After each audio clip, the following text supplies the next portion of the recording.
Hey guys, this is Fiction Life. How are you all? Please support to subscribe this channel for watching new interesting stories. So in this video we will see T-Hardy part what if Harry Potter refused to be Dumbledore's sacrifice. Here is short summary. One moment changes everything. Instead of death, Harry awakens a forgotten force born from life, choice, and connection, the very power Voldemort could never comprehend. No longer a child shaped by tragedy, Harry rises as something new, rewriting fate and turning the war on its head. But before we start, if you want more stuff like this, then be sure to subscribe and like this video. And if possible share this video with your friends. Now let's start the story. Alex Price was confused. One moment she was the embodiment of a woman scorned, therefore righteously angry with her former lover, Remus Lupin. He was the man she'd loved, counted on and devoted herself. He was the man she wanted to marry, have his children and live, mostly happily ever after, as they joked. He'd turned her away, shattering her heart and mind for years. It took her 5 years as opposed to the usual 3 to complete her healer training due to the emotional destruction she'd suffered. She was a bit upset with the man, to say the least. On the other hand, deep inside her she yearned to see him again, to feel giddy and heady just by being in his presence. To hear his deep voice reverberating in her chest as he spoke while they cuddled in front of a fire. To call his name in the throes of passion. For him to still have that effect on her years after their parting reinforced what she already knew. She never did, nor ever would, get over Remus Lupin. Both issues were all well and good, but didn't solve the immediate problem. What should she do about this man who'd unexpectedly returned to her life?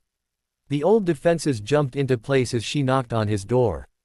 She knew that she loved Remus, but she didn't know if she liked him all that much. In the end, she had her professional task in front of her. She didn't relish it much regardless of the patient. When Remus opened the door, Alex had to swallow a laugh. He had a quill perched over each ear, obviously he forgot that he'd put the first in its place before grabbing the second. There was a large blot of ink on his nose, smudged and smeared from repeated wiping and rubbing. His attention was wholly focused on the parchment in his hand as he opened the door. Alex was convinced he didn't realize who was at the door and mayn't have realized that he opened the door in the first place. God, she loved him. And she hated him. Lupin, she began to catch his attention. He replied distractedly. Still standing there, his eyebrows lifted to show that a very remote part of his mind had noticed that he'd been addressed but nothing further than that. Annoyed, the blonde healer reached out to prod the man in the shoulder. Giving him a good poke, she wondered at his noticeable wince of discomfort. Remus had an extraordinarily high tolerance for pain. Whatever ailed him must be bad or recent. Sorry, he muttered as he stood back from the doorway. I'm now James's steward and catching up on the history of the estate while keeping the tenants happy, the grounds cultivated and the crops tended as a full-time job. Smothering a frown, she diverted the conversation. Alex didn't want to talk about his life or how Remus was doing. That could very well derail her and encourage the blossoming affection for the man. What's wrong with your shoulder? Striding past him, Alex set her bag down on the desk where she'd worked during her last visit. Broken collarbone. Poppy said it and dosed me with Skele-Gro, but you know how well that potion works on us. His tone was resigned. Frowning, she turned to him. Skele-Gro works for shite on lycanthropes. Poppy should know that. She does, but what alternative does she have? Annoyed, Alex dove into her bottomless bag. Withdrawing a vial of calcium accelerator, a vial of vitamin D and the biggest needle she had, Alex told her patient, sit down and roll up your sleeve. Silently he obeyed, his remorse written in every movement and every expression. Goddamn right, she muttered to herself. It was hard to forget the long nights staring at the vial of poison or the one night she'd taken it. The fortuitous early return of her roommate had saved her life. Just as she'd earlier had to swallow back a laugh, now she had swallow a sob. She'd devoted her entire life to him and he'd tossed her aside like a bit of rubbish. With a little more force than was strictly necessary, Alex jabbed the needle containing her ad hoc Skele-Gro mixture into Remus' arm. His wince of pain caused more than a flash of guilt. That should do the trick. 2 days at most and you'll be up to snuff. Stowing her vials and needle, she absently nodded to his murmured thanks. The pressure that had been building since she saw him the other day came rushing back. She had to know. Leaning on the table, the silence stretched out about them until it took on a life of its own. Why? Her hoarse whisper was reminiscent of Remus' post-full moon voice. He was silent for a moment, but she'd expected this. Remus would want to ensure he told her the truth, so he would mull over his words for a moment before speaking. Eventually, he cleared his throat. I was in one of the lowest periods of my life. Even when I slit my wrists in 4th year, I hadn't been as low as I was when I left. His voice trailed off into a weak warble. Looking over to him, she was surprised to see him weeping. While Remus had always been a sensitive and caring man, he'd also been very reserved. For him to weep in front of her was quite shocking for the blonde healer. For all I knew, James, Lily and Peter were dead. Sirius was a traitor who'd betrayed them all to their deaths, and little Harry had disappeared to heaven knows where. I was, he paused, thinking. Confused and distraught. Her eyes narrowed. You were confused, so you dumped me in the bin like a piece of trash. His eyes narrowed in return, a small spark of amber flaring to life. Had she not been so emotionally invested in the discussion, Alex would have realized that she'd just gone a bit too far. His face tight, he asked, "How are your parents?" Taken aback, she replied, "Fine. Good. Mine are still dead." He pressed on with force in his query, "How are Jeanette and Stephanie?"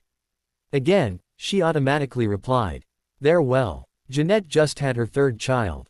Good. My best friend's just returned from the dead in Azkaban. Oh yeah, the other one is a Death Eater." Catching her bearings, she also caught his point, and it infuriated her. Jabbing her finger at him, Alex stabbed out, "You bastard. Don't you blame all that for what you did to me. Do you know what you did to me? I died that day." All the pain, the rage, the self-doubt, the recriminations against both him and her flooded to the fore, causing her to break free to swirl into the maelstrom of her emotion. Bolting to his feet, Remus yelled, "I had nothing. As far as I knew, my entire family was dead." Again, panting hard, he continued his rant, "I was wrong to push you away. Utterly and completely wrong, but damn it, woman, I wasn't trying to hurt you." Coldly, she cut at him, "Well, you succeeded." Deflating, he nodded, "I know, and I'm sorrier than you can imagine." "I don't know, I can imagine quite a bit." Despite the seriousness of the situation, he smiled. "Yes, you can." She wasn't ready to give in yet, though. "I wasn't trying to be funny, Lupin." He nodded soberly. "True. He trailed off, struggling to find the right words. What do you want?" She spat. Meeting her cold gaze unflinching, he told her, "I was about to ask you that. I want to know why. I want what we had before you ruined us," she baldly accused him. "Why?" he asked himself as he sat. Running his hands through his hair, Remus leaned back in the chair until he was staring at the ceiling. "Because I was scared, confused, hurt, and a complete mess. It's not a very good reason, but it's the truth." Sitting up straight, his eyes focused on hers, "As far as recapturing what we had then, I think we both know it's impossible." Standing, he made his way to her, an implacable predator. She was mesmerized, haunted. Yearning for him, she still backed away. When the back of her legs bumped into the table, she couldn't retreat any farther, metaphorically and literally.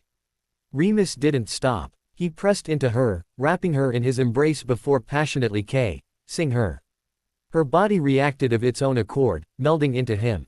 Pulling him closer to her in a desperate claiming, her mouth opened to him, deepening the kiss. She didn't know if it was he or she that ed, but her body was quivering with desire and suppressed longing. Wait, she panted as a semblance of sanity returned. As her vision unfogged, she was shocked to see that his shirt was open and her hands on his body. "Okay, so I still want to shag him, but..." As the lust passed, she began to weep. This time, his embrace was gentle and supportive. He'd reclaimed her and she him, but there was much to do. First, she needed to grieve. All those years she'd believed that he still loved her, rightly so it turned out. Yet, there had still been so much pain, doubt and self-loathing that Alex had to purge that poison from her system. When her storm of weeping tapered to sniffles, she accepted his proffered handkerchief with a nod of thanks. "We can never have what we had, but are you willing to try to build something new?"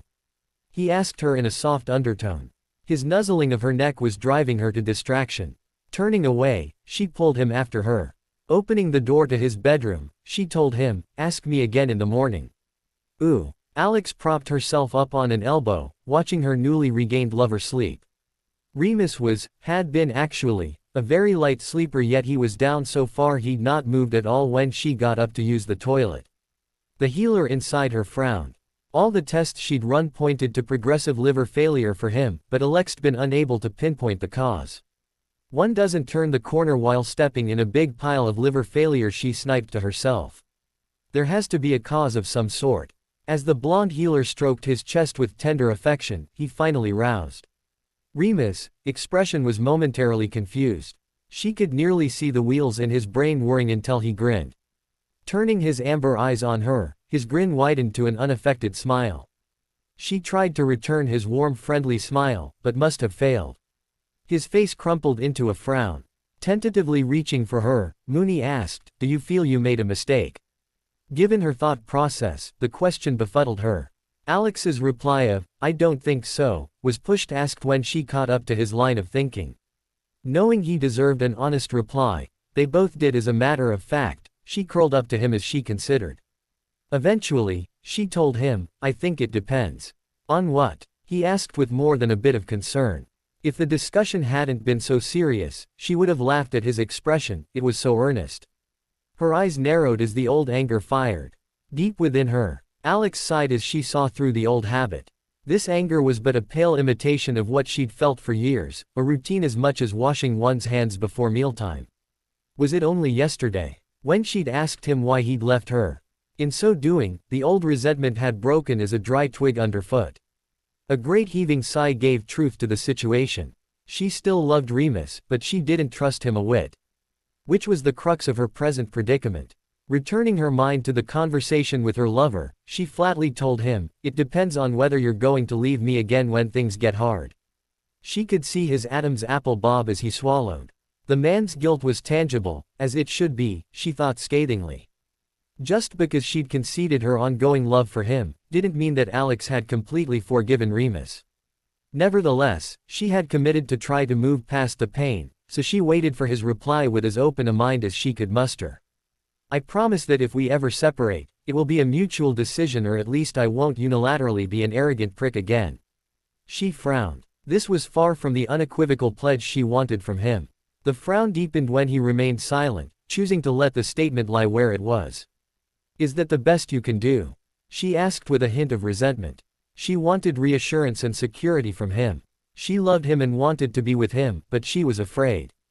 He'd loved her before but still left, shattering her in the process. Damn it, she wanted a bloody guarantee that he wouldn't bolt her again. In a moment of clarity, she realized that what he was offering was everything short of a marriage proposal. His eyes cycled away from her face for a long moment. Considering, he finally nodded to himself absently. "It's honest," he declared. The venom faded from her veins as she nodded.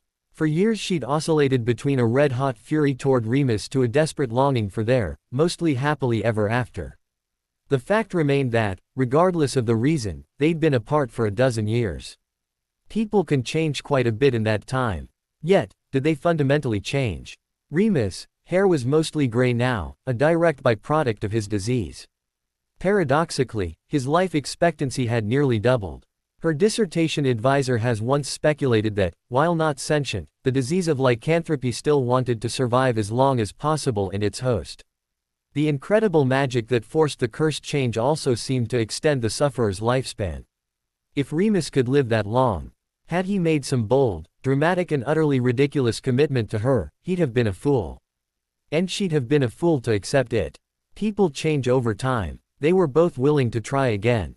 He was being mature and honest, for which she was grateful. Since they were being honest, she told him, "I've something I need to tell you." He visibly braced himself for the news, eyes wide. "The tests I ran the other day indicated that you've significant liver damage.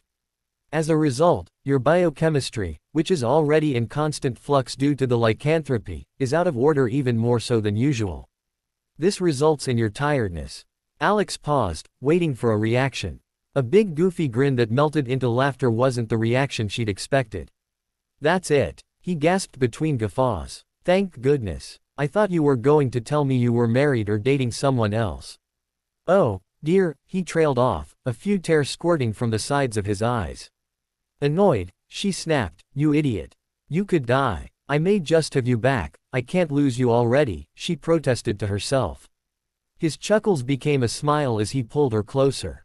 "I've been told that I'm near death a dozen times or more. We'll figure something out. I assume you're going to recruit Lily." She nodded against his chest, her ire fading. Feeling him plant a K.S. on the crown of her head, he told her, "It'll work out.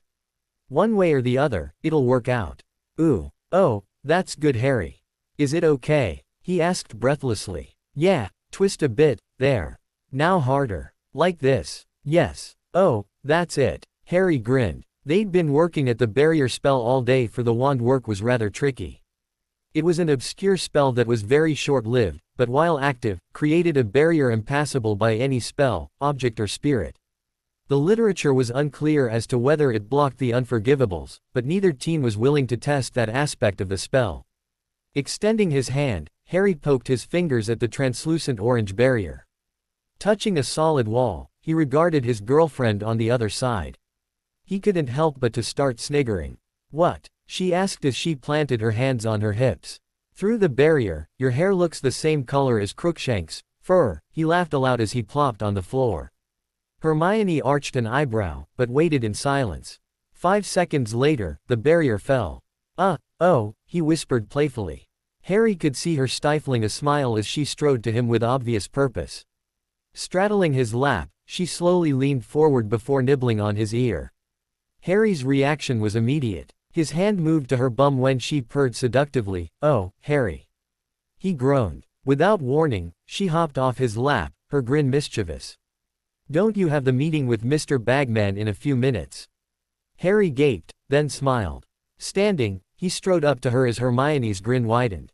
Backing away from him, she held her hand up. "You've an appointment." "Yeah, with you," he told her. This kind of play was an expanded aspect of their relationships that Harry enjoyed. She cautioned. Diving behind the sofa, Hermione told him, "Harry, you need to go. Susan will be here in a few minutes." "You started it, she can go away," he pouted. As he turned to leave, she told him, "We'll finish it later, but next time. No Crookshanks jokes." "Fine," he grumbled as he shut the door behind him on the way out. Ooh. The walk to the Quidditch pitch was pleasant, once his blood cooled, that is.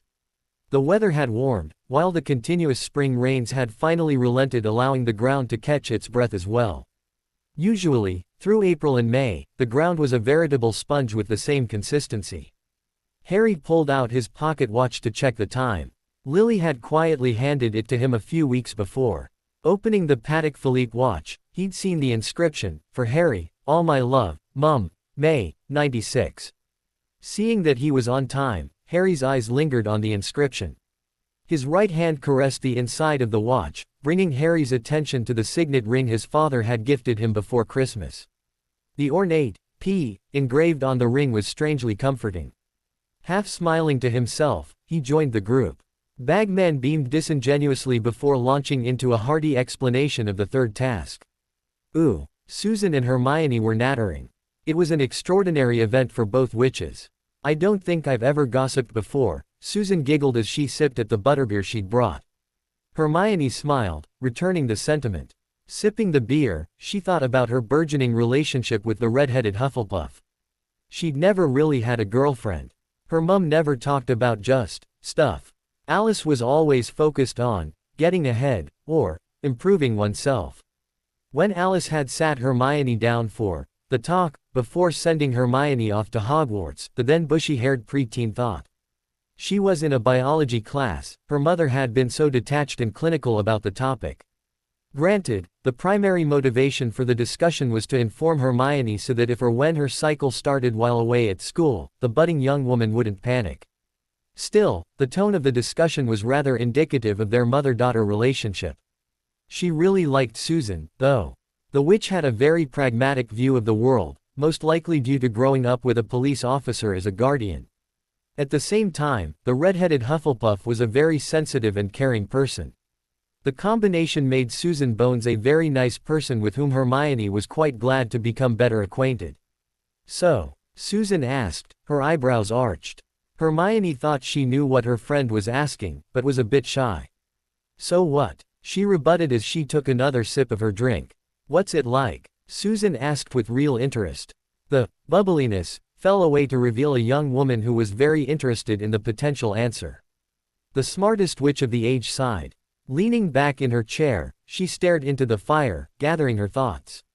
Deciding to trust the girl, she told her, I've never felt more like the me that I can be now.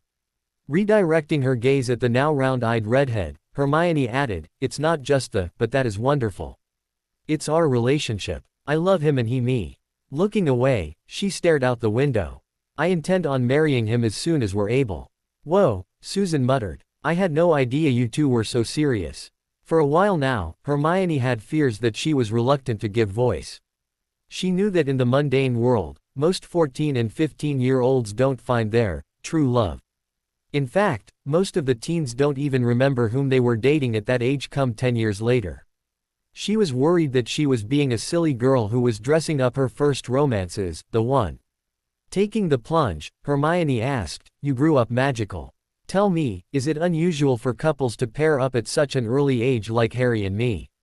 Susan sat back in her chair, the butterbeer forgotten. For many couples it seems to be the norm.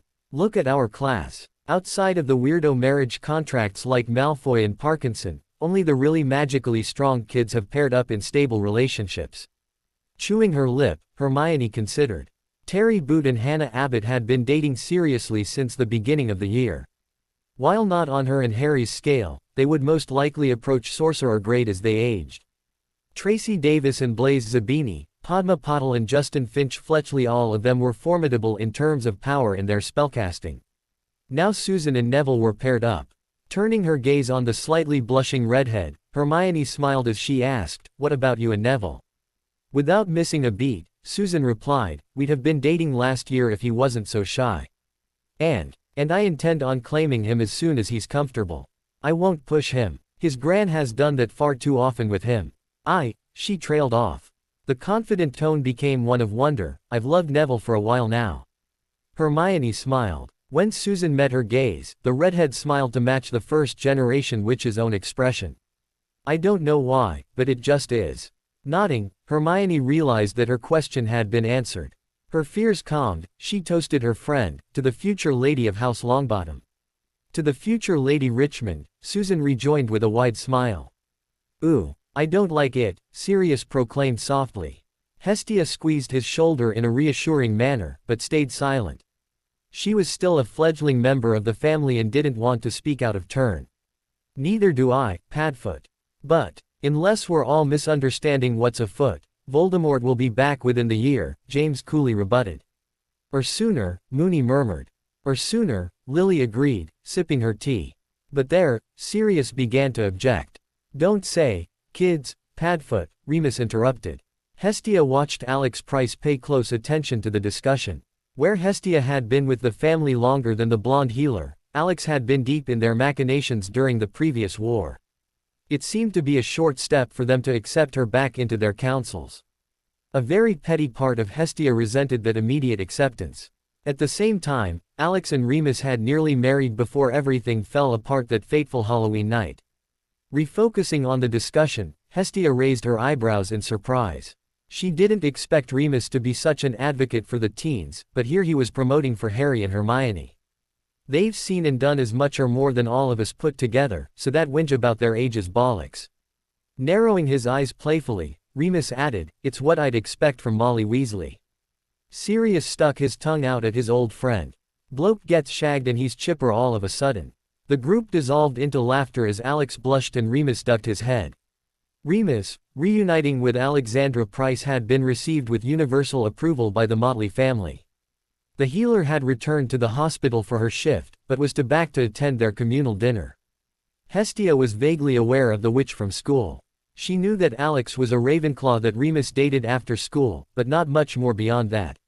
Seriously, Prongs interjected. You know how overprotective I can be about Prongslet, but he and Hermione deserve to know. Looking at his hands, he added in a soft voice, they'll need to know if we want them to survive. The group was silent as they mulled over James's conclusion. Hestia decided that she had a very different view of the situation, as she was the newcomer to the group and not a parent to either of the teens. Love, She addressed Sirius. James is right. Harry and Hermione can more than defend themselves. Gesturing to the others, she baldly reminded her fiancé, they handed you all your asses, didn't they? Yeah, they did, Sirius answered with a half-smile. Remus told Hestia what had them all worried. We've all lost far too many friends and family to Voldemort and his Death Eaters, and we don't want to lose Harry and Hermione. They're too valuable. At his side, Alex's face paled as she nodded in agreement. Hestia too had lost friends in the Blood War, but not nearly as many as the others, it seemed. What do Harry and Hermione think? She pondered. This took them all aback. After a stunned silence, it was Lily who broke it with peals of laughter. The other watched her in a mix of surprise and amusement until she regained control of herself.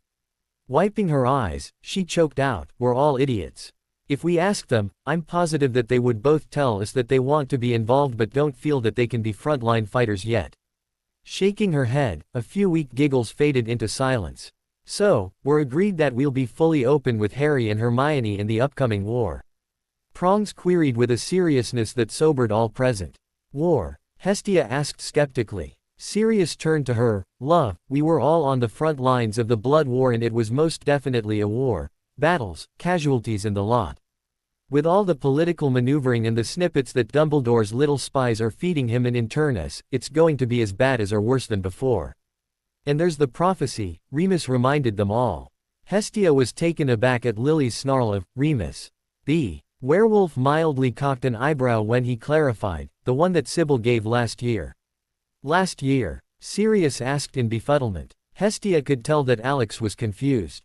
A part of her sympathized with her position, but now knowing the whole story, she agreed with James's reticence in disclosing the full nature of the prophecy. It was evident that Alex could tell that based on the conversation and the reactions of Lily and Sirius, there must be more than one prophecy. Frowning at the others' reactions, Remus settled back in his chair. Closing his eyes, he recounted the foretelling. The Dark Lord lies alone and friendless, abandoned by his followers. His servant has been chained these 12 years. Tonight, before midnight, the servant will break free and set out to rejoin his master. The Dark Lord will rise again with his servant's aid, greater and more terrible than ever he was. Remus' recitation from memory was chilling to Hestia. In retrospect, the meaning behind the words was obvious. Peter Pettigrew was to flee the last opportunity for redemptions or possible justice, by setting out to find the Dark Lord. The consequence of that pursuit, Voldemort, greater and more terrible than ever he was terrifying for the blonde witch. She was a politician and diplomat, not a warrior. There was a long pause before James angrily asked, "Why am I just hearing about this now?" The surprise on Remus' face was unfeigned. He looked to Padfoot, who was just as shocked, but for a different reason. "I've never heard this before, James," Sirius whispered. Holding his head in his hands, Sirius mumbled, "Dear God." Remus looked back to his other friend. "I'm sorry, James. I thought you knew." James' face was white while Lily sat in stunned incredulity. "That's that," she murmured. "That's the missing key." Turning to Remus, she asked, "And when did she give this prophecy?" "At the end of last school year. The day that I got outed and Sirius fled Britain." They all mulled over the news, letting it wash over and through them until their emotions settled. Finally, Lily turned to James. "We need to get ready." He nodded. Looking to his friends, he told them, "Since it's more terrible than before, or what, we need to move our funds offshore." Sirius nodded. "Caymans. Or even Hong Kong. Maybe eventually Dubai, Luxembourg or Bahrain. Don't know, yet. Hong Kong may be good enough." "Yeah, the accords don't lapse for another 4 years, Sirius mused. "Why not New York or Switzerland?" Lily asked. Hestia fielded this one, relieved to be more than a stupid question person. "Neither New York or Switzerland have a Gringotts branch.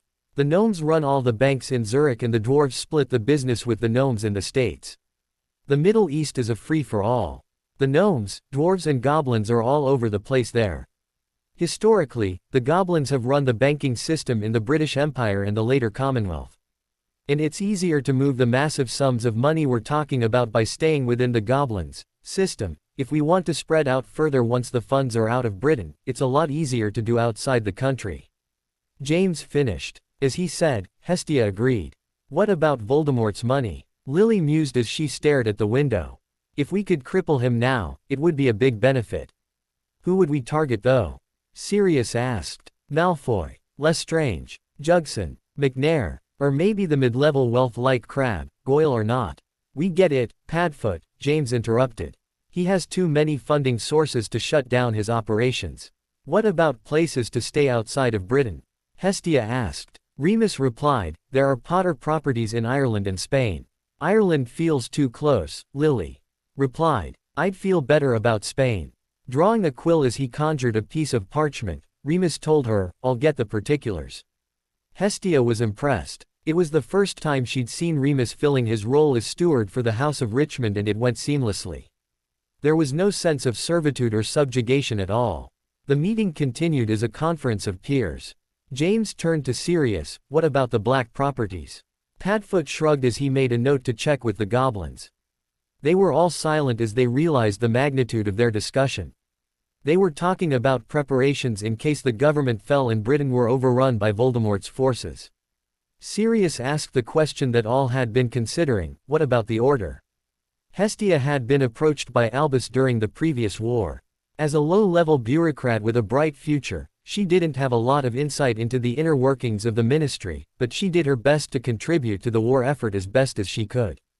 As she mentioned before, Hestia would never be confused with a warrior. James shook his head in confusion. I don't know if I can work with Albus any longer.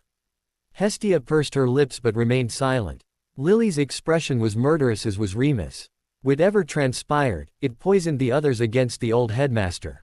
Being a diplomat, she was very used to working with people she despised. Hestia didn't think that the family could indulge in the luxury of their nicer feelings of working with the Greybeard should the Dark Lord return, greater and more terrible than ever he was. Nevertheless, she remained silent as she felt it wasn't her place to cajole the family, yet. At that moment, the door burst open, revealing a red-faced, panting Harry. Dad, come quick, it's Mr. Crouch. Ooh, it had begun innocently enough. So, Harry, you'll be starting first into the maze. Despite your late start for the second task, you still finished far and away in the lead. Well done. Harry rolled his eyes at Bagman's ass sing. His mum had filled him in on Bagman's proclivities while his dad finished the story with some words from the goblins regarding Bagman's financial issues. Obviously, the ministry man had a bet of some such on the boy who lived. Too bad. Since there was no hostage for this event, Harry did not intend to participate beyond the bare minimum in the third task. Giving a shrug to show that he heard Bagman, Harry took the opportunity to watch the other champions. Victor Crumb was standing off to the side, his usual surly expression on his face. When the gaze of the two most famous young wizards in the world met, Harry couldn't help but smile. Victor gave him a surreptitious wink in response. The boy who lived knew all too well about fawning fans and hostile press. Where Harry removed himself from the public eye to deal with the troubles, the youngest and best seeker in all of Quidditch chose to intimidate his harassers with his perpetual glower. Bagman was loitering about after he finished his description of the task. Fleur and Cedric had both hurried up to the castle, leaving the threesome on the Quidditch pitch. Ah, being here reminds me of the old days. Some Quidditch for the ages, Bagman observed grandiosely. Meeting Victor's gaze, Harry rolled his eyes very deliberately. Neither student rose to the bait of a discussion with the man. Well, lads, are you ready for this event? Harry was silent while Victor grunted his reply. Both teens stared off to the forest, hoping the man would take a hint. I must say it's been quite exciting so far, the washed-up beater proclaimed in a last-ditch attempt to kindle a conversation. When neither teen replied, he jovially announced, well, I can't stay to chat. Lots to do. Harry couldn't help but grin when the man gave a beaming smile before trudging up the path to the castle. Fool, Victor muttered. More like buffoon, Harry corrected with a smile. He is using us for publicity and I'm sure he has a few bets on the outcome of the tournament. I don't think he wishes us harm, though. Shrugging, Victor frowned at the forest. Lazily pointing, he asked Harry, do you see that? Squinting into the failing light, Harry saw a figure stumble out of the edge of the forest. A figure that looked astonishingly like Bartemius Crouch. Is Dad the man from your ministry who has been ill for so long? Victor asked as he and Harry trotted to the edge of the forest. I think so. Catching up to the man they both heard his rambling. As the man slipped in and out of incoherency, Harry did the only sensible thing. Stupefy, he cast. When the disheveled man finally relaxed on the ground, Harry turned to Victor. Can you take him to the infirmary? I'd like to get my dad. Yeah, Victor nodded, the bored expression long gone. Catching Harry by the arm, Victor cautioned the green-eyed seeker, he looks to be suffering from either the imperious or compulsion charms. Harry took the hint. Crouch had escaped from someone who had been controlling him. Nodding, he changed his mind. Let's take him to the infirmary together. Once Madame Pomfrey has him, I can fetch my father. Ooh. James decided to have a bit of fun. When Harry raced off to return to the infirmary, James shifted to Prongs. Hearing a yip at his side, he saw Padfoot lolling his tongue. Pawing his front hoof, Prongs lowered his antlers, giving them a shake. With a howl, Padfoot sprang out the door, following his godson. A leap and bound later found the majestic stag rocketing down the hallway after his cousin and son leaving behind a shocked and stunned Hestia Jones and Alexandra Price. It's been a while since I let loose, he thought to himself.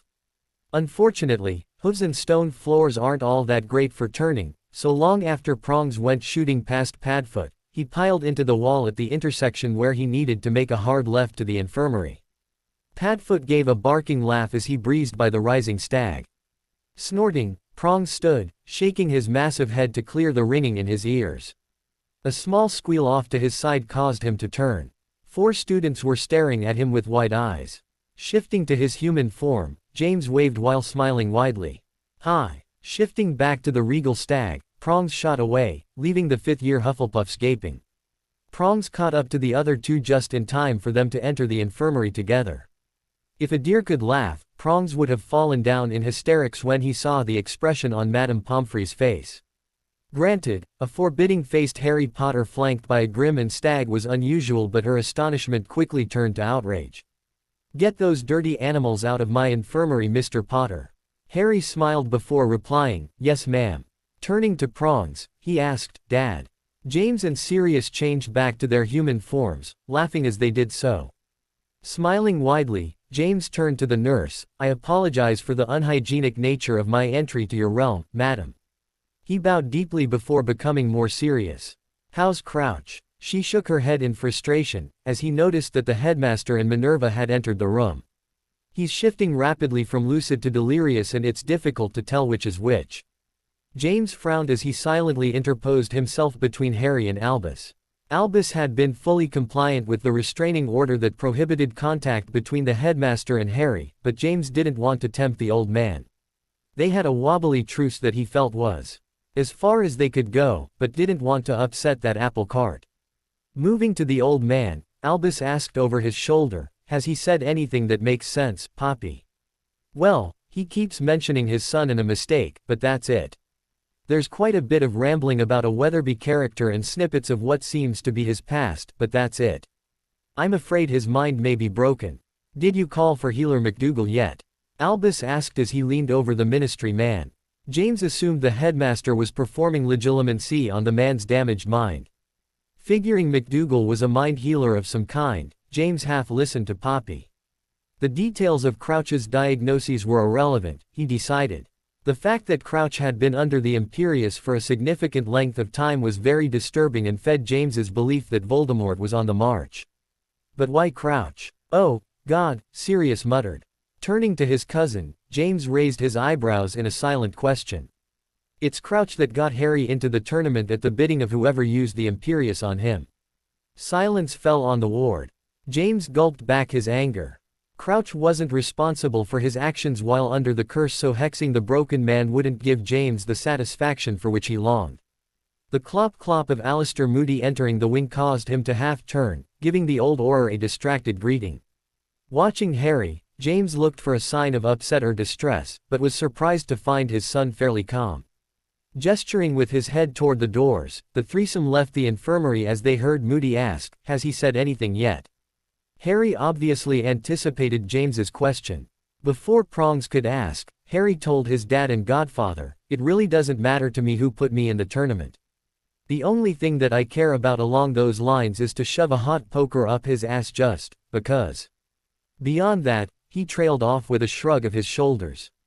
All right, James acknowledged. Trading a glance with Padfoot, he saw his cousin was as bewildered as he was.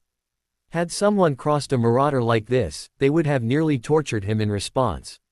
Whatever. Come on, dinner's nearly on and you need to meet Alex. Who's Alex? Harry asked as they walked down the hallway.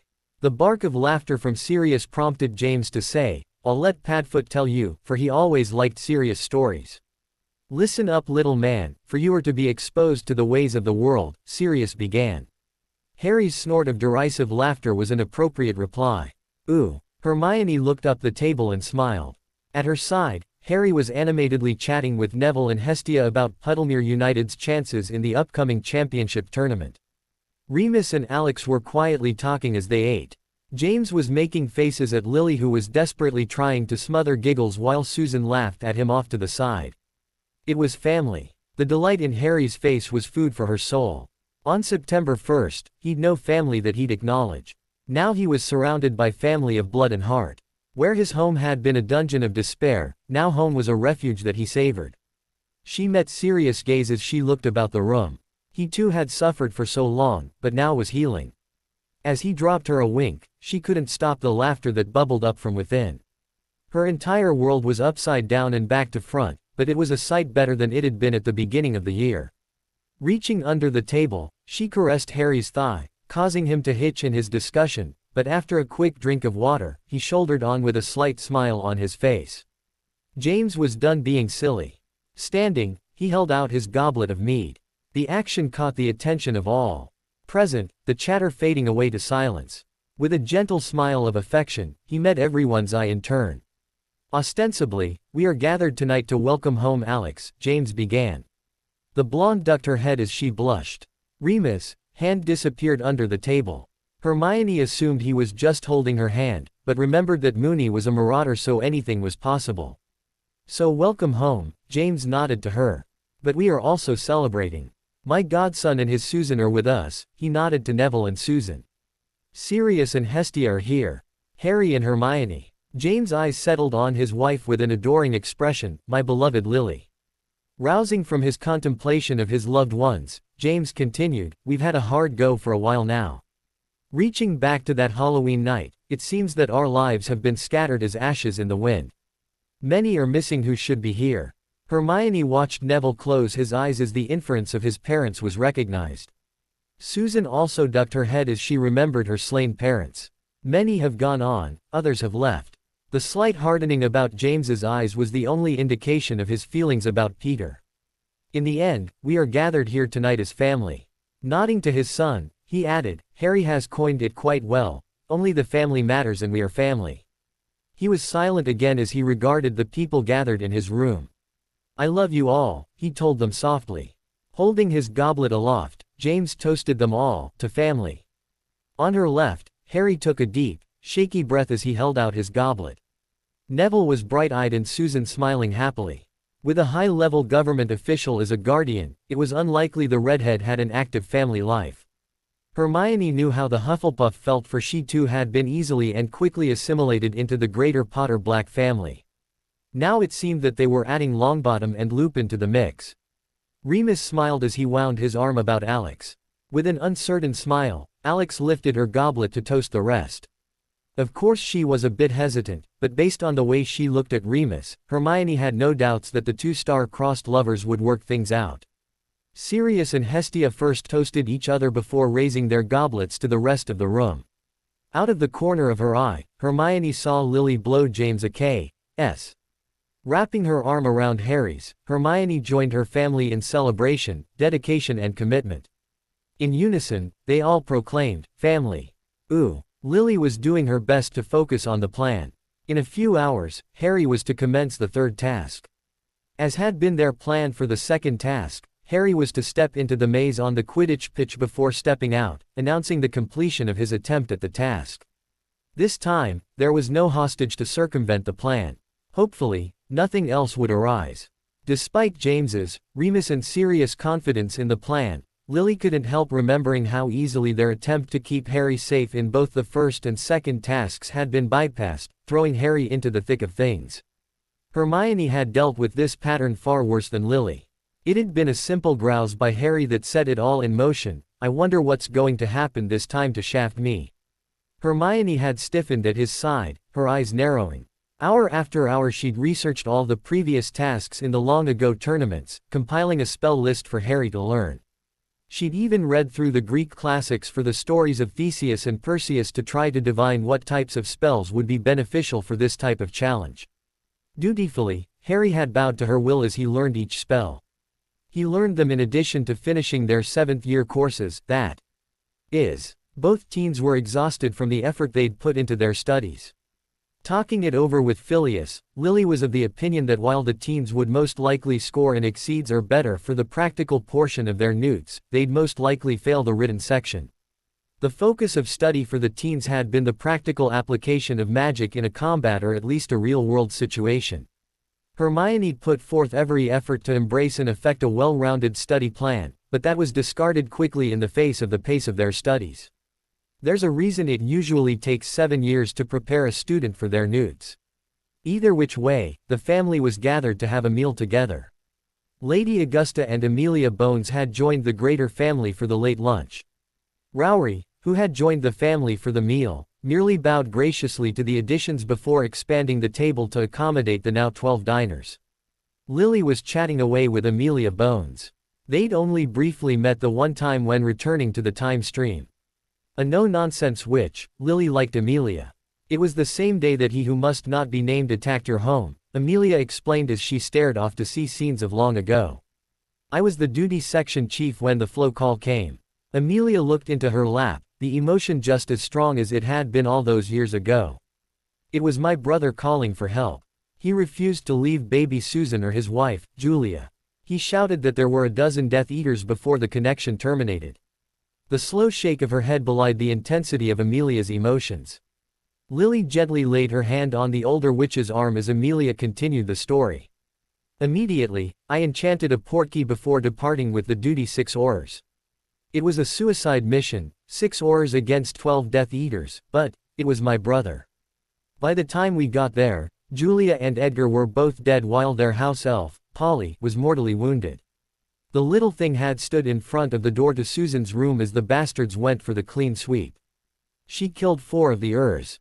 By the time we got to the house there were 9 dead and 2 wounded Death Eaters. We never could tell if there'd been another perpetrator at the house or if my brother had just miscounted in the confusion and stress. The director of the MLE's voice tailed off into silence. The usually confident and strong woman was emotional and vulnerable. Apparently, she'd been much attached to her baby brother and his family. It was the same story with different characters in a different setting. So many, Lily murmured. At Amelia's nod, Lily reiterated, so many uselessly taken by that madman.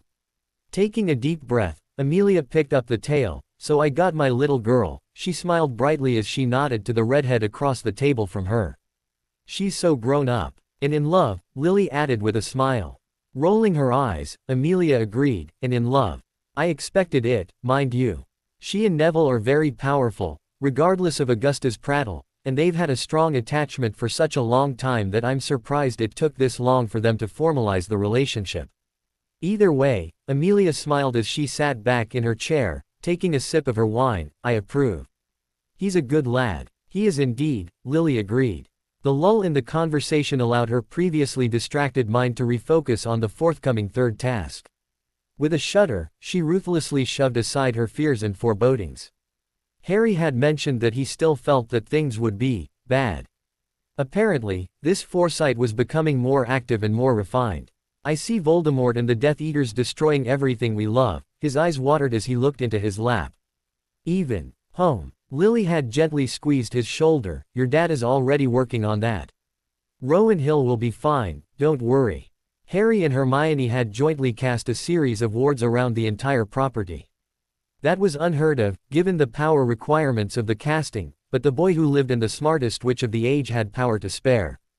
In addition, James was working with his goblin contacts to place the property under Gringotts' protection. While not perfect, combined with the existing wards, Rowan Hill would be safe. Despite that reassurance, Lily had to close her eyes to keep from screaming in the tension and fear that spiked deep in her gut. The soft hand on her arm caused her to look to her left. The sympathetically smiling Amelia Bones told her, I'm not only here because my girl's good friend is in this task. Something is wrong and has been for the past few years. My gut tells me something untoward will happen tonight. I've brought an entire Auror division with me. We'll be ready." Recognizing the turnabout of their situation, Lily nodded her appreciation. The Aurors helped, but Lily was terrified of the unknown. Nothing could assuage that fear until the situation was resolved, for better or worse. Hopefully, for the better. Hermione wouldn't let Harry out of her reach. All through lunch she kept him at arm's reach, usually with a hand on his arm or leg. After dinner, the family ambled about the grounds for a bit, chatting and whatnot. His hand was firmly ensconced in hers the entire time. At one point, Harry pointedly looked at their joined hands before he whispered to her, "Love, I need to use the loo. Want to come with?" She'd considered it. After all, he'd been in the girls' lavatory on more than one occasion, why shouldn't she go with him? It was the longest 12 minutes of the day for her. They'd spent the previous 2 nights together. In her fear, she'd ravished Harry both nights. A small smile curled her lips as she assumed he had no protests. Hermione knew that she was being obsessive and not dealing with the third task very well. The adults were all calm and confident about the plan of non-participation in the task. Something deep within her dreaded the event though. She'd been panicked before the first task while calm before the second. Both events turned out to be in line with her feelings. Shaking her head, she didn't think that she had the foresight that Harry seemed to be exhibiting, but she did get hunches. There was something to women's intuition. All the studying and research she'd done in preparation for this task had prepared Harry to survive being dropped in the middle of the Alps with only his wand. "God, I hope it's enough," she murmured. The entire day she'd been touching him, trying to establish a physical connection to him as if to tether him to her. She was, admittedly irrationally, afraid that he'd suddenly disappear or have been a phantom of thought in the first place. Neither was tolerable to the young woman. Hermione needed him as the body needs air, sunshine and sustenance, to give, to receive, to love and to live. The pressure and tension had grown all day. When she began to tremble, Harry glanced at her in concern. The dark-haired young man made the excuses, "I need to speak with Hermione. We'll be just over here," as they moved to a secluded section about the lake. After he set her on the small boulder, the green-eyed seeker crouched in front of his paramour. Hermione knew she was a wreck, but couldn't help herself. Didn't they know that the world meant nothing without him? Didn't they know that the sun would refuse to shine, the flowers refuse to bloom and the crops refuse to sprout should he be lost to the winds of time? Didn't they know? Looking him in the eye, she hoarsely whispered, "I love you, Harry." Even amidst her distress, Hermione's heart did a pitter-pat when he smiled at her. "I love you, too." She began, but the tears welled up. Ruthlessly shoving them aside, she gently grasped each side of his face. Staring into his eyes, she poured every ounce of emotion into her words. "I need you. I want you. I love you. You must come back to me." Her declaration seemed to settle the maelstrom within a bit. Instead of a hurricane of emotion, she'd settled to a gale. With tenderness, he stroked her cheek before leaning into K's her. It was tender, full of promise and love. Short, it was a K's of affection, not passion. She closed her eyes as she gently touched her forehead to his. Drawing strength from his presence, his dedication to her, to them, she took a deep, calming breath. "Marry me, Hermione." Stunned, she opened her eyes to see him watching her with a pleading expression. Before she could reply, he pressed on, "This isn't how I wanted to ask. I wanted this grand setting with us all dressed to the nines after a stupendous evening. I'd say something terribly impressive while sweeping you off your feet. I'd give you this enormous ring that would show you how much I adore, esteem and love you." "Harry," she began but was cut off as he continued on as if she'd said nothing. "Instead, we're behind a big rock on the south side of the Black Lake while I crouch in mud and you're sad. I don't even have a ring for you." "Harry," she tried again to no avail. "I can't help it, though. I've wanted to ask you for a while, but hadn't the courage." He reiterated her words from earlier, I love you. I need you. I want you." "Harry, shut up." Hermione chided with a smile through her tears. All through his rant, she was dropped into a different maelstrom of feeling. This new sweep of emotion was of love, happiness and joy. As he stumbled and bumbled his apologies and declarations, she couldn't help but smile. This was Harry, courageous and shy in turn. He would face Jormungandr the Midgard serpent with naught but a harpoon. At the same time, he was the young man who was terrified of being turned away by the witch he loved and who loved him in her turn. She loved him more than she could say, so she said the only thing she could. Yes, yes, I will marry you. His face bloomed into a wide smile and she felt her own smile responding to his. Ooh, wahoo! James heard from behind the rock. Turning to Lily, he raised his eyebrows in confusion. He saw her smiling with the hint of a tear in her eye. Further confusing him, she beckoned everyone on down the path. Let's give them a moment or two, Lily urged as she moved further down the lakeside. As the group ambled toward the forest, James leaned into Lily. What just happened? Lily smiled as she laid her head on his shoulder. I believe that our son has taken steps to formalize his relationship with his beloved. Oh, James replied, completely lost. After a moment, revelation hit and he brightly added, oh. Half turning back to where Harry and Hermione were still hidden behind the big rock, he asked, Lily, really? You think so? She nodded. Why? Call it a woman's intuition and leave it at that. James was fully exposed to the wonders of the feminine gender, so chose to leave it alone.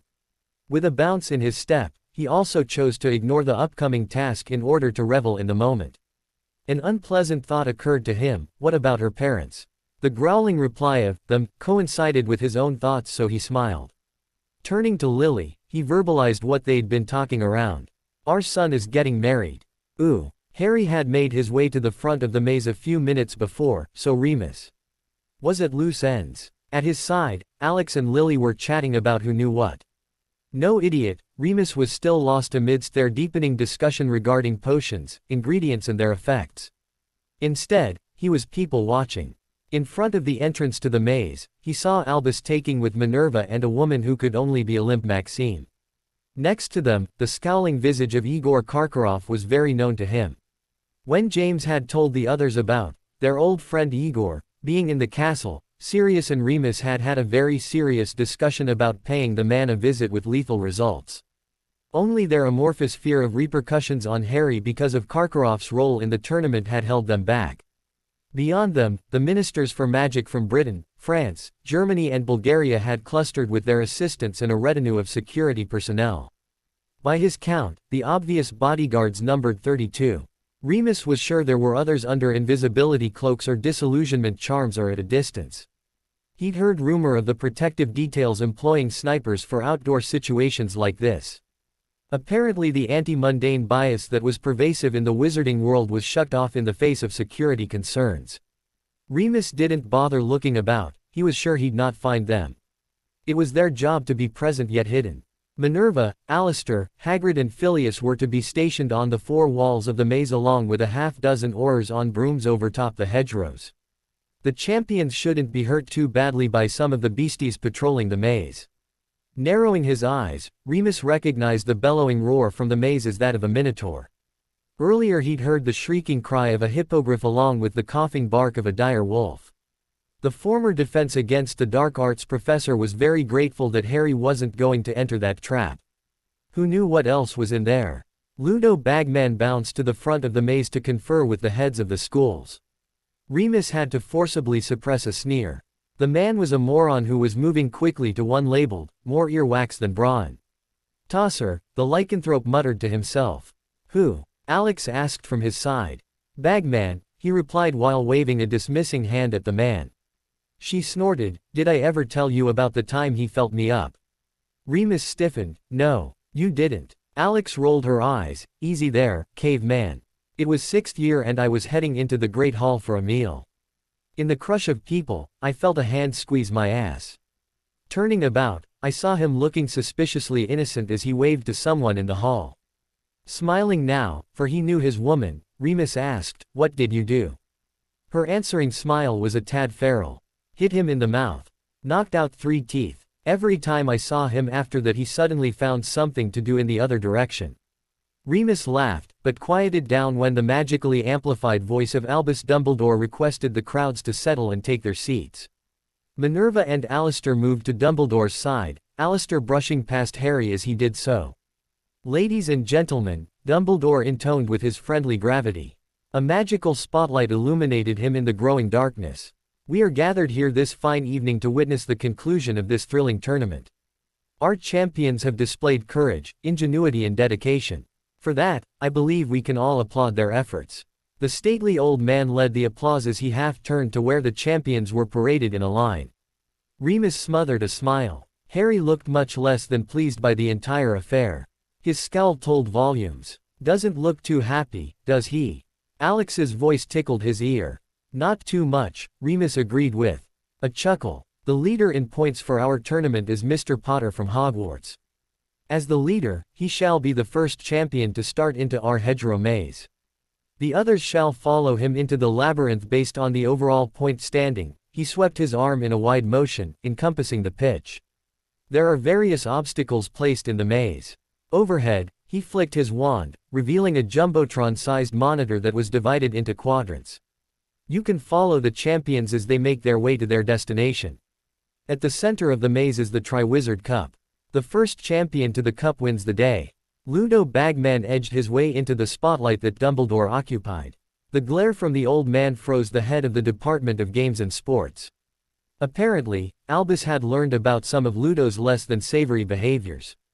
Whatever the washed-up beater was going to do or say was lost as he gulped before edging away. Tosser, Remus repeated in disgust. Alex smiled as she scooted closer to him. As she leaned against him, he reveled in the renewed closeness with his mate. It was as if the years apart had never happened.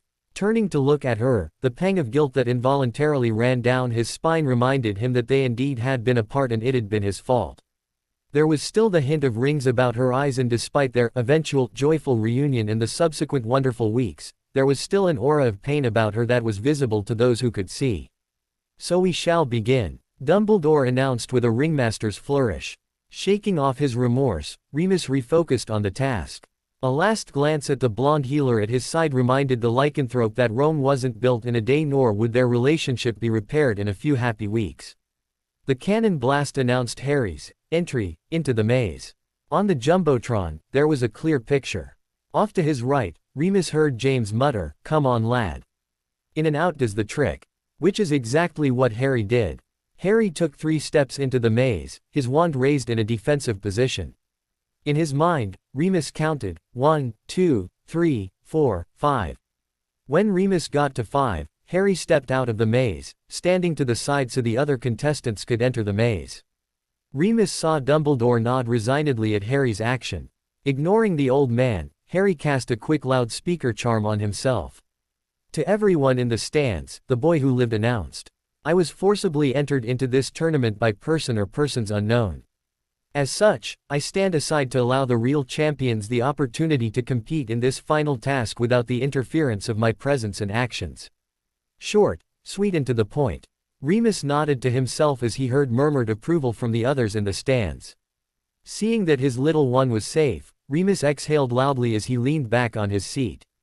Alex's soothing hand on his shoulder brought his attention to the tension in his body. Remus thought he'd been rather laissez-faire about the task, but it seemed his body knew better. "That's that," he muttered.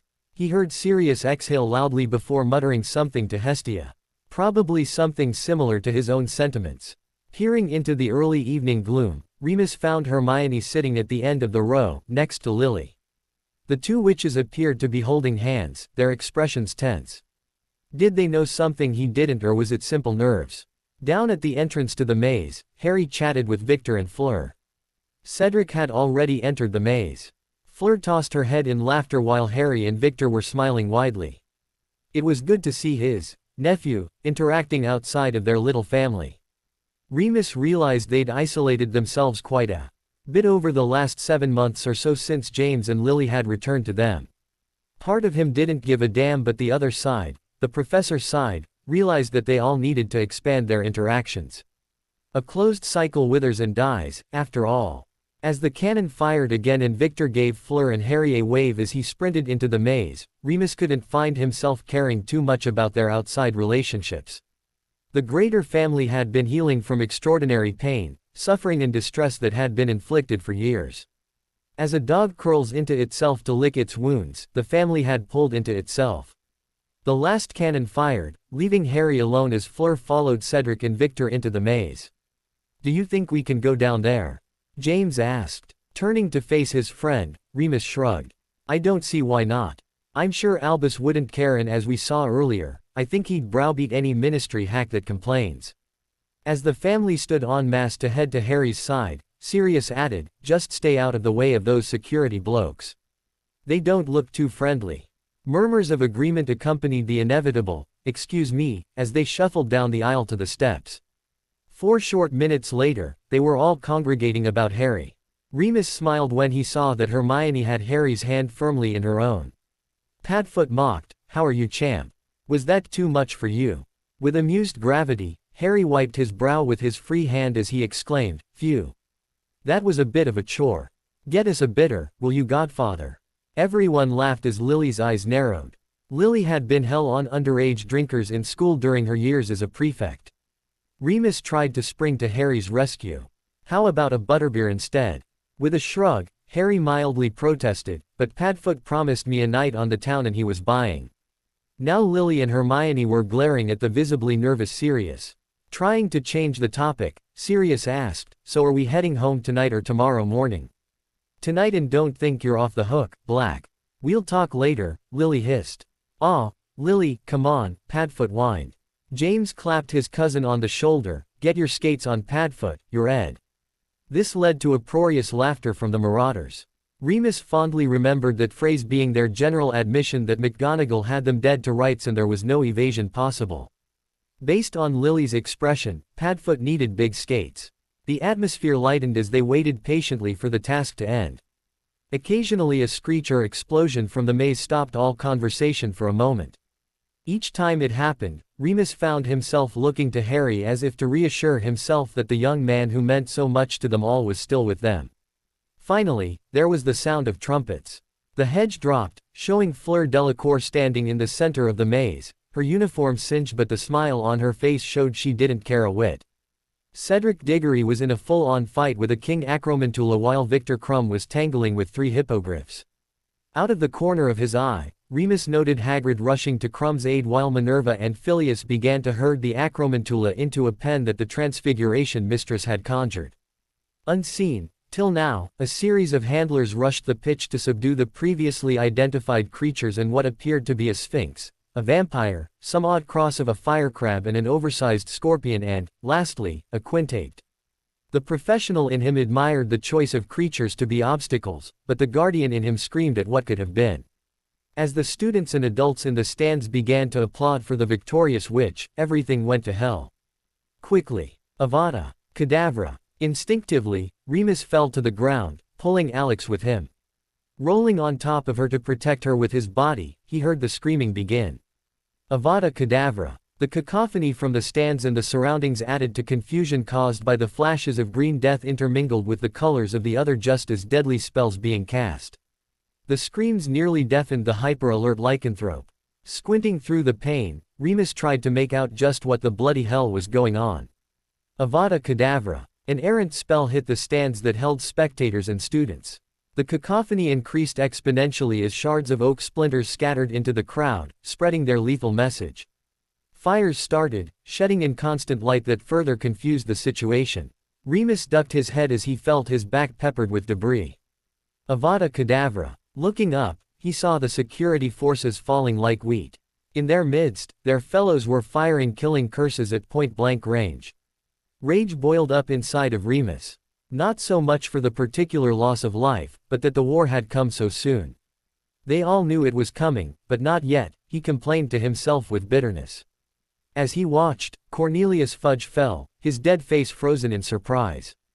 The Bulgarian minister for magic was already dead while the German and French ministers had been portkeyed away, their security details bristling as they searched for more assassins. Now that the Bulgarian minister was dead, no one seemed to pay his corpse any mind. Remus had a moment of sick fascination to watch the head of the French security detail, as he fought an opponent in hand-to-hand combat, stand on the face of the fallen minister. Looking to his right, Moony saw Harry lying on top of Hermione while James and Lily crawled to the young couple's side. Hestia lay on her side, her arms over her head. Sirius, where was he? The barking of Padfoot caught Remus' attention. No, he groaned in fear. Sirius was stupid enough to go charging into the fight without thinking. Across the way, the Big Grim had ripped the arm off one of the attackers and had moved on to the next. Beside him, Albus Dumbledore waded into the fray, his face a mask of cold, efficient fury. Snap conjuring a boulder overhead of his opponent, he crushed the man. His piercing charm drilled a hole in the breastbone of the next man. A wide area stunning spell brought down nearly the whole group. With the mass of people on the ground, Remus saw a panting Amelia Bones across the way, her wand in hand as she stood over a fallen opponent. "Remus, let me up," Alex shouted from underneath him. "Not yet," he growled at her. The wolf within screamed to protect his mate. Not since the last war had he felt this strongly about anything, and it rocked him a bit. The last time had been while shopping with Alex for Harry's first birthday gift. The Death Eaters had attacked Diagon Alley. 4 of them had paid for their folly that day. His eyes scanned the area for further threats. Alistair was stumping toward Albus. Minerva and Phileas moved to herd the panicking students up to the school. Remus could see Sprout, Pomfrey, Vector, Snape and babbling trying to gain control, but over 400 teens and preteens were in the process of losing their collective head. "Damn it, Remus, there are people hurt," Alex protested. Regaining his own head, Remus stood, allowing Alex to sprint to the battlefield to try to save those that could be saved. Forcibly, he stopped his hands from shaking. The adrenaline had flooded his system and was quickly being flushed. The fierce expression on Albus Dumbledore's face took the lycanthrope aback. For all the time that Remus had known the old headmaster, the man had preached tolerance and capture of their opponents. Tonight, though, he'd killed at least 2 men. Something had obviously changed. As Alex sprinted away withdrawing her shrunken bag from a pocket, Remus saw Sirius returning to the group, his shirt covered in blood. Hestia stifled a scream as she ran to her fiancé. Moony heard Padfoot murmur, "I'm fine. It's not my blood." Hermione was in Harry's arms. Despite her involvement in Harry's adventures through the years, she'd never seen a person killed before this evening. Remus could hear Harry's murmured, "It's okay. I'm here and it's okay." Lily was rubbing Hermione's arm while James had his arm about Harry's shoulder, whispering something in his son's ear. Things went from bad to truly shitty. Alistair turned on the Potter group, his battered face contorted in rage and hatred. Nearly snarling, he spat, "The Dark Lord shall rise." Harry, Hermione, Lily and James disappeared. Remus could only gape, realizing that the voice-activated portkey that Alistair had surreptitiously placed on Harry earlier had just been triggered.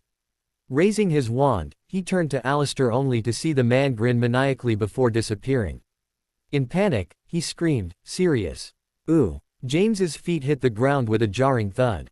It isn't easy to do much while traveling by portkey, but he had repeatedly screamed to his family, "Draw your wand." When he felt the impact of their landing, he blindly cast a wide-area stunning spell even before he could make out where they were. Silence. Crouching low, he backed up until he felt someone directly behind him doing the same thing. Out of the corner of his eye, he saw Lily's distinctive red hair. Reaching for her, he grabbed her arm, pulling her to his side. It seemed like just yesterday that Voldemort was breaking down the door to the rental cottage. Here they were again. There was a rising foreboding of despair in James. Last time they'd been cornered by the Dark Lord, the Potters had been trounced with ease. Maybe it was social conditioning, perhaps it was ingrained in his DNA, but James' lips curled back as the aggressive feelings rose within him to protect his family. Every fiber of James's being screamed in defiance at being unable to defend his family again. "Harry, Hermione," he whispered harshly. Looking about, he saw that they were in a graveyard. It was small, but well populated, so it was most likely a family or clan resting place. "I'm here," he heard Hermione from directly behind him. "Here," his son replied from near Hermione. "Good, let's get thee out of here." James pulled a handkerchief from his pocket and incanted, "Portus," without taking his eyes off his surroundings. The better part of valor, it seemed, was retreat. They were in an unknown place with unknown opponents with no backup at hand. A very bad situation, but at the same time, it was eerie. There was no one about. He expected a hostile welcoming committee, so this empty silence was a bit unnerving. Everyone clustered about, placing a finger on the handkerchief. "Activate," James said with a rush of relief. Nothing happened. Not again, Lily groaned from his side. Not wasting time, James cast Remus, communication charm. Summoning Remus and Sirius should also bring the cavalry. A thought occurred to him, so he called, Rowry. Nothing. Their loyal house elf either couldn't hear him or was being prevented from joining them. The net result was the same. They were alone. Dad, can we please get the hell out of here? Seconded, Hermione added. Follow me, James replied. Glancing at Lily, he saw the ferociousness in her gaze. There would be no gentleness in any exchange of spells this evening. Ah! Harry screamed as he fell to his knees. His wand in the grass, he held his hands to his forehead. Panic flooded James. Harry had never shown this kind of pain. He'd had broken bones, concussion, cuts galore and never whimpered. Now, he was writhing on the ground in agony. Stupefied. Glaring at Hermione, James nearly snarled before his brain caught up with reality. Harry was incapacitated and the only way to move him in an easy manner was to have him unconscious. Lily scooped up Harry's wand as James turned on his son's intended. Instead of the curse he was going to hurl at the teen, James pointed as he told her, "You levitate him." Turning to Lily, he added, "You've got the rear. We're running the hell out of these wards." "Oh, really? Ooh." Hermione was furious and terrified at the same time. It seemed that all her fears were being realized. Once again, Harry was fate's plaything. She was sick and tired of her fiancé. She rejoiced for a moment. She was tired of him being tossed about as if he were a rag doll held in the chubby clutches of a 3-year-old. Turning to the sound of the voice, she sneered. She had expected Lucius Malfoy to be here, but this wasn't he. The man who was standing directly behind them, kitted out in his Death Eater robes, was Lumpish, who spoke in an East End accent. Hermione felt James stiffen in recognition as Lily snarled, "Caro. Long time, there, Potter. I don't think you'll be going anywhere anytime soon. See, the Dark Lord wants to have a chat with you once he's feeling up to snuff." His wheezing gasping that passed for laughter reminded Hermione of an asthmatic after they'd finished smoking a fag. The rage boiled and roiled inside Hermione. The man's insolent drawl and perverse enjoyment of the family's situation, combined with the now quiescent Harry at her side, fomented a situation. With a snarl, she snapped her wand up. The silent reductor curse left her wand before any of the others had processed the fact that Hermione had raised her wand at all. It was amazing, she thought later, what a truly brassed-off and motivated witch could do. Amicus Caro was vaporized by the force of her spell. The man exploding in a mist of red with bits of gore falling about energized the seen and unseen. James, Lily and Hermione turned away from where the Death Eater had stood and began to run. Hermione hoped that they were headed toward the edge of the wards and not into the middle of the Death Eaters, but tried to focus on keeping the floating Harry from slamming into a headstone as they ran. Behind them, she heard people running and shouting. Despite her pounding feet, harsh breath and grunting in effort as she hurdled a low grave marker, she heard one voice that she'd been imagining in her nightmares for some time now. "Get me the boy. We must have him. It could only be Voldemort." Lily had told her how he spoke of himself using the Royal Collective. That oddity of speech combined with the bone-chilling tone gave away the speaker's identity. With a deft move, she placed Harry on the ground before conjuring a granite dome overtop him. "James, Lily," she called. The parents who lived pulled up. Seeing her plan, they ran back to cover the helpless Harry. Casting the springboard charm, Hermione jumped a good 20 feet in the air. Twisting about, she cast a chain of curses across their back trail. Reductor, Siege Engine, Reductor, Explosive, Concussion, Reductor. The cushioning charm she spot cast at her feet let her land softly. Spinning about, Hermione vanished the conjured granite dome before sprinting off, Harry in tow. James and Lily covered her retreat, their spells adding to Hermione's efforts. Behind them, they left a nightmare. The area effect curses had cratered the landscape while killing 7 Death Eaters. 4 recent recruits had been jellied as Hermione's concussion curse crushed them as if they'd been in an hydraulic press. The area was ruined and any pursuit from behind was severely hampered, as had been Hermione's intent. All the conditioning and running were paying off for the smartest witch of the age. Now that she was warmed up a bit, she transfigured her robes to shorts so as to move easier. Vaulting a headstone, she found herself face to face with 4 enormous, bestial men. "Hello, pretty," the leader leered. Standing forth, he was huge. His foul reek reached Hermione's nose, causing her to recoil in disgust. The man had not only not bathed in weeks, but there was an overlying smell. A rotten corpse smell. Then she noticed, he had several moldering fingers on a cord about his neck. Repulsive trophies of a sort. James and Lily caught up, Lily puffing with the exertion. Prongs stepped in front of Hermione as he snarled, "Greyback. I'd hoped you'd died in the years we were gone. No such luck, pretty boy. I'm too damn mean to die. You, however." The sentence was left unfinished as the unchanged lycanthrope hurled himself at James. Before Hermione could react, one of the other men had her in his grips. To her side Lily grappled with the third man. That left the fourth running away with the unconscious Harry over his shoulder. Once again, the rage roiled and boiled. Pulling with all her might, Hermione freed her left hand. Shifting her weight, she shot forward like striking out at the man. The vicious jab hit the lycanthrope square in the throat, crushing his windpipe. He was dead, but didn't know it yet. His eyes wide in pain and surprise, the now choking lycanthrope reflexively reached for his throat as he doubled over. Without pause, Hermione kicked him in the stones. Dropping like a bag of old shit, he left the way clear for Hermione to follow the man who had carried off Harry. Glancing to her left, she caught James's gaze. "Go," he shouted. "We'll be fine." To give truth to his statement, Lily's wand flashed, banishing her attacker across the clearing. Hurriedly, Hermione summoned Harry's wand from his mother. As the holly and phoenix feather slapped into her hand, Hermione stuffed it into her waistband. Not turning back, Hermione sprinted back the way she'd come as she heard the crunch of the banished lycanthrope breaking his back as he hit a tree. Ooh! The jostling woke him. Harry forcibly suppressed a groan as he came to his senses. It felt as if someone had used a hammer on his head and followed it up with a few swift kicks right in the center of his forehead. Squinting, he tried to make out his surroundings. It was hard to see anything as he was hurled from the shoulder of whoever had been holding him. Topsy-turvy went the world until he had a most unpleasant alighting upon terra firma.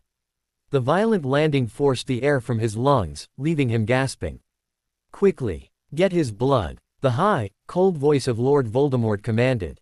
Dizzy, Harry felt a sharp pain on the back of his hand.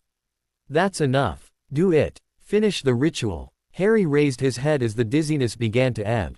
His nuts still hurt like hell, but if Voldemort was close enough to hear, he was close enough to kill. Determination welled up from within to finish this contest of wills. He would kill Voldemort or die trying. There was a splash as a thing was reverently placed in the cauldron by one of the masked Death Eaters. "Blood of the enemy, forcibly taken, you will resurrect your foe," a silently weeping Peter Pettigrew intoned as he dashed the bloody knife over top an enormous cauldron. Harry looked about in dismay. Ringing the cauldron, Peter and himself were a dozen or so Death Eaters in full regalia. As surreptitiously as possible, Harry felt for his wand. Not in his holster. Nor his waist. Not in his boot. Damn. Looking about, Harry felt a mix of defiance and despair. He'd not go easily, for he'd not sell his life cheaply. "Goodbye, Hermione. I wish so much," he thought to himself. "Flesh of the servant, willingly given, you will revive your master," Peter intoned. A Death Eater left the circle, approaching the cauldron with noticeable trepidation. Finally, he extended his arm over the magically boiling potion.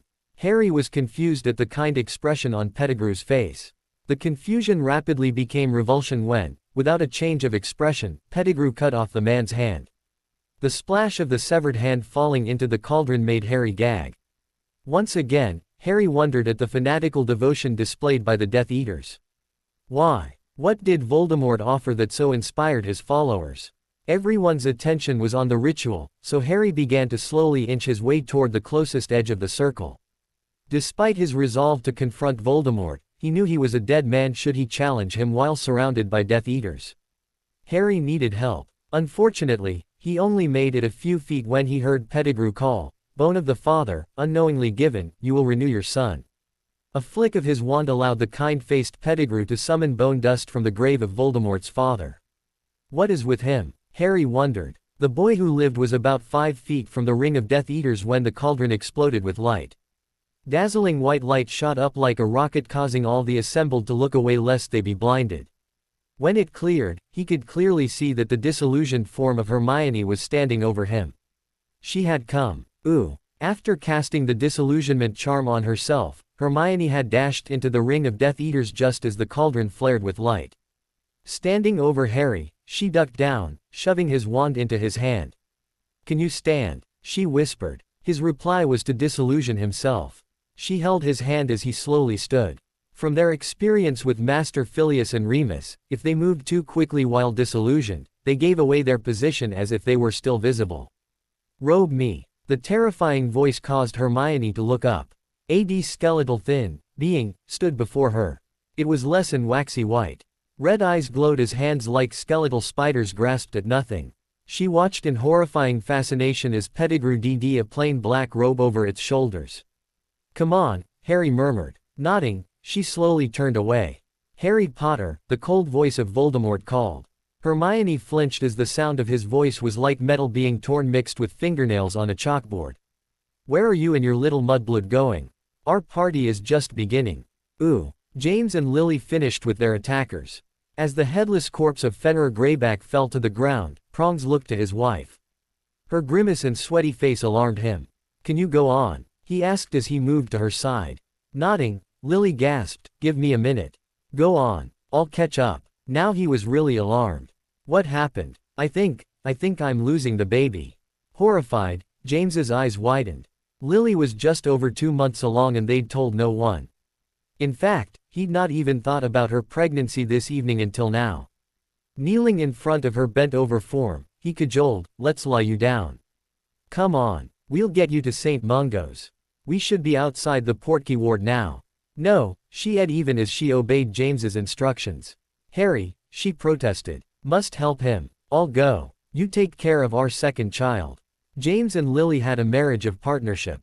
As such, he'd never directed his wife to do anything, nor she him. This was one time, though, that he was going to ignore that rule. When he set his jaw and stared at her, James could see the resignation in her expression as she nodded in agreement. Snatching a leaf, he tucked it into her hand. "Portus," he incanted before immediately commanding, "Activate." He breathed a sigh of relief when she soundlessly disappeared. Standing, he cast the communication charm to Rowry, directing him to join Lily at the hospital. Between him casting the privately held spell and the destination being a public facility, he doubted that the elf would be warded against joining Lily. Turning to head in the direction that Hermione had run, he heard a series of pops. His wand raised, he turned to see Sirius, Remus, Albus, Minerva and a few Aurors he recognized. One was a big black fellow, Shacklebolt or somewhat, and the other was his distant cousin, little Nymphadora, Andy's daughter. "Where are they?" Sirius snarled. Ignoring his cousin, James turned to Remus. "Can you cast the spell to ask Alex to join Lily at the hospital? She'll be in casualty. Rowry should be with her." Remus didn't say anything, just concentrated as he cast the spell. All frowned as the earth shook. Looking at his friends, James realized what had just happened. Harry or Hermione had just cast the Earth Shaker spell. "What the prongs?" Sirius demanded. Ignoring Sirius again, he turned to the group. "Harry and Hermione are up ahead." He gestured in the direction that the witch had pursued her intended. "I've no idea if the opposition is, but it must be significant." All gave solemn nods of understanding, even Sirius had calmed. Looking to Albus as the most experienced fighter, he ignored the flare of his resentment towards the old man as he proposed, "Sirius, Minerva and I should transform to scout ahead. You and the rest move up the path until you see the headstone that looks like a huge falcon. We'll rendezvous with you there in 2 minutes." Albus nodded. "Be careful, James. I'm sure that Peter has told Voldemort's forces about your animagus forms." James nodded as he was shifting forms. By the time the stag looked up, the Grim was at his side. Prongs indicated to the east with his rack, Padfoot giving a small yip as he bounded off to reconnoiter. Stealthily, Minerva shot down the direct path, her coloring and size hiding her nearly immediately in the early evening darkness. Without looking back, Prongs bounded off to the west, letting loose his full speed. The stones and trees went past in a blur as Prongs focused on what lay ahead. His fear for his son and Hermione drove him faster. He could hear shouting and screams. Through the trees and headstones, he could see flashes of light. Leaping over a headstone, he found a man in Death Eater robes standing in front of him. "What the man began, but the exclamation was cut off as Prongs lowered his head and charged. 8 points of his magnificent rack ran the man through and gored him. The Death Eater's heart, lungs and stomach punctured, causing the man to die in seconds. Shaking his head to clear his antlers, Prongs bounded off toward the commotion. Racing down a small path, he began to distinguish individual voices. It didn't seem like there was time to backtrack to the rendezvous. He flowed from Prongs to James in a fluid second. Casting Remus, handy spell, he sent to Albus the position of the fighting and that the reserve force should come up immediately. Repeating the spell to Padfoot and Minerva, he turned back to the fighting. His blood ran cold when he heard Hermione scream, "Harry!" With utter disregard for himself, he sprinted forward, casting blasting curses as he went. "Ooh, where are you and your little mudblood going? Our party is just beginning." It was completely ridiculous. Harry was surrounded by Death Eaters. A reborn Lord Voldemort had his gaze fixed firmly on him. Yet, here he was getting his back up as Voldemort called Hermione that word. Taking a page from Sirius' book, Harry adopted an air of nonchalance. He had to buy time for his parents and others to arrive. With Hermione at his side, he might be able to take Voldemort, but not if they had to deal with a dozen or so black-robed lackeys at the same time. "I always knew you were a fool, Tom, but didn't know you were so vulgar and lower class, as well. I mean, really, using such language is just so unnecessary." Harry could feel Hermione's shocked stare as she turned to look at him. Harry had to swallow forcibly as the silence from Voldemort grew. The wizard's rage was nearly visible, but Harry had to buy for time. Turning about, Harry made a show of counting. 12, 13, 17 all told.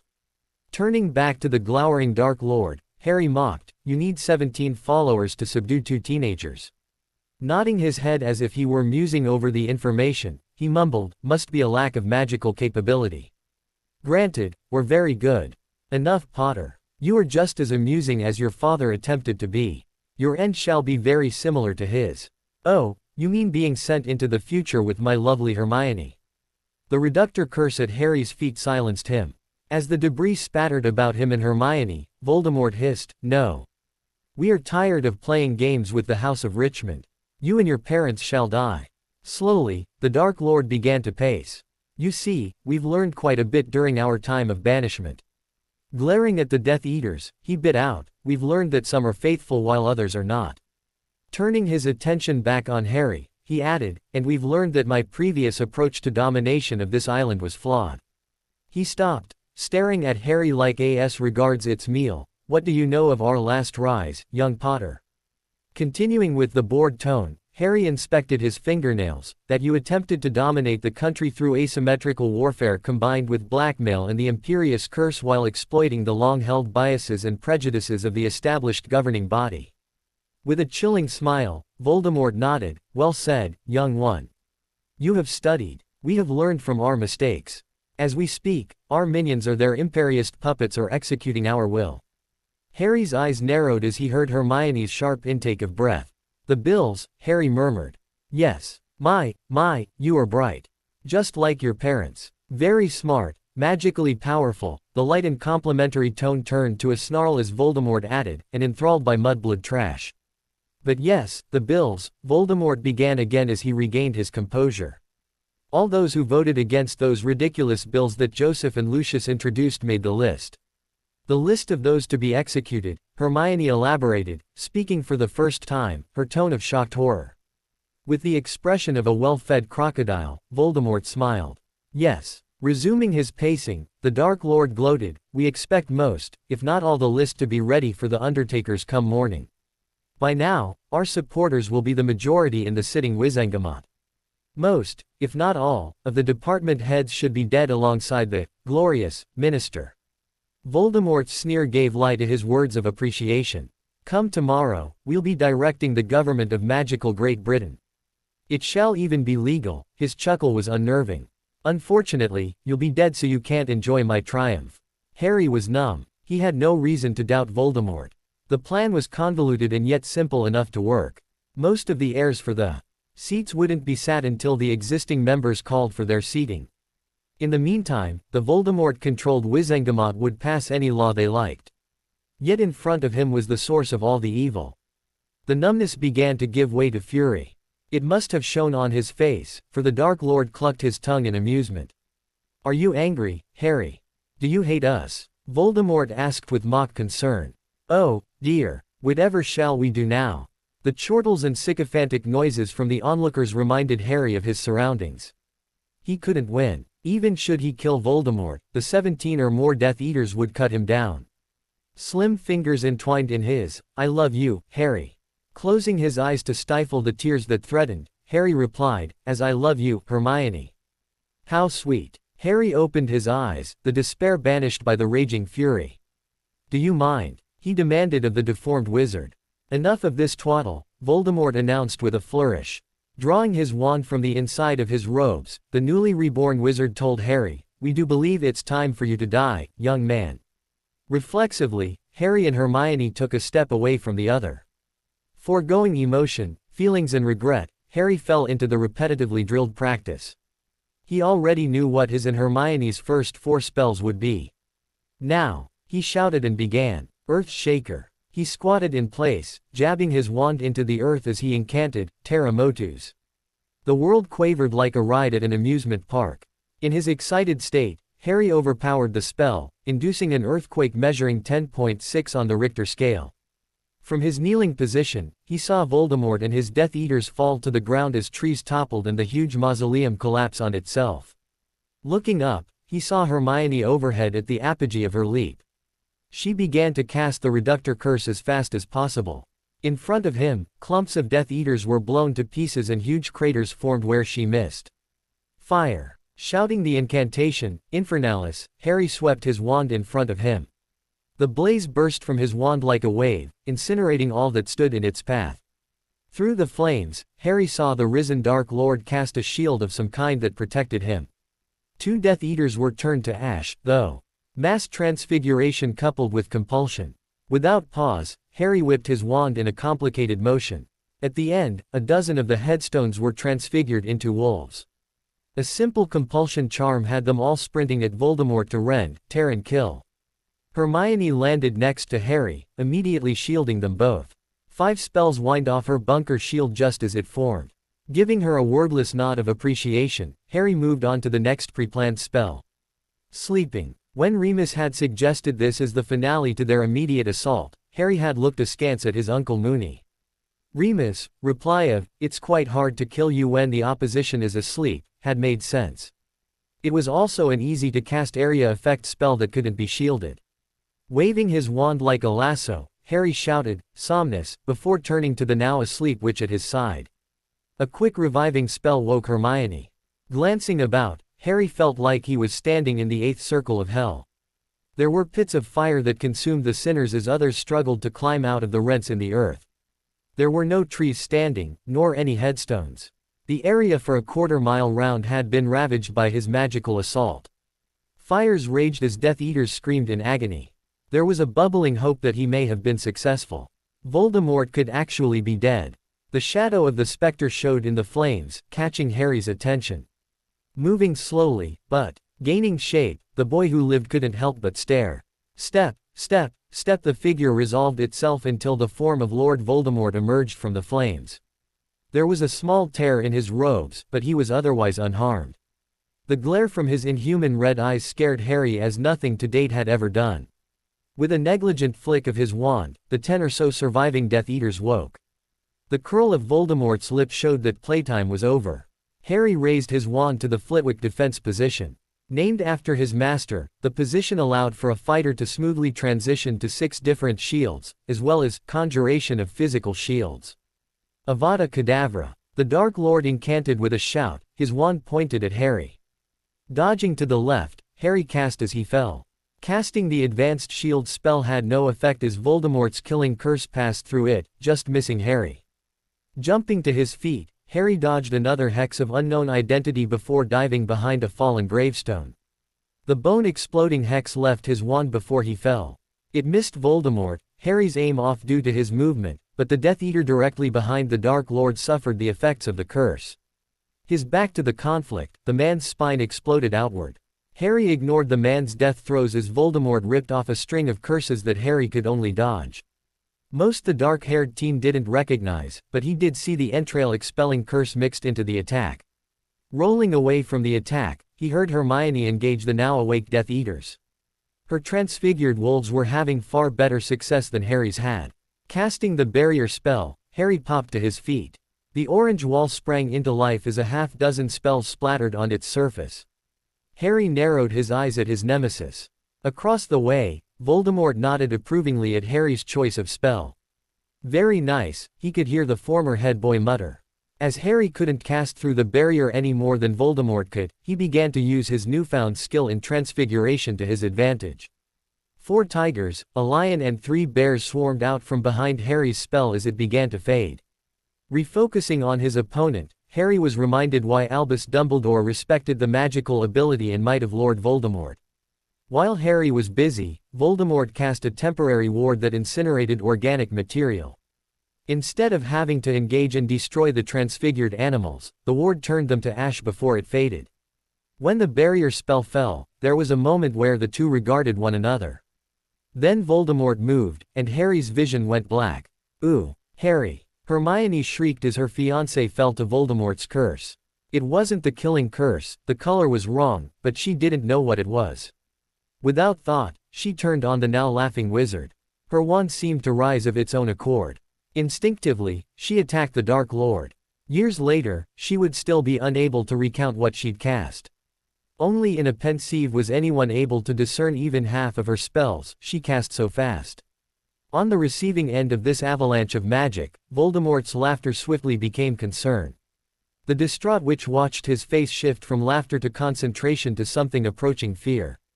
Blinding, reductor, binding, bone-breaking, reductor, piercing, siege engine. Voldemort shielded with spells Hermione had never seen. His movement fluid, he edged toward a path that led from the clearing. Redoubling her efforts, Hermione grimaced with the effort. Changing up the pattern, Hermione tried to transfigure the Dark Lord into a parrot, but he dodged the spell. The battering ram hex was shielded with a purplish area effect spell that created an enormous shattering sound as if 1,000 oaks had just exploded. Drawing her reserves, she cast Chain Lightning. Panting at the effort from her high-powered casting, she grimly smiled as one fork of her attack struck the Dark Lord on the leg. His screams were chatters as electricity shrieked through his newly reconstituted body. Falling to the ground, his body shook and convulsed as the electricity found its ground. Her hands on her knees, the smartest witch of the age shuffled to stand over her fallen betrothed. A corner of her consciousness heard James and Sirius shouting her name, but her focus was entirely on the smoking Dark Lord. Part of her wanted to fall on her knees, weeping for her fallen lover. The more rational aspect of her knew that this wasn't over until they'd verified that Lord Voldemort was well and truly dead. Impossibly, he rose. With wide eyes, she met his eye and trembled. It was evident that he was furious at her for injuring him so, exposing vulnerability before his followers. His hard gaze moved to the side and Hermione heard a voice that caused relief to flood her body. "Hello, Tom." Albus Dumbledore strode into view, interposing himself between the Dark Lord and the overwhelmed teens. "Dumbledore." The two titans stared at each other, daring the other to move. With a quick spell, Hermione levitated Harry. Inch by inch, she retreated, never taking her eyes off the Dark Lord. The terrible foe shifted his gaze from his former teacher to sneer at the retreating teens. Dumbledore raised his wand as if to do battle. Voldemort rolled his eyes in exasperated derision in response. Hermione was stunned at the incongruity but didn't have time to process it as Voldemort barked, "Now!" Completely exhausted emotionally and magically, Hermione could only watch as Voldemort laughed at the old headmaster. "You may think you've won, old man, but you've lost everything. We own Britain now. We'll be seeing you soon, Dumbledore." With the portkey wards dropped at the Dark Lord's command, he vanished. Hermione collapsed. Pulling Harry into her arms, she wept as she screamed, "Somebody help me." The sun was warm on her shoulders as she walked down Nacional 340 toward Benicarlo. Stepping from her hidden apparition spot, Hermione made as if she were fixing her sandal strap to explain her sudden appearance from the stand of palm trees and bushes. Stamping her feet in the dust at the side of the road, she took a deep breath. An old man with white hair in a threadbare dark suit trudged by as he walked into town, lifting his hat in greeting. Hermione gave him a wan smile, far less bright than she would have offered a mere month before. Shouldering her purse, she turned to follow the old man over the bridge that led into the town proper. "Harry," Hermione murmured to herself before shaking her head. "En el nom del père." Benicarlo was a small town with a greater population of approximately 20,000 at the northern reach of the Valencia province of Spain, which lay in the northwestern corner of the nation, nestled below Catalonia on the Mediterranean coast. Taking a deep breath, the brunette which took in the sea air. So very different from Rowan Hill, which bordered Tremadoc Bay in Wales, a very distant part of her appreciated the differences but also the similarities. She was now surrounded by the warm scented air of the Mediterranean as opposed to the fresh clean air of northern Wales. Hermione barely noticed. Leaving the bridge, the young woman checked her watch. Mass started at 8 and she wanted to be there a few minutes early. The weight of her troubles was evident. Dark bags dragged down on her eyes and the tan that was darkening as every day passed did little to add to the dullness of her skin tone. When she'd returned from the family's vacation to the Caribbean, her skin had been a shiny bronze. It was now a dull brown. Clack, clack, clack. Her sandals' rhythmic beat on the pavement of the road was like a metronome. Clack, clack, clack. The sun was full up, but the day was not yet hot. The warm land breeze filled her hair like a sail, but she took no joy from the pleasant weather. She was taken aback when they first arrived at La Ritirata of the Potters to find that Valencian was the primary language spoken by the locals. The sprawling villa of the family was nestled in the fairly empty country to the north of Benicarlo. True, most knew Castilian Spanish as well, but there was a nationalistic pride in the Valencians to keep their original tongue that was nearly the same as the more well-known Catalan of their northern neighbors in Catalonia. Il Phil. Oh Lord, Harry, the young woman shoved her hand over her mouth to stifle the newfound tears. She'd not seen Sirius in a week. Her foster father's vocal rage and Remus' quiet fury at Harry being felled by Voldemort had been intimidating, even to the witch who'd bested them in a winner-take-all melee. As she lay there in the grass of the cemetery, holding her fiancé close and screaming for help, Sirius was the first to arrive at her side. "Something's wrong with him, Sirius. He won't wake," she implored him with voice and eyes. He'd immediately run to Dumbledore, demanding a portkey to the Hogwarts infirmary. James and Dumbledore had taken the unconscious Harry with them. Hermione would never tell another soul what Sirius and Remus had done next. She'd also never tell that a part of her approved of their actions while she was also repulsed. As the Aurors were busy ensuring the area was clear, Sirius grabbed Remus by the collar, explaining what had happened. Completely exhausted, Hermione sat there dumbfounded as the two men went to each fallen Death Eater and decapitated them. Every one, wounded or dead, lost their head. Sirius was shouting and weeping while Remus was coldly efficient in his task.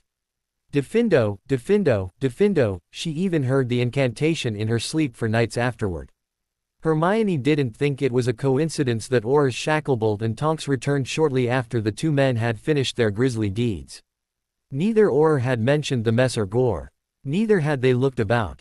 She barely remembered Sirius forcibly placing her hand on the portkey Dumbledore had left behind. Vaguely, Hermione had a memory of Remus muttering, "She's in shock, Padfoot. I'll carry her." There had then been a feeling of warmth and security until they arrived in the infirmary. There, she began her vigil at Harry's side. Once Lily and Alex had returned from St. Mungo's, the family had evacuated to Spain. James and Lily were taking no chances. The villa had been placed under the Fidelius charm with Sirius as the secret keeper. He insisted upon swearing an unbreakable vow to James, with Lily as their binder, never to disclose the secret to any enemy of House Richmond.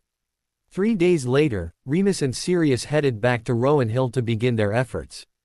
Aurors Shacklebolt and Tonks were working with them, but the older marauders didn't say much else about their days. Remus still returned home to Alex every night, but Sirius was back far more sporadically.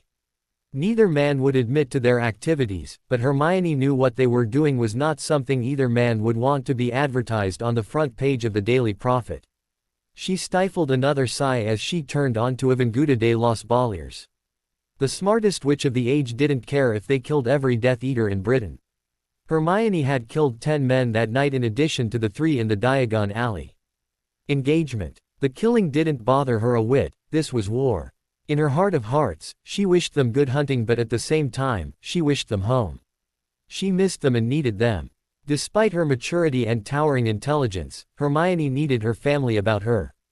She was holding on by a thread and had been for some time. Neville and Susan had arrived 2 weeks ago and they'd been some help, but Neville was dealing with his own troubles. Lady Augusta was one of those assassinated on the night of the third task. Her brother, Algernon, had apparently been under the Imperious Curse, for he'd first used the asphyxiation curse on Lady Augusta before jumping off the roof of Green Hills. With Voldemort in firm control of Britain, they had no surety, but the entire family assumed that Frank and Alice Longbottom had been dispatched by now. Neville was now the last Longbottom in his line. He had cousins, but it wasn't the same. His family was dead. Susan had tried to be a support to Hermione and had succeeded on more than one occasion, but her primary focus was Neville, as the poor lad was a mess. "I l'espère son. I love you, Harry," she murmured. The hitch in her breath was quashed immediately. As was her wont these past few weeks, Hermione distracted herself with other thoughts. Amelia Bones had taken rooms in Zurich with Albus Dumbledore as the two appealed to the International Confederation of Wizards for assistance in what the old headmaster had termed a hostile usurping by a known terrorist and his supporters against the legal and elected government of magical Britain. They'd made surprisingly little headway in gathering support. Again, Hermione didn't care. A very small part of her brain found their efforts interesting, especially when Hestia had become Amelia's full-time assistant, but in the end, she didn't care. Harry. God in heaven, she missed him. She'd been holding on for the first few weeks, suppressing her own distress to be of service to her fiancé and her family. Focusing outward instead of to the anguish that lay inward, she tended to her unconscious best friend, his wounded father and the recovering Lily. James had been seriously injured by a dark slicing hex that had almost taken off his left arm at the shoulder. It had left him with a stubborn-to-heal wound that just recently had closed. The rest of him, though. Lily's pregnancy had been saved, but just barely. It had been 3 weeks of bed rest before Alex felt comfortable allowing the red-headed witch to do anything as strenuous as pouring her own bowl of Cheerios. Lily only moved from her own bed to the chaise lounge in Harry's room. Hermione had her own bed next to Harry's, on the other side. The brunette Englishwoman hurried through the old quarter of Benicarlo to make it to the church. The sandy brown brick facades would have been bright and beautiful in their own way had she visited the town last month. This month, they were lifeless. Like herself, she'd not wept until the day before. Stifling the feelings, avoiding the misery and plain ignoring her own distress had been necessary just to get through the days. Harry needed to be fed. He needed to be bathed, and she'd be damned if anyone tended to him but her. Her eyes narrowed in malice. She'd hissed at Alex, "He's mine, now get out." Instantly realizing her overreaction to Alex's offer of assistance, Hermione had immediately apologized. The blonde healer had merely nodded before wrapping the traumatized young woman in a tentative embrace. Listlessly, Hermione had returned it, for to melt into the embrace and the sentiment it offered would be to admit and face her own feelings.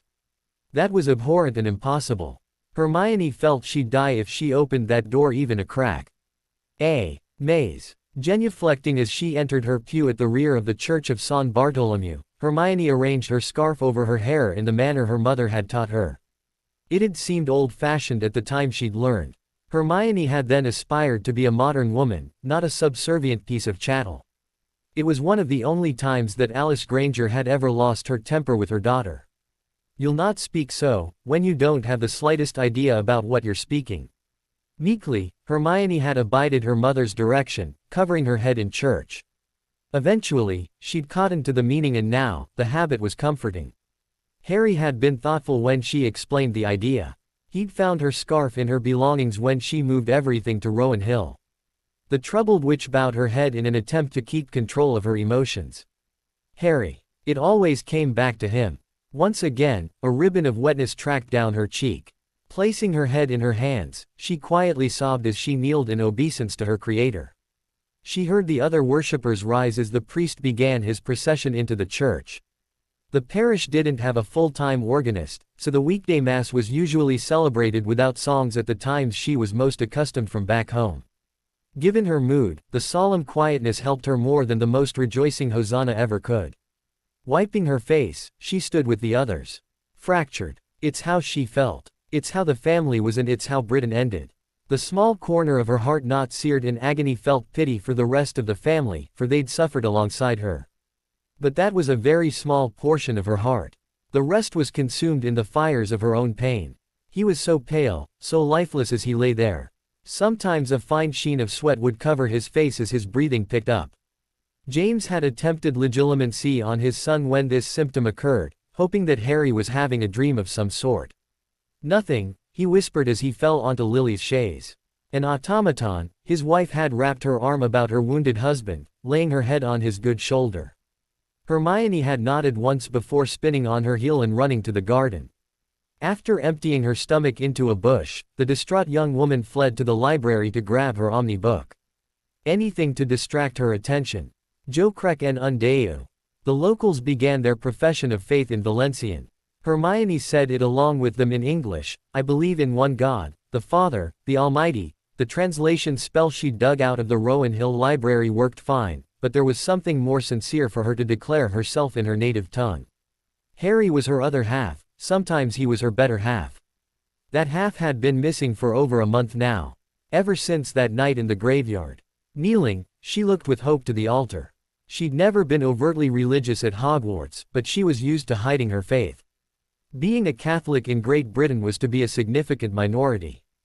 Despite the open-mindedness exercised by the majority of Britons, Guy Fawkes Night was still celebrated and a few ignorant sods still knew the words to Croppies Lie Down.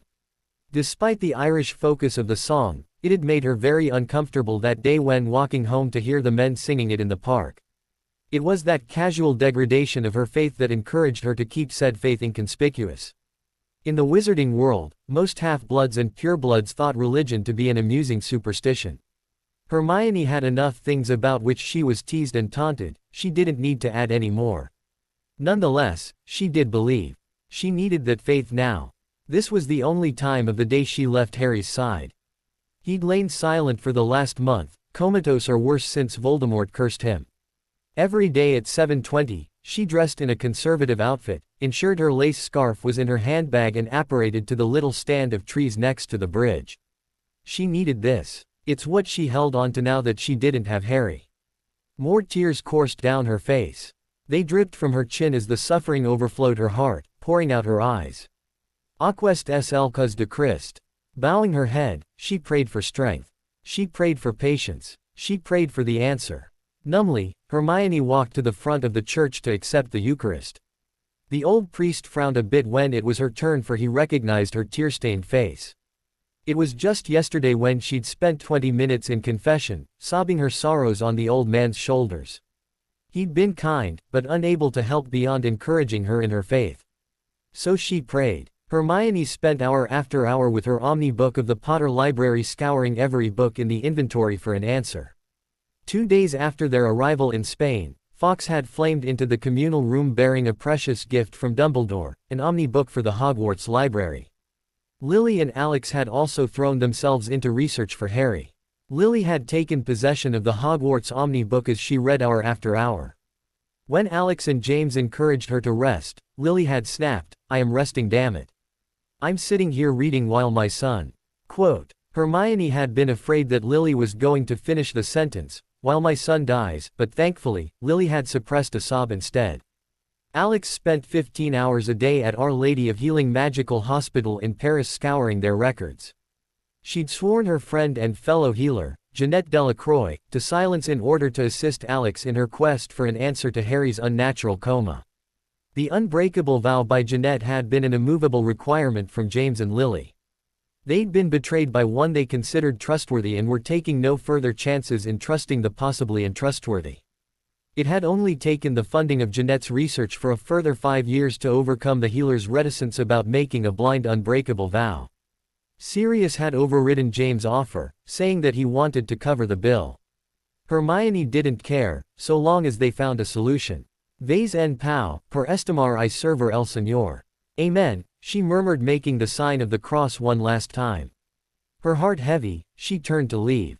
Perdre Granger. The soft voice called. Turning, Hermione saw Father Sanchez approaching, his face a mask of concern contrasting with the bright green vestments adorned with a gold-embroidered cross on his chest. Père, she greeted in return, her voice muted. I gather your young man does the same. He asked after guiding her to the back of the church. It wasn't a cathedral, but it was large enough to have a private conversation in the back if one kept their voice low. Her lips firmly closed, Hermione silently shook her head. He nodded in return, sadness heavy in his face. I have said the Mass this morning for his recovery and shall do so every Monday until he returns to you. Incredibly touched by the old man's compassion and concern, she whispered, "Thank you, Père. Thank you very much." Tears threatened again, so she cut off her reply. Nodding in understanding, he placed his hand on her head in a blessing. May the Lord bless and keep you. May his Son speed healing for your beloved, and may the Holy Spirit infuse you with courage and faith in your time of trouble. In the name of the Father, the Son and the Holy Spirit, Amen. Hermione was silently weeping again. The old Dominican shifted his hand from her head to her shoulder, giving her a squeeze. Go to him. We shall all pray for your betrothed's recovery. I shall contact the Mother Abbess and the sisters at the convent. They too shall add their supplication to your cause. His kindness and love were too much for her. The silent sobs became open, racking torment. For the past weeks, she'd bottled up her feelings so as to focus on the problem, healing Harry. It was too much, though. The feelings couldn't be contained nor ignored. He wrapped an arm about her shoulders as she began to wail in her torment. She was half falling as he led her to an empty pew. Unbidden, an old woman rushed back into the church at the sound of the crying. As the linen of her black dress rustled as she scooted next to the sobbing young woman, Hermione could nearly feel the woman's matronly concern. Hustling to Hermione's unoccupied side, she pulled the wailing young woman to her breast, making soft noises of comfort. Father Sanchez may have been celibate, but he had lived a long time. Hermione felt him gently disengage. She assumed he was heading to the sacristy to remove his vestments. She didn't have the ability even to further muse about the man or his intentions. The entirety of her being was consumed in the forestalled pain. "Harry, oh God, Harry," she murmured. "Skl Jove?" the woman asked. It took a moment for Hermione to catch up before she answered the woman in Valencian. "Yes, Harry is my young man. He and I are to be married. But he is ill," the woman finished with a tone of sad confidence. "Yes." There was a long moment of silence as Hermione's tears slowed and the old woman held and cooed at her while stroking her hair.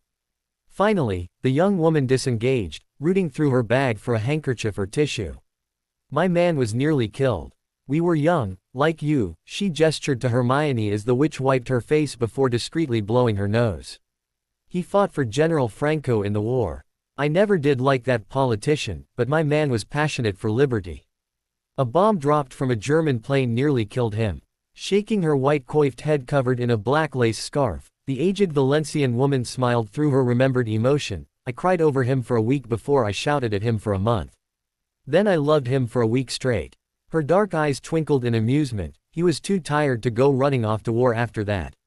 Hermione gave a weak, wet chuckle as the old woman cackled in amusement. Their smiles quickly faded, though. "I buried him 2 years ago, out there," the woman gestured with her chin toward the parish graveyard. With a no-nonsense expression the aged woman turned her wrinkled, sun-darkened face to Hermione. The young witch nearly gulped at the forbidding expression on the old woman's face. "Does he still breathe?" "Yes," she whispered as she nodded, tears starting again. "Does he love you?" "Yes," she whispered again. "Then trust. Trust him to come to you. Trust the Lord to do what is best." As she was pulled to the old woman in an emotional embrace, Hermione shook with her sobs, but now they were sobs of purgation rather than suffering. I believe. 20 minutes later, a red-eyed and blotchy-faced English witch apparated from a stand of trees to a hidden home above the beach on the Valencian coast of Spain. She was returning to her love. This day, she had more hope and faith than when she departed earlier in the morning. "Ooh, it's strange, you know." It was one of those odd non-sequiturs that left Susan with a hard time catching up. Neville and she were sitting with Harry as Hermione headed into town for Mass. The brunette witch had explained it to them once, but nothing other than, "It's for my religion," really made much sense. Susan had tactfully ignored the red puffy eyes Hermione had worn home the day before, allowing the witch time to fix her face before rejoining everyone in her and Harry's room. It was about time she let it out, the red-headed witch mused to herself. Susan felt horribly for Hermione, for the whole family, really. Neville was moving from devastated to hurt while James and Lily spent all day, every day, working on Harry's recovery. Alex had thrown herself into research while Remus and Sirius seemed to be extracting the price of their treasured boy's injury in the blood of as many Death Eaters that they could find. That didn't trouble the witch at all. Let all the bastards burn. For a moment, an imagined scene fell in front of her vision as if a curtain of blood. Susan's blue eyes narrowed as her mind once again invented the final moments of her parents. During her 3rd year, she'd found the investigative report of her parents' murder in her aunt's study. It had been her father's birthday and Aunt Amelia always had a hard time with the day. Susan had found the unattended file as her aunt wrestled with her own demons down at the local. The graphic descriptions of the state of her parents' remains had lit a fire in Susan's bones that day that could only be quenched with blood. Specific blood, that is. The 12th Death Eater. She was convinced there was one who had escaped before the Aurors had arrived. If it took her dying breath, Susan had sworn to find and kill that person. The coil of loathing and fury wound tighter and tighter until her body nearly quivered in emotion. These emotional storms came every so often. Not necessarily associated with specific events or emotions, but more likely associated with her mental state. Right now, she was thinking about family and how she and Neville fit in the greater family. Closing her eyes as she took a deep breath, she tried to calm. She was somewhat successful. Suppressing her burning hatred for the Death Eaters, she reached over to her boyfriend. Refocusing her attention, Susan took Neville's hand in hers as she asked, "What's strange?" She thought the question came out in a less than choked voice. "He's my best mate, you know," Neville observed in a soft voice. His eyes on the immobile young man, Neville's focus was far away. "But at the same time, I'm not his best mate. Hermione is," Susan observed. "Yeah." Frowning a bit at his glumness, she asked, "Does that bother you?" He was silent so long, Susan was tempted to prod him to see if he was awake. Eventually, he replied, "It shouldn't, but it does a bit. Sorry." In his embarrassment over his admission, Neville turned away from his girlfriend to look out the window. Nodding to herself, Susan scooted her chair closer to Neville. The small smile on his face met her halfway, reassuring her that he was doing better. He reached for her hand as she resettled. They sat in silence for a long moment until Neville spoke. "I had a long talk with Uncle James yesterday." "Oh, about what?" Susan never found fault with anything James did for Neville. The man had done so much for the newly minted Longbottom Lord that Susan would be grateful to the time-displaced man until the day she died. "About losing your family in one swoop." She didn't reply as the silence flooded the room again. Over the past weeks, a statement like this from Neville had led to tears or an abrupt change of topic. His melancholy air coupled with the sad expression was new. The pain didn't seem to be as raw as it had been for the previous weeks. She closed her eyes as the warm sun fell upon her face. Taking a deep breath, Susan attempted to wait patiently for Neville to explain himself. Patience didn't come easy for her, so she tried the meditation that Hermione had taught her the other day. He said that at first he'd been lonely. Sirius is his cousin, see, so that helped, but there was no one out there who was a Potter. Startled by his words, Susan took a deep breath to steady herself. Refocusing on her boyfriend, she followed his train of thought. After her parents' slaughter, she'd stayed with her Aunt Amelia, but there were scads of bones out there. Family gatherings needed a community center to accommodate everyone. The fire in her belly flared again, but Susan ruthlessly shoved it aside. "Susan," he asked softly to catch her attention. Turning to him, she replied, "Yeah. Thank you." Her expression became confused, but in a friendly way. Explaining a bit, he told her, "You've listened and never criticized. For all that I loved, he corrected himself, my Gran. She wasn't the most understanding or patient of people. You've been wonderful." Neville blushed as he searched for words. Coming to his rescue, Susan told her beau, "I'd do most anything for you, Neville." This was, she thought for a moment. "I'm honored that you chose to confide in me when you needed help." His shock was evident, but it quickly melted into a soft smile. Hermione strode in the room wearing shorts and a t-shirt. Her glance at Susan was a familiar one. Answering the unspoken question, Susan told Hermione, "No change." There was no reply from the witch as she pulled her hair into a ponytail. While she wrapped her hair in the elastic band, Susan thought something was different about the brunette. Are you all right? There was a long, considering silence. At her side, Susan felt Neville brace himself for an emotional outpouring. Hermione looked the redhead full in the face and with a peaceful expression, she answered, I am. I'm not very happy about all this, but I'm all right. Surprised but happy by Hermione's newfound attitude, Susan watched as the young woman shifted to caretaker role as she cast the spells to empty Harry's bowel and bladder. Another spell switched the empty contents of his stomach with a pasty, highly nutritious concoction routinely used by healers for comatose patients. One last spell cleansed him from head to toe. Pulling out the Potter Library Omni book, Hermione opened to the table of contents. With a considering expression she began to hunt. Susan couldn't help but be mesmerized by the change in Hermione. This morning, her friend had been a wreck, yet now she had it together. The surprise became complete when Hermione cleared her throat before beginning to read aloud to her betrothed. Chapter 1. The Old Sea Dog at the Admiral Benbow. Susan was entranced by the story of Jim, Squire Trelawney and the old buccaneer. Just as Billy Bones was being served up the black spot, there came a loud crack from the apparition spot on the veranda. Susan saw Hermione's eyes narrow as the witch looked up from her book. As the redhead drew her wand, Hermione stood, leaving the book at the foot of Harry's bed. The tension in the room became a living thing. Her recent musings on the death of her parents came back to Susan, full force. Her jaw set, the niece of Amelia Bones braced for a confrontation. Relished the thought of it, even. Neville, stand in front of the doors to the veranda. Hermione's voice was soft, but had a steel backbone. Without hesitation, the sandy blonde-haired wizard moved to the glass doors, peering out for any sign of an intruder. Despite the house and grounds being encased in the Fidelius charm, none of the teens were taking chances that this was a benign visitor. Susan, be ready to assist either Neville or myself, Hermione instructed as she skirted around Harry's bed to stand between her fallen mate and the door. The robotic nature of Hermione's words was given lie by the near snarl on the brunette's face.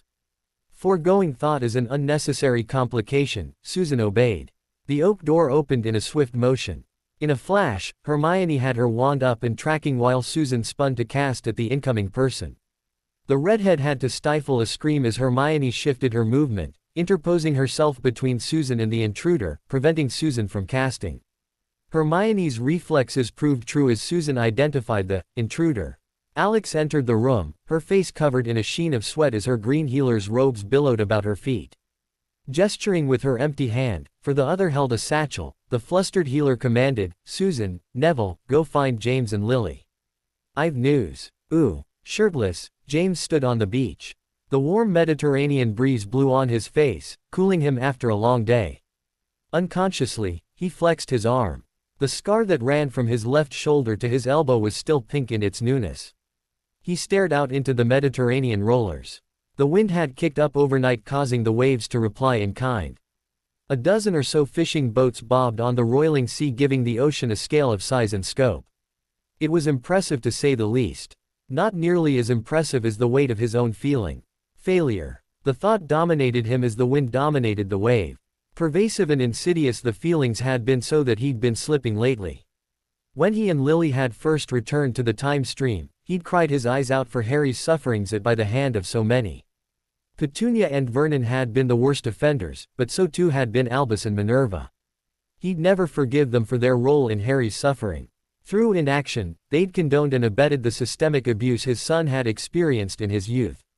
A slip of Minerva's still haunted him. I can't tell you how many times I healed him during his youth with those people. Then why the bloody hell did you leave him there? James scolded to himself for the 100th time. Harry's situation now, though. Flexing his arm again, he turned up the beach to begin his aimless wandering. He was taking his daily 1-hour break from his vigil at Harry's side. Early on, he'd learned that Hermione had a very proprietary attitude about his son, so he didn't try to force himself into situations where she didn't want him. Hermione did for his son. Fed, bathed, turned, medicined, sang to, held, watched over, all of it. Before Lily had been cleared to leave their bed, he'd had a closed-door conversation with his wife. I think Hermione's going to crack. Lily's frown was a borderline scowl. She was in an ill temper because of the enforced bed rest, and any aspersions cast on the smartest witch of the age merely aggravated that state. Explain, she commanded. James explained that their future daughter-in-law was winding tighter and tighter. She's not wept, not shown any sign of distress. Lils, I was a mess when you were in the hospital for a day. Harry's. The conversation faltered. James was secretly terrified that Harry was dying inch by inch in his comatose state. They all knew that Voldemort was fast, it was how he'd taken James and Lily on the fateful Halloween night. However, this spell that he'd cast was beyond any of their ken. The open omni-book of the Hogwarts library that lay on Lily's lap gave testimony to the breadth of the Dark Lord's knowledge. Lily had been studying that damned book for 3 weeks to no avail. His wife was the smartest person that James knew, bar none, but his already tenuous hope was fraying with each passing day when Lily shook her head in negation at his hopefully questioning glance. The worst part was that this was his entire fault. Kicking a broken shell with the toe of his sandal, James growled in frustration and self-loathing. Had he been faster, Harry wouldn't be so afflicted. Had he not hesitated, Harry would be with them. Had he pressed on in the graveyard, leaving Dumbledore and the rest to their own devices, he would have been at his son's side as he confronted the most deadly Dark Lord since Morgana. Had he done his job as Harry's father, his son wouldn't be suffering untold torment. His body yearned to weep. The healing restorative process that rehabilitated the body and soul was aching to let loose, yet he refused. James Potter was a man with an iron will and he exerted it now. He would not weep. He would not release his demons. I don't deserve it. It's my fault. He'd nearly lost his son to Voldemort once. It had nearly killed him. If he lost Harry to this withering, it would kill him. Despite his prankster nature, James wasn't a drama queen. For the most part, he was a practical man who enjoyed a good laugh. He was also only 23. Nonetheless, the pit of despair in which he was trapped threatened to consume him. What he and his family had endured would test men twice his age, yet he'd not broken. He was bowed, true, but never broken. If he lost Harry, James was sure he'd break. A gust of wind swirled the sand about his legs, peppering him with the little bites of the grains as they dug into his skin. Rolling his wounded shoulder, he kept walking. The safety of Lily and the baby had been a relief. Growing up an only child, he longed for a large-ish family. When they'd first married, James had jokingly asked Lily if she wanted 1 or 2 dozen children. Her derisive expression had muted his jocularity. 3 sounds good to me, she informed him. 3 little Potters sounded really good to James. Uncle James. Hearing the hail, James turned. Halfway down the beach to the house, he saw Neville running up the beach as he waved his arms. Waving back to show he'd heard the call, James smiled. Neville was a good lad who was turning out all right. Had everything gone as planned, he and Harry would have grown up as near brothers. As it was, they were fairly good friends. Still, what's going on? James asked the panting teen. His hands on his knees, Neville gasped, "It's Alex. She says she has news about Harry. She needs you back at the house." His eyes wide, James dashed down the beach, transforming to prongs as he ran. Ignoring the statute of secrecy, prongs tore through the surf and hard-packed sand at the waterline. In later years, James would realize that he'd never run so fast as that morning when prongs raced down the Spanish beach. When he pulled even with the stairs up the cliff to the house, James transformed back to run up the stairs. Without pause, he dashed into the house. Tearing open the door, he bolted to Harry's room. Through the open door, he saw Lily standing next to Alex as she tearfully asked, "Can you help him?" "Ooh." Hermione sat on Harry's bed, holding his hand when James rushed into the room. His hair disheveled and his shirt long lost, her future father-in-law demanded, "What is it?" "I've an idea about Harry," Alex began. Gesturing to the chairs spread about the room, they all settled down. James and Lily unconsciously reached for each other while Susan settled back in her chair. Harry had been given the master suite as most of the family congregated in the room during the day. They needed the space that the master suite afforded. Sitting next to her fiancé as he lay on the king-sized bed, the brunette witch Hermione focused on the blonde healer as she began. "This morning went very badly. I made no headway and after the previous weeks, I began to," she blushed a bit. "Well, let's just say that I'm quite grateful that Sister Rosario afforded me a private room to research. Any other day, Hermione would have laughed or at least smiled. This morning, she did her best to patiently wait for Alex to get on with the story. Jeanette came in when she heard me shouting. After she calmed me down, she reminded me what healer Paul always told me when I was an intern. When you are at an impasse, go back to the beginning. So, we started at the beginning. The color of the spell. The incantation and wand movements, if known. The caster of the spell. The symptoms shown by the patient. Alex rolled her eyes at her own thick-headedness. Then I offhand mentioned that what Harry's going through mimicked what James and Lily experienced at Halloween night. There was silence in the room. Hermione was stunned to the point where she couldn't even think properly. The answer didn't lie with Harry. Turning to the elder Potters, she saw the same stunned realization on their faces that Hermione felt. The answer lay with James and Lily. When can you do the procedure? James asked. Hefting the satchel, Alex stood. Right now. We'll go to Remus in my room. Without comment, James stood, said Lily on the cheek and left the room. When the door to the other room closed, Hermione closed her eyes in a silent plea. Please God, please. Her hard-won equilibrium melted in the face of the real possibility that they could find a cure for Harry. He could be awake in minutes. Holding her, loving her and saying her name. Ruthlessly she shoved her hopes and fears to the side, focusing on the moment, lest the moment be lost. Susan's question roused her. Lily, what just happened? The redhead ventured in a somewhat timid tone. When Hermione turned to Lily, she saw the reason for Susan's reticence. Tears were running down the auburn-haired woman's cheeks. For exactly what reason, Hermione wasn't sure. Was it relief that the answer could be near to hand? Was it apprehension for what James was about to undergo? Or was it fear that this was yet one more false trail? Hermione hurried to the other woman's side, taking her hand. Answering for the mother who lived, Hermione told Susan, the anecdotal evidence indicates that Harry is suffering from the same spell that Voldemort used on James and Lily back in 1981. He cast it all three incredibly fast. The effects of the spell were similar to a stunning spell, but he revived James and Lily back then. No he didn't, Lily whispered hoarsely, her emotion-laden voice countering Hermione's nearly autonomic recitation of facts and conjecture. Remembering the full story of that Halloween night, Hermione paled. What? Susan asked. Voldemort revived James using the Cruciatus, Lily replied in a whisper as she stared at her unconscious son. There was a horrified silence before Susan broke it, protesting, but surely that was just because he's a sadistic bastard.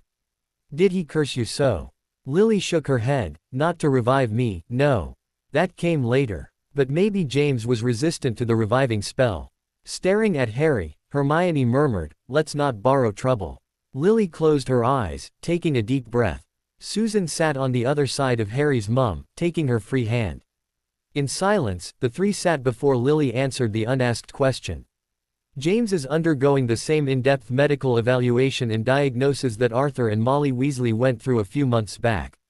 It's extremely unpleasant, painful even, and very intrusive. You can't do it because of the baby and they can't do it to Harry because we're afraid it might make whatever he's suffering from worse, Hermione commented in an undertone as she watched Harry. Lily nodded. The procedure should tell us what spell Voldemort used on James that night. Hopefully, that's the same spell he used on Harry. And we can find the counter, Susan finished. She shook her head as Hermione mused on what all three witches were thinking. How could we be so incredibly stupid? Then again, they were all too close to the problem. Alex was the least known to the family, still she'd been too close. It was really an accident that had given them this lead. If Voldemort used the same spell on both Harry and James. If. All three jerked when they heard James scream. It was hoarse and loud before it cut off. Alex must have cast a silencing spell. Hermione's eyes widened in shock and horror. She knew the procedure was unpleasant, but not this. James, Lily whimpered. The tears started again as Lily looked from the open door to the bed where her son lay and back to the door. Susan stepped up to fill the emotional breach. He'll be fine. Don't worry. A pale and sweaty Neville filled the doorway, his eyes wide. What's happening? Susan shook her head before she murmured, not now. Have a seat. So, they waited. Closing her eyes, Hermione clamped down on her emotions to keep the shakes at bay. Already, her hands were trembling. Her body was assaulted by tension, fear and terror, so she threw herself on her faith just to keep from screaming. Hail Mary, full of grace, the Lord is with thee. Blessed art thou amongst women and blessed is the fruit of thy womb, Jesus. Holy Mary, Mother of God, pray for us sinners, now and at the hour of our death. Amen. Again and again, she repeated her mantra, finding refuge in the words, the sentiment and the repetition. Her pleas were not unheard. It seemed an eternity that they sat there in the tense silence. Hermione plunged herself in faith, for it was all she had left. Harry was her anchor in life. Maybe it wasn't a good and healthy thing, but it was the way she lived. For good or ill, he was for her as she was for him. Based on his reaction to her being hurt in the Diagon Alley altercation and the threat of her use in the second task, Harry looked at Hermione in much the same way. Prayer after prayer, Hermione held on to her fraying sanity. Patience was long gone, now all she had was a frantic longing for Harry that was only being held in check by her desperate decision to trust her creator. Had it not been for the old woman back at San Bartolomeu, Hermione was sure she'd be either shrieking or catatonic by now. Hermione was stripped bare, emotionally and spiritually dead to the world. All she had was her faith in Harry. Everything else had been either discarded, taken or lost. There was nothing in the void but God and Harry. True, she still loved Sirius and the rest of the family, but there was no voice or sight in the darkness of her pain and fear. Finally, Alex came back. Her pale complexion combined with her sweat-soaked robes caused Lily to groan. "James. He'll be all right tomorrow. I gave him a sleeping draft that will knock him out until the morning. He'll be sore and more than a bit groggy, but he'll be fine." "What did you find?" Hermione asked impatiently. "Ooh." Settling in her chair, the healer unrolled the parchment that held the transcription of James's medical history. Ignoring the injuries he'd sustained as a boy and preteen, she frowned at some of the spells he'd absorbed as a student in school. Very dark stuff. Moving on, she reread the section for that Halloween night.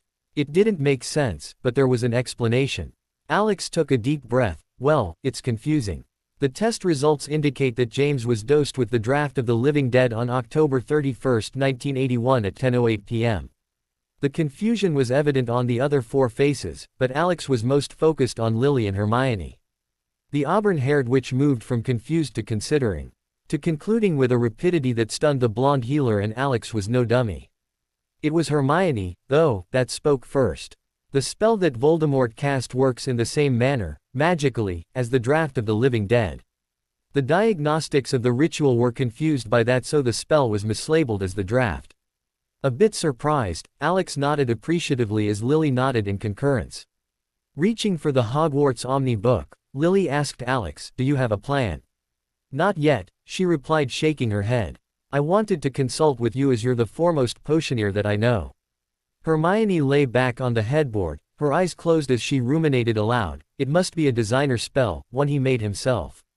The basic wand movements would indicate that the spell itself isn't very complicated. No password or key phrase involved in the counter. "How do you know the wand movement was basic?" Susan asked, her tone curious. Hermione's look bordered on a glare as she replied, "Because nothing else could have beaten Harry. He's the fastest wizard I know." Susan nodded with a hint of defiance. "There's more backbone in this room than I've seen in 20 years. Alex chuckled to herself. The brunette young woman should have been doing the research instead of her, the blonde healer mused. The smartest witch of the age's mind made connections that Alex never considered. Remembering how distraught Hermione had been over the last few weeks, Alex reconsidered. Hermione would have been unable to concentrate or work effectively. The only reason the witch was able to contribute now was because there was hope for Harry. "If it was Remus in that bed, I'd be worse than useless," Alex admitted to herself. Looking over Lily's shoulder as the petite witch dug through the Omni book, the blonde healer and lover of Remus Lupin sighed to herself. There was a constant fear that Remus wouldn't come home one night. He'd been very frank about his and serious activities with the remnant Aurors. A small part of Alex, the part that had once been the idealistic witch who went to healer school to save the world, that small part of her was disturbed by the death and destruction her lover was visiting upon the Death Eaters. Another part, the mature woman in her, encouraged him in his work. So long as he came home to her bed every night, she was content. That little had better leave off, though. Laughing, Remus had told her how Sirius' cousin seemed to be enamored of him.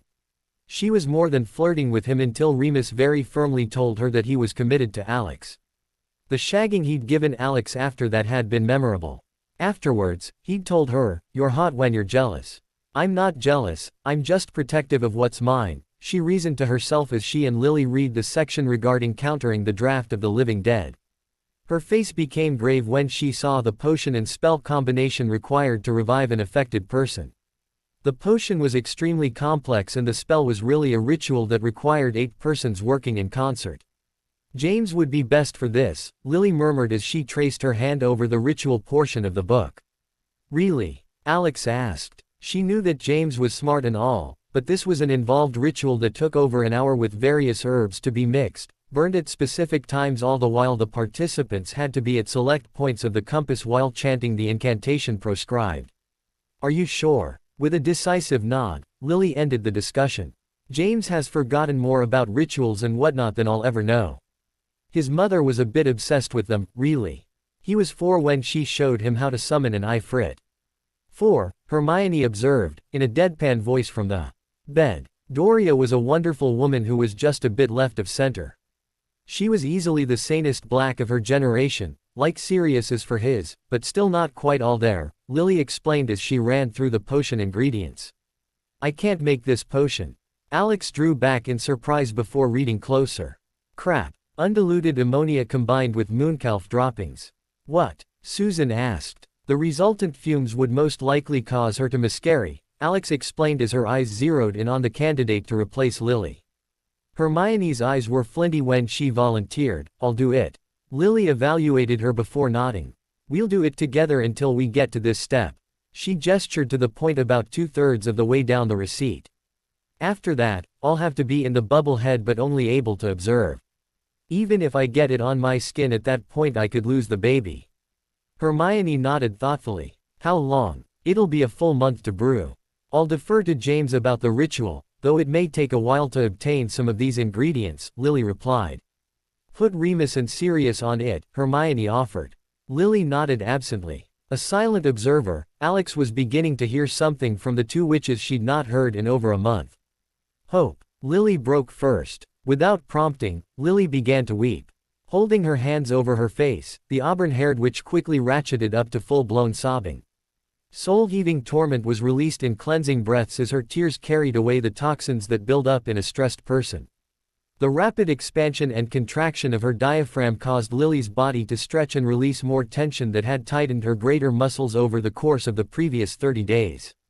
The clinician in Alex also noticed that it was the first time she'd seen Lily smile even a little since the 3rd task. Wrapping her arms about her old friend, Alex was silent as she held Lily. Unnoticed, the now crying Hermione wrapped her arms about Lily from the other side. He'll live, she heard Hermione whisper to the wind. The blonde witch couldn't help but admire Hermione. The young woman had been through so much and still stood tall. On the other side of the room, she heard Susan telling Neville what he'd missed. This odd family, her family, was worth all the effort, struggle and pain. As Lily gave another gasping sob of relief, Alex sent out a silent plea. Remus, I need you home.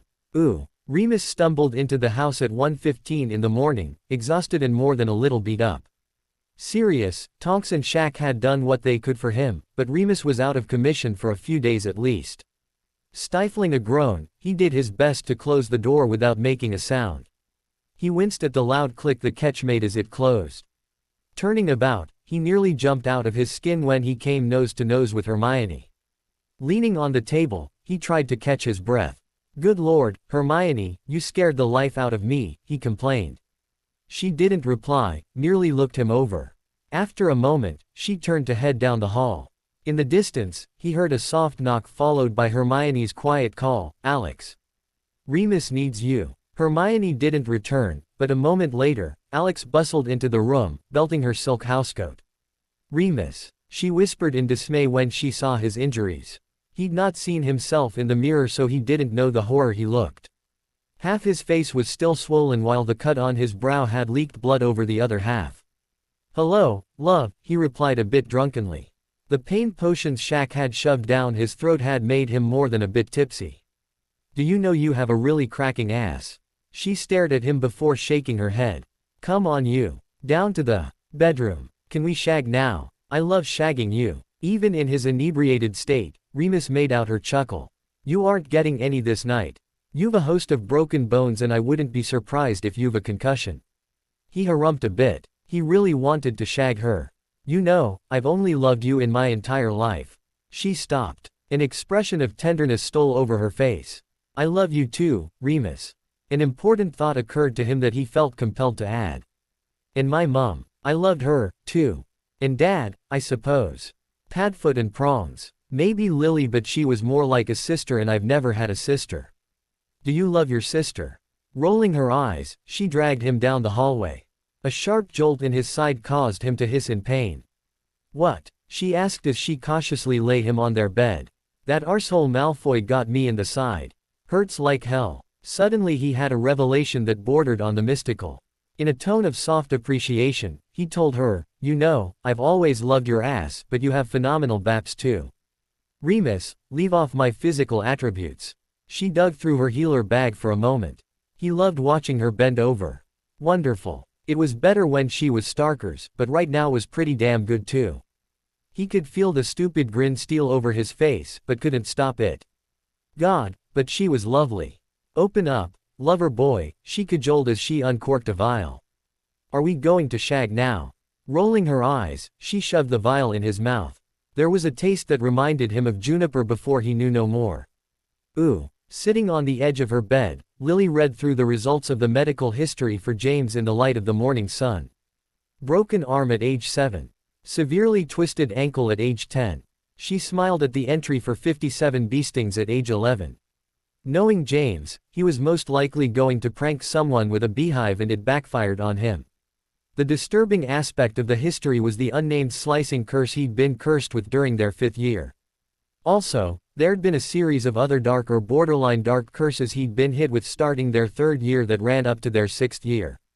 The groan from behind her caused all thought of the list and its implications to fall away. Spinning about, she saw her husband blinking in the sunlight as he smacked his lips together. She couldn't help the smile that blossomed. James was acting as if he'd eaten 4 pounds of sour owl shit and had the breath to match. Hey there, love, she whispered with emotion. The memory of his scream from the day before was strong in her mind. Hey, he murmured. Reaching for her, he pulled her close. How'd you sleep? He asked. Rolling her eyes, she teased, I was lonely and Randy and my husband wouldn't wake up. He chuckled, sorry about that. Let me hit the loo and I'm all yours. She smiled as the silence grew. The playful, teasing atmosphere dissipated until he asked, what's the verdict? Explaining about the spell version of the Draft of the Living Dead was quick as was the probable counter. I'll take a look at this ritual after breakfast, he told her as he winced. Does it still hurt? She asked in a small voice. A bit, he replied with deliberate non-specificity. Lily translated in her head, it hurts like hell. Deciding to return to the results of the diagnosis, she told him, I was reading your entire medical history. I have to know the story behind the bees. He chuckled with real amusement.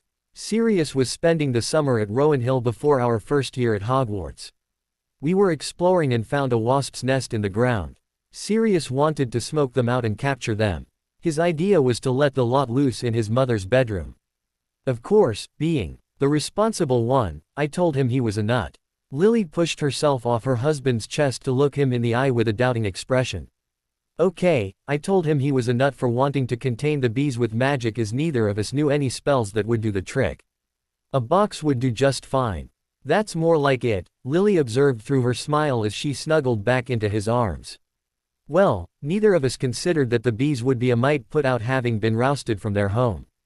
Neither did we consider that they could fly faster than we could close the lid on the box.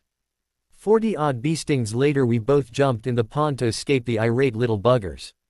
57, she corrected. Really? That many? Yep. They were quiet again, just savoring their closeness. She even felt some stirrings of a carnal nature, but suppressed it. Alex had warned them off for another week and a half, just in case. I also read about the curses, she told him without preamble. Oh, was it Severus? She asked in a neutral tone. He sighed as he stretched. Most of the time. Once it was that Yaxley bastard, but usually it was Snape. He almost killed you, she observed in that neutral tone. Her emotions were strong so she was doing her utmost to keep them under control.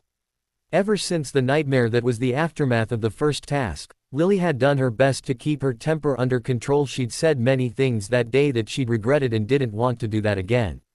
Yeah, he did, James acknowledged. Why didn't you tell me? When? When it happened or after we started dating? Both. He sighed again before telling her, he was your best friend. Even after the owl incident, you didn't like it if I spoke ill of him. I was trying to respect your choice and your feelings. That was after we were dating, what about before? There was a long pause before he began, part of it was pride. I didn't want to admit that he'd gotten the best of me. Part of me was afraid that, he tailed off, causing Lily to sit up again. What? She asked. His eyes pleading, he told her, look, I didn't know you very well then, right? She nodded her agreement. I was afraid you'd have either condoned what he did or agreed with it because he was your friend. I just couldn't bear to think of you as being a promoter of the dark arts. Lily's temper flared before her reason caught up with it. From the perspective of a second year who didn't know me very well, that actually makes sense. She cuddled back into him, pulling him close. I love you, James. As I love you, my Lily.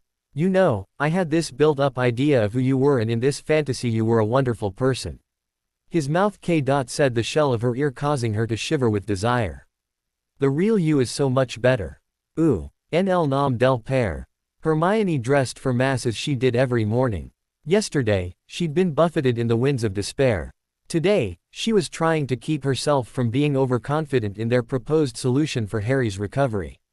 Breezing out of her and Harry's room, she saw Alex sitting at the table munching on a slice of bread dipped in olive oil. It was a standard breakfast hereabouts, one that the healer had taken to with gusto. How's Remus? She asked as she poured a mug of coffee. She didn't consider a bit of coffee to break her fast. Alex rolled her eyes. Whatever pain potion they gave him last night had the most amusing results. Hermione grinned. I heard some of it. Ruefully hiding her smile, Alex toyed with her bread. Well, he has a greenstick fracture in his leg and a clean break of his left forearm. A grade 3 concussion with various cuts and severely bruised ribs round out the bill. Hermione's smile dropped away. Remus was a very competent fighter. For him to be so knocked around was disturbing. Did he say what happened? How was Sirius? Alex shook her head as she swallowed her next bit of bread. After a sip at her morning tea, she answered, he was too out of it to answer any questions. With as much of a pain in the ass as it is to heal lycanthropes, he'll be out until tomorrow morning. I dosed him to the gills. Don't worry, if Sirius was hurt, he'd have been here last night, too. Hermione nodded, but wondered if Alex was right. Since Harry had been incapacitated, Sirius had been more than a bit obsessed with hunting Death Eaters. Glancing at her watch, she headed to the door, giving Alex a wave as she left. I'll Phil. She went through the usual routine of checking her sandal strap and stamping the dust from her sandals as she stepped from the stand of trees. The old man in the threadbare suit raised his hat in greeting again. Today, she was able to return his greeting. Good morning, grandfather, she welcomed him in Valencian. Good morning, young lady, he told her in a creaky voice. I will see you at Mass. She smiled as she nodded, yes, you will. There was a moment where she felt bad leaving the man behind her as she strode off at her pace. A young woman can easily outpace the old, so she stopped. When he drew even with her, she asked, may I walk with you, grandfather? His watery eyes crinkled as he smiled. Extending his elbow, he told her, I have not had a beautiful young woman on my arms since my Esmeralda passed these 7 years and more. I am honored to escort you to Mass, young lady. She smiled at his gallantry as they strolled into town. He told her of his wife and their 8 children, 27 grandchildren and 13 great-grandchildren. He told her of Stephen, his oldest, who had just retired after a full career as a doctor. Pedro, their youngest, had had a long football career with the local football club before retiring and working at an advertising agency. He was a bit wild. He didn't find a good Catholic girl to settle down with until he was 27. Only 3 children, but all beautiful. And so the stories continued. In listening to this old man tell of his life, Hermione had 2 feelings rise to the surface. She wanted this for herself and Harry. She wanted him to be strolling down the road 80 or 100 years hence, telling a young woman of their family. The mere idea of him doing so gave her a warm feeling deep in her belly. Also, she found herself stepping outside of herself and her own worries and fears. True, Harry wasn't cured by any stretch, but in listening to this old man's story, she was able to gain a bit of perspective. Others out there lived, loved and fought in their own ways. This man had fought with the French resistance in the Pyrenees during the Second World War. He too had been a warrior, despite his frail appearance. It wasn't logical, but in her heart, Hermione calmed. Her petition for faith was being fulfilled. Harry was still by far the most important person in her life. He was her anchor about which her entire universe rotated. Without him, she had not doubt that she'd wither on the vine. He was injured and could very well die. Nothing had changed in his status in the last 24 hours. At the same time, she had an unshakable belief that had been planted months before, but only began to germinate yesterday. Harry would be victorious. She didn't know why she thought this, but it was no self-delusion or illusion. I l'espère son. He handed her into the pew where she kneeled. Making the sign of the cross, she bowed her head reverently. The lace of her scarf framed her face and hid her hair. The idea of a woman hiding this possible source of vanity in the house of the Lord had seemed ridiculous when she was 8, but the attitude had been apropos for her. In her vanity, she'd tried to run from the truth. She'd tried to hide from destiny. Harry could very well die in the coming months. She was now fully aware and assured that Voldemort was a deadly, implacable foe. He would not be overcome with a simple disarming charm. This wizard had successfully led a revolution in Britain. In the end, though, Harry was the best wizard she knew. Harry, you're a great wizard, you know. I'm not as good as you. Me. Books. And cleverness. There are more important things, friendship and bravery and love. A maze. Hey mate. Remus looked up from his book to see James settling beside him. Hey, yourself. How are you doing? Shoving aside a few ledgers, he made room for his friend. Half shrugging with his good shoulder, James grimaced. Remus' expression became stony. He'd been badgering James to go to Alex about his shoulder. It wasn't healing as it should have, but his friend was too stubborn to ask for help. You're being stupid, is what he'd told him. I wanted to talk about Padfoot, James began without preamble. Remus exhaled in relief. He'd wanted to raise the topic but hadn't known how. It seemed somehow disloyal to talk about another marauder behind his back. Well, if he and James were going to prank Padfoot, that would be fine, but this seemed different. Good, Remus replied. James' eyebrows cocked in surprise, but then he shook his head. You've been seeing him more than me, so I bet you know more about what's going on with him. Remus nodded, his expression sober. James was on the same tack as his own thoughts. I'm getting worried, James cut to the chase. He's going too far. Remus' thoughts flashed back to the night he was so badly hurt. Things went balls up and Moony was hurt because Padfoot lost control on a mission, no bones about it. It was to be a simple intelligence raid. They were breaking into a long-term records facility that the Ministry Human Resources Department used to house the tons of parchment they generated every day. Magic recalled it to their offices in the Ministry building when required, but for storage, the forms were all kept in a remote storehouse in rural Lancashire.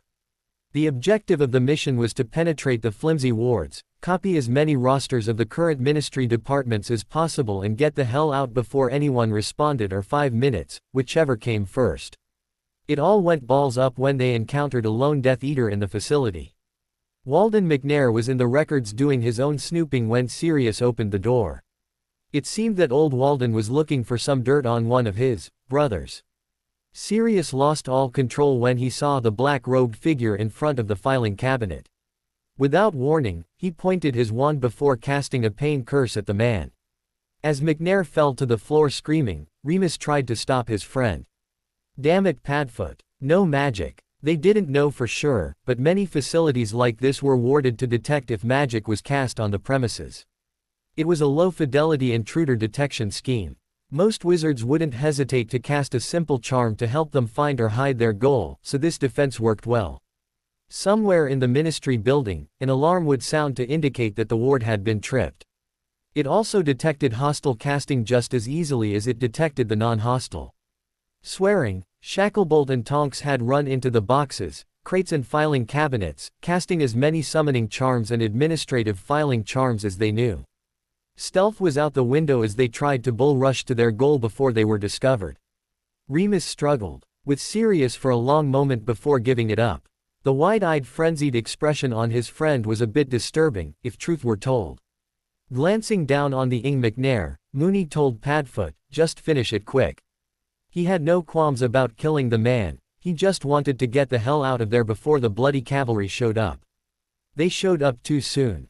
As the other three stuffed their copies into bottomless bags, Sirius was still torturing the now fatally wounded McNair. 7 Death Eaters arrived just as Remus, Shacklebolt's and Tonks' hands were occupied with forms. Before he could even react, Remus caught a bludgeoning curse in the left forearm, breaking it cleanly. Wincing through the pain, he blinked furiously to clear the tears that reflexively sprang to his eyes. Before he could focus, another bludgeoning curse to the side of his head rang his bell. Drawing his wand and dodging incoming curses as he tried to clear his vision, Remus cast a wide area cutting curse that left 2 Death Eaters without legs as the stumps below their waist spouted blood like a fountain. Shacklebolt was dueling with a masked Death Eater who was surprisingly skilled. Most of the new recruits were thugs, but there were many of them. Voldemort and his followers had been very aggressive in their recruitment efforts before and after the Dark Lord's resurrection. Fortunately, most of those that the small band of counterinsurgents encountered were morons who could only cast the unforgivables along with a few other nasty curses. Remus dropped to his knees before he painfully rolled behind a crate. Once there, he pocketed his pilfered forms before looking about. After a few deep breaths, he stood, casting a series of reductor curses as covering fire. Tonks had felled a short Death Eater before moving to the next. Remus saw that she was holding her own as he turned to find his next opponent. The reductor that clipped his leg nearly took it off. 1 inch to the left and the curse would have left him a 3-legged werewolf come full moon. As he grimaced in pain, another opponent pressed the former defense professor with what was called the broken glass hex. The hex was painful, but not fatal. The end result left him with a bleeding and swollen face. Snarling in pain, Remus cast a precise piercing charm that emptied the content of his opponent's cranium out the back of his head. The charm worked the same as 8.45 caliber bullet, small entrance hole, big exit hole. Remus turned, determined to not be caught unaware again, but he was too slow. Between the reductor curse to his leg, the bludgeoning curses to his head and arm and the broken glass curse to his face, he wasn't moving too quickly. Like a punch-drunk boxer, he wheeled into the next assault. The bludgeoning curse that hit him in the ribs was a dark derivative that caused the gray-haired marauder to panic in fear. He was helpless to fight back as Lucius Malfoy drawled, "Oh, good. Another beast." Swelling from deep within his subconscious, Remus felt an unnatural uncontrollable panic rising up his gorge that scrambled his thought and drove him to scream in unmitigated terror. The shriek that tore from his throat was primal and wild, choked with emotion. At that point, both Tonks and Shacklebolt overpowered their opponents, forcing Malfoy to withdraw. Remus had a vague recollection of Shacklebolt working over him for a few minutes until the unnatural fright receded. Then the pain set in. Grunting as he was helped to his feet, he saw Sirius approaching, bloody up to his elbows with spatters of gore on his face and in his hair. "You all right?" he asked nonchalantly. Remus didn't reply, just grunted to Shacklebolt, "Let's get out of here." 10 meters of limping later, they portkeyed to a safe house that Shack had set up years ago. Only he and Amelia knew about it, so the group figured it was secure. Groaning again, Remus lay on the couch as Shack cast a series of diagnostic charms. Frowning, the quiet big man turned to his rookie partner, "Get me a vial of Taylor's pain potion and a portkey to James's place. The potion is on the 3rd shelf of the cabinet and the portkey should be in the 2nd drawer of the side table next to my chair." Looking back at the werewolf, Shack elaborated in his concise way, "I can't fix you. Your woman should set you to rights, though." Gritting his teeth against the rising pain, he asked, "Where the hell is Sirius?" Shack paused, pursing his lips in disapproval. "Taking a shower, I think." 2 minutes later, Remus was dosed with the pain potion and had a portkey shoved in his hand. After Shack carried him in his arms outside of the safe house's portkey wards, Remus was on his way to Spain and Alex. James looked at his lap as Remus finished recounting the story to his friend. The morning when Remus had woken from his healing sleep, he'd been furious at his friend. So too, had been Alex. "I'm going to kill him." Apparently, so too was James. Prongs jumped to his feet as he began to rant and rave. Pacing to and fro, he waved his hands in the air, punctuating each shout with a dramatic gesticulation. Remus couldn't help it. His laughter bubbled up from deep inside, from one of those places that we all hold dear and protect. This image of James was one only a few people had ever seen. The Marauders, Lily, of course, and maybe Harry and Hermione had seen this side of Prongs. No one else had seen James really let loose, and it warmed Remus' heart to see it again after so many years. As he wiped the tears of mirth from his face, Remus muttered, "I missed you so much, James. I can't even begin to tell you." All the tension and fear were bleeding out of him as if from a punctured balloon. Wiping his face clear of the wetness, Moony saw Prongs regarding him with a very familiar annoyed expression.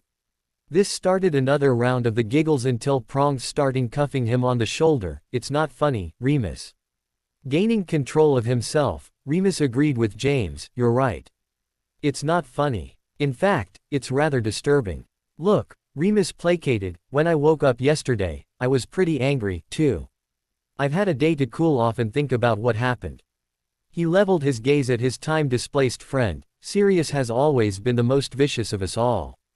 The little incident with Severus and Moony was not an aberration." Remus paused, allowing James the time to think about this tidbit. Aside from the James-Severus rivalry, Sirius was always the first Marauder to draw a wand in a confrontation. Always the first to cast a dangerous or damaging curse. It's always disquieting to acknowledge an unpleasant aspect of a loved one.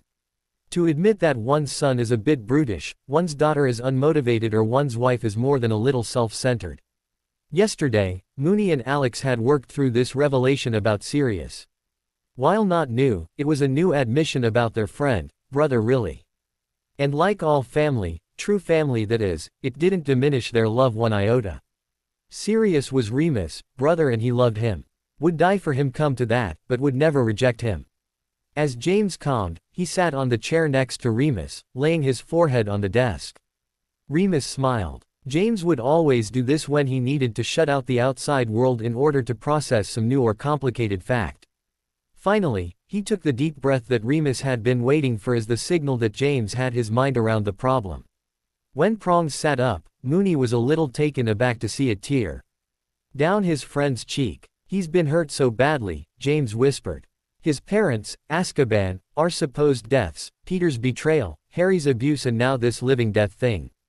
James turned to his brother in all but blood. "We need to bring him home, Moony.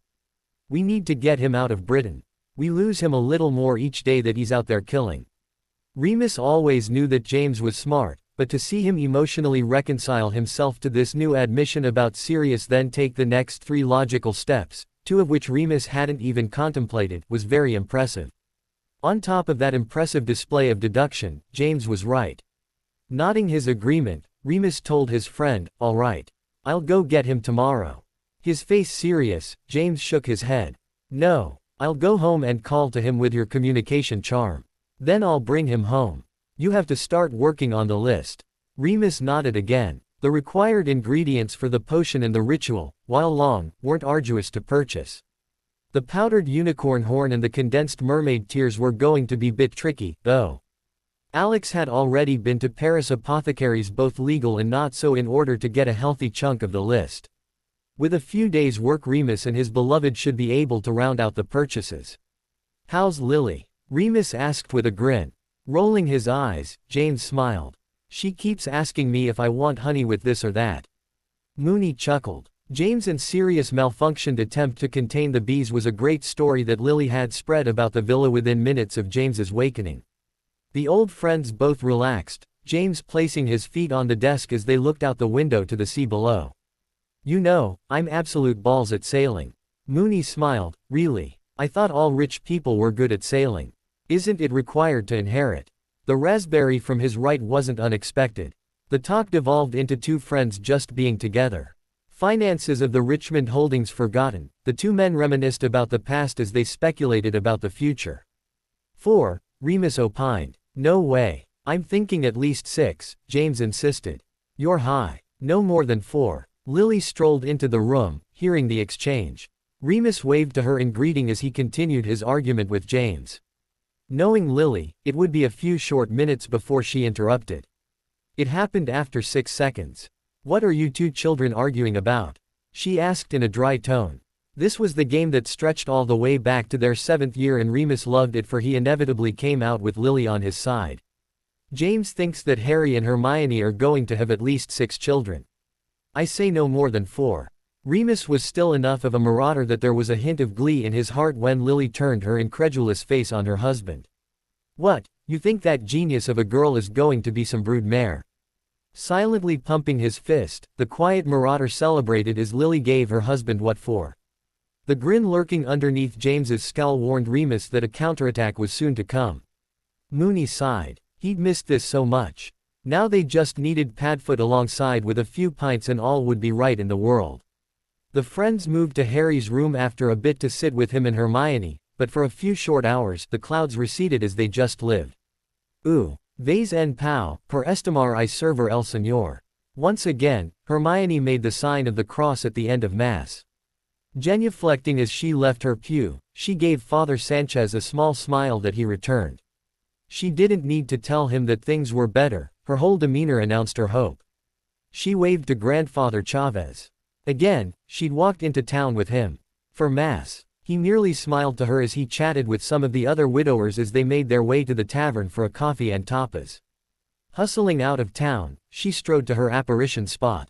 A quick spell indicated that no one was watching, so she twisted in place. A heartbeat later, she stood on the veranda of the La Ritirata. Neatly folding her scarf, she strode into the house. Humming the Gloria to herself, she allowed a small smile to cross her lips. James had told the family that he was able to lead the ritual. Remus and Alex had assembled well over half the ingredients of the potion as well as the entire necessary for the ritual. Things were beginning to fall into place. You know, Harry, when I was pregnant with you, I was terrified. Lily's voice startled Hermione. The hope that Harry had awoken on his own flashed through her mind like a thunderbolt. Unable to breathe, she hurried to the door of her and Harry's room.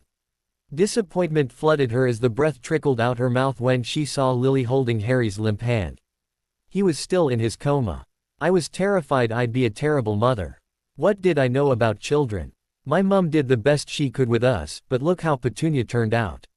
I love James with all my heart and soul, but I was scared at our ability to be good parents for you. Stilling, Hermione watched the auburn-haired witch stroke her son's lifeless hand as she told the story. The brunette witch could tell this was a story that Lily had never told before. The hesitation in the woman's voice alongside the occasional hitch in her tone gave away the depth of emotion in the other witch. But then you were born. Hermione smiled when Lily added in a wry undertone, and wasn't that fun? Anyway, after James held you, sing your little brow, he handed you to me. All my fears doubled then fled. I didn't know you very well, and to tell the truth I felt incredibly guilty that I didn't love you instantly. Lily leaned over, sing her son's brow, but I knew that I'd move heaven and earth for you. I'd throw myself under a lorry for you if that's what it took to keep you safe. She smoothed Harry's hair before cupping his face with one hand. Not too long afterwards, I was completely in love with you, and so too was your father. I was ready to die for you that Halloween night, but I'm very glad that I didn't. These last months have been the happiest of my life. Don't worry about your little brother or sister. They may take a lot of our attention after I deliver because he or she'll be so dependent on us physically, but you are, and always will be, my firstborn. Hermione strained to hear Lily as the older woman concluded, I love you, my son. Leaning on the doorjamb, Hermione smiled. Hope, love, life. This was what they fought for. In about a month, Harry would be returned to them. Hermione remembered what the grandmother had told her about her own husband's injury in the service of the Great Liberator the other day after Mass. I cried over him for a week before I shouted at him for a month. Then I loved him for a week straight. He was too tired to go running off to war after that. It sounded like a grand plan to Hermione. Glancing at her watch, she wondered how James was faring. He was supposed to bring Sirius home this morning by hook or by crook, and she had her own part to play in Prong's plans. Heading to the entryway, she pulled the portkey that James had left for her off the shelf. She had a quick visit to make. Hestia was in Zurich after all. Rowry, James called. The family retainer appeared in front of his master in the middle of a deep bow. Yes, my lord. James smiled. He really loved this elf. We'll be securing Rowan Hill in the upcoming days. You'll need to come to La Ritirata until we reopen the house.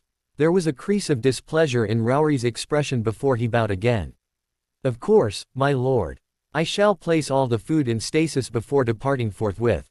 James left it alone. It was evident that the major domo of Rowan Hill was less than pleased with the idea of vacating the house. He knew that Rowery was passionately attached to the family seat and it was probably causing the elf physical pain to leave.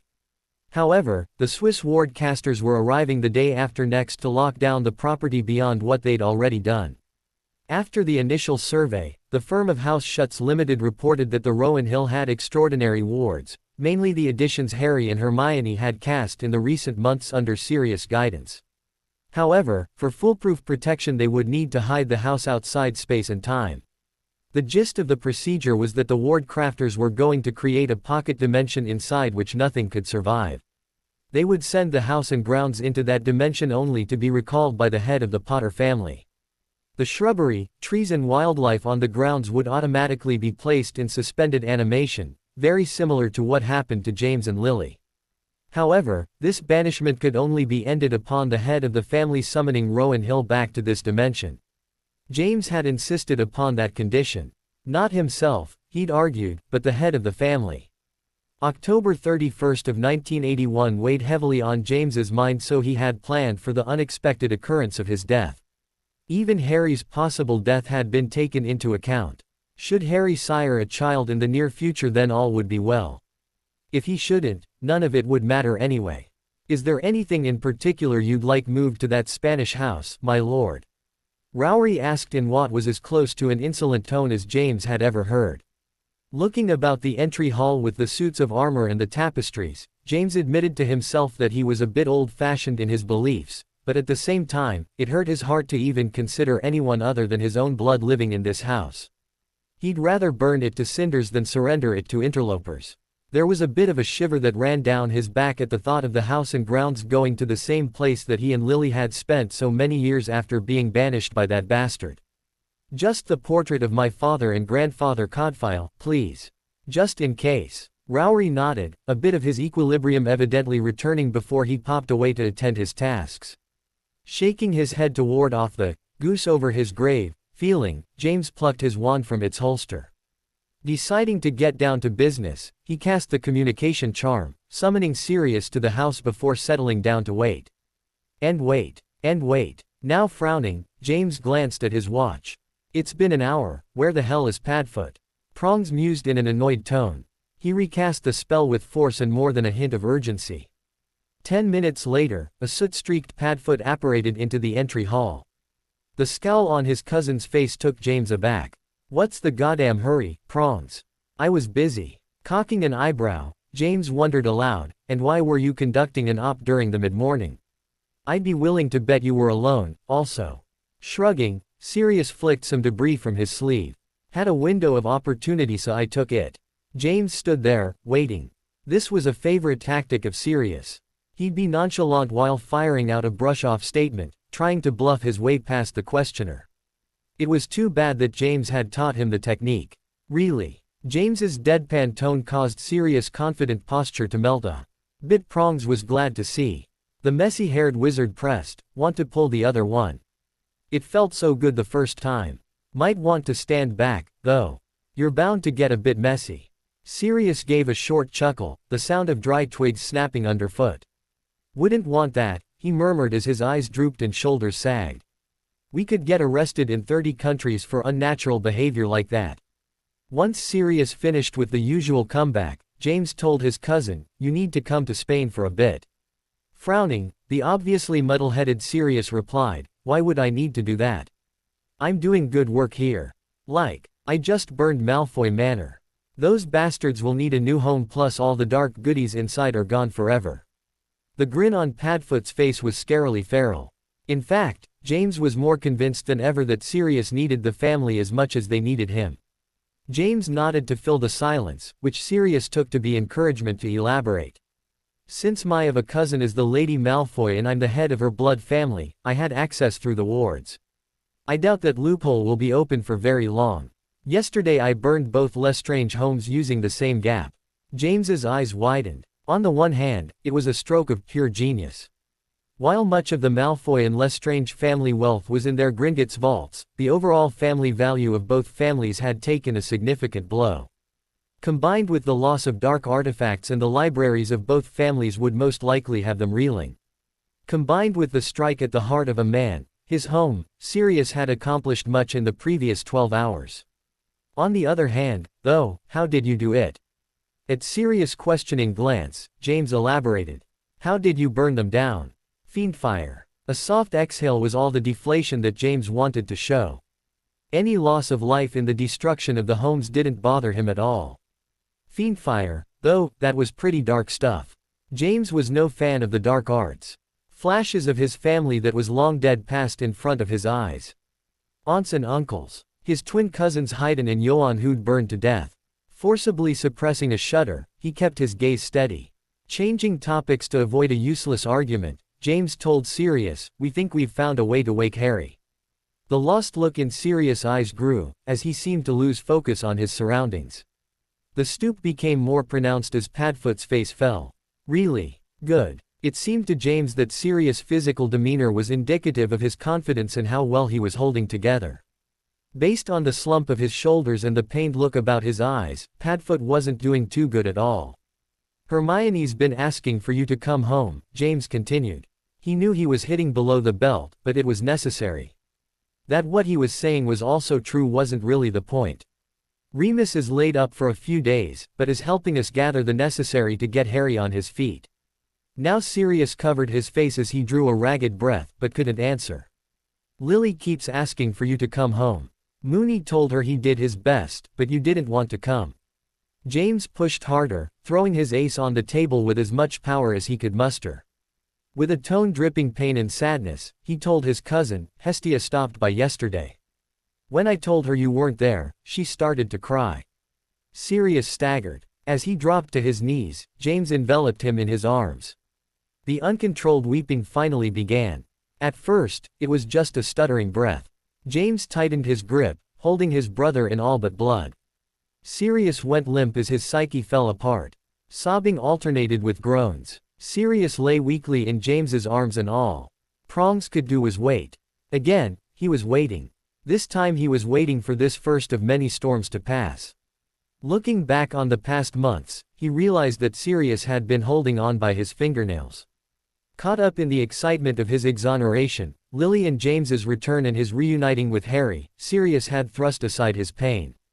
James had been right when he told Moony that the combination of growing up the son of Walburga and Orion Black, his extended stay in Azkaban, their supposed deaths, Peter's betrayal, Harry's issue and all had really torn the man apart. Finding Hermione and Hestia had helped him to hold on even longer. Love was truly powerful. In the end, though, the damage always shows through. Like the cracks in a plaster wall, they always return, despite how many coats of paint one applies. Sirius wept. And James wept with him. Sirius was wounded in mind and soul for which healing could only occur in time, for time heals all wounds. "It's all right, Padfoot. I love you, brother." Sirius' fumbling grasp of a hand was all the answer that James needed. Now they could begin to heal him. First had been Harry, now it was Sirius' turn. Ooh. Alex sat at her vanity table going over her list for the day. Now that they had an actionable path to waking Harry, she spent very little time in Paris. The little smile that crossed her face wasn't missed by her lover as he watched her reflection in the mirror. Since their reunion, Remus had treasured every moment they had together. The old saw, "Absence makes the heart grow fonder," was true. He silently resented every minute they spent apart, even when it was his choice. Remus watched her tick down the lines and smiled. She was infamous for her lists. One thing she must have forgotten from her list for the day was to get dressed. Right now, she sat in the chair Mother D. Remus wasn't objecting. "Hey," he called softly. "Yes," she purred in reply. Turning in her chair, her expression was smoldering. Remus gulped, his mind going blank. As she stood, freezing for a moment for him to drink her in with his eyes, Moony thought he might die. They'd already made love once this morning, but it looked like round two was imminent. Remus wasn't objecting. "You wanted to ask me something," she breathed as she slowly crawled up the bed. "Oh, God," he groaned. The view was exquisite and her expression maddening. "Really? You want to pray now?" she whispered as she lowered herself onto him. There was no thought, nor prayer, for the next 20 minutes. Remus wasn't objecting. Sweating and trying to catch his breath, he held her as she cuddled close. I remembered what I was going to ask before you seduced me. The husky chuckle from deep in her chest was just as why as her little seduction from earlier. Before I lose all control because of your ravishing beauty and incredible inness, I wanted to ask you if you were going to associate with a hospital in Paris or maybe Madrid to get back into practice. Her smile faded. With Voldemort's takeover of Britain, Remus knew that she had forsaken her position at St. Mungo's. She had been the assistant head internist, a fast-track position to department head status. Her specialty had been magical diseases, but in her grief over his abandoning their relationship, she'd thrown herself into her career and her fast progression had been the result. Now, though, her career in Britain was too dangerous to approach. Within minutes of her entering St. Mungo's, the Death Eaters would know of her presence. Not expecting Voldemort's bold move to take over the country, he and Alex hadn't hidden the resumption of their relationship. Most likely, the Death Eaters knew of their connection, as well as that of Sirius and Hestia. I think, she began. In a pondering tone, I think that I'll have more than enough work to do soon enough. He raised his eyebrows in surprise. You becoming a seer? Her poke in his ribs caused him to squirm a bit. No you ass. I doubt we were the only ones to get out of Britain before Voldemort shut down all public magical travel out of the country. I'm also sure that the Potter family isn't the only family in Britain with a private dedicated flow out of the country like the one between Rowan Hill and La Ritirata. I also think that most, if not all, the half-bloods know how to use the ferry or drive out in the Channel, much less ride in an aeroplane. Shaking her head in disgust, she muttered, Voldemort is such a bloody moron. Catching her drift, he pulled her closer. We'll need to organize. She nodded before he added, and have a leader. Albus, she asked with a hint of distaste. James, he countered. James, she agreed. Maybe there should be a council of leaders so as to consolidate all the factions that have escaped. Maybe even add some representatives from France, Spain and any other countries that are willing to assist the effort. That's how it works at the hospital with each department head on the hospital's board. Remus smiled as he said the crown of her head. You're so incredible in so many ways. I love you. He could feel her smile on his chest. I thought you loved my cracking ass. The bubble of laughter caught him by surprise, that too. The flow fired as James left. That was their cue that the hard part of the day was beginning. Giving his beloved one last squeeze, Remus rolled to the side of the bed. Shuffling to the lavatory through the humid warm air, his joyful mood became grim. He wasn't looking forward to this. Ooh. Hermione staggered a bit as the portkey deposited her in the sitting room of the flat that Hestia worked from with Amelia and Albus. Looking about, Hermione saw the threesome sitting about a conference table, frozen in comical expressions of conversation. Albus had his hand raised, a finger pointed to the ceiling and his mouth open. The old man's eyes had swiveled from the object of his interrupted discourse to take in Hermione's unexpected appearance. Amelia was leaning back in her chair, staring at the ceiling while her hands were interlocked underneath her bosom. The woman's entire demeanor screamed, frustrated witch who wants to clout the long-winded old man sitting next to her. Hestia had a quill to parchment and seemed to be taking notes from an impressively sized tome that was open on the table. It seemed that she'd been writing as her posture had frozen, except her eyes had swiveled up to see who the newcomer was through her brows. Straightening her dress, Hermione ignored the well-apportioned apartment. While not overlarge, it was definitely plush. Good morning, all, Hermione greeted pleasantly. Hestia unfroze, returning Hermione's smile as she replied, Good morning, Hermione. What brings you here? The pleasant smile fell from the smartest witch of the age's face as she replied, I need to speak with you. Now. From the corner of her eye, Hermione saw Amelia blink at her tone while Albus frowned. Ignoring the two as not relevant for the moment, Hermione gestured to the door from the room. Her brows furrowed, Hestia rose, leading Hermione from the room. The apartments turned out to be much larger than Hermione expected. Following Hestia down a long hall, they ended up in a library, which was richly furnished. Tea, Hestia offered. That would be nice. Politeness would help ease this forthcoming bitter pill.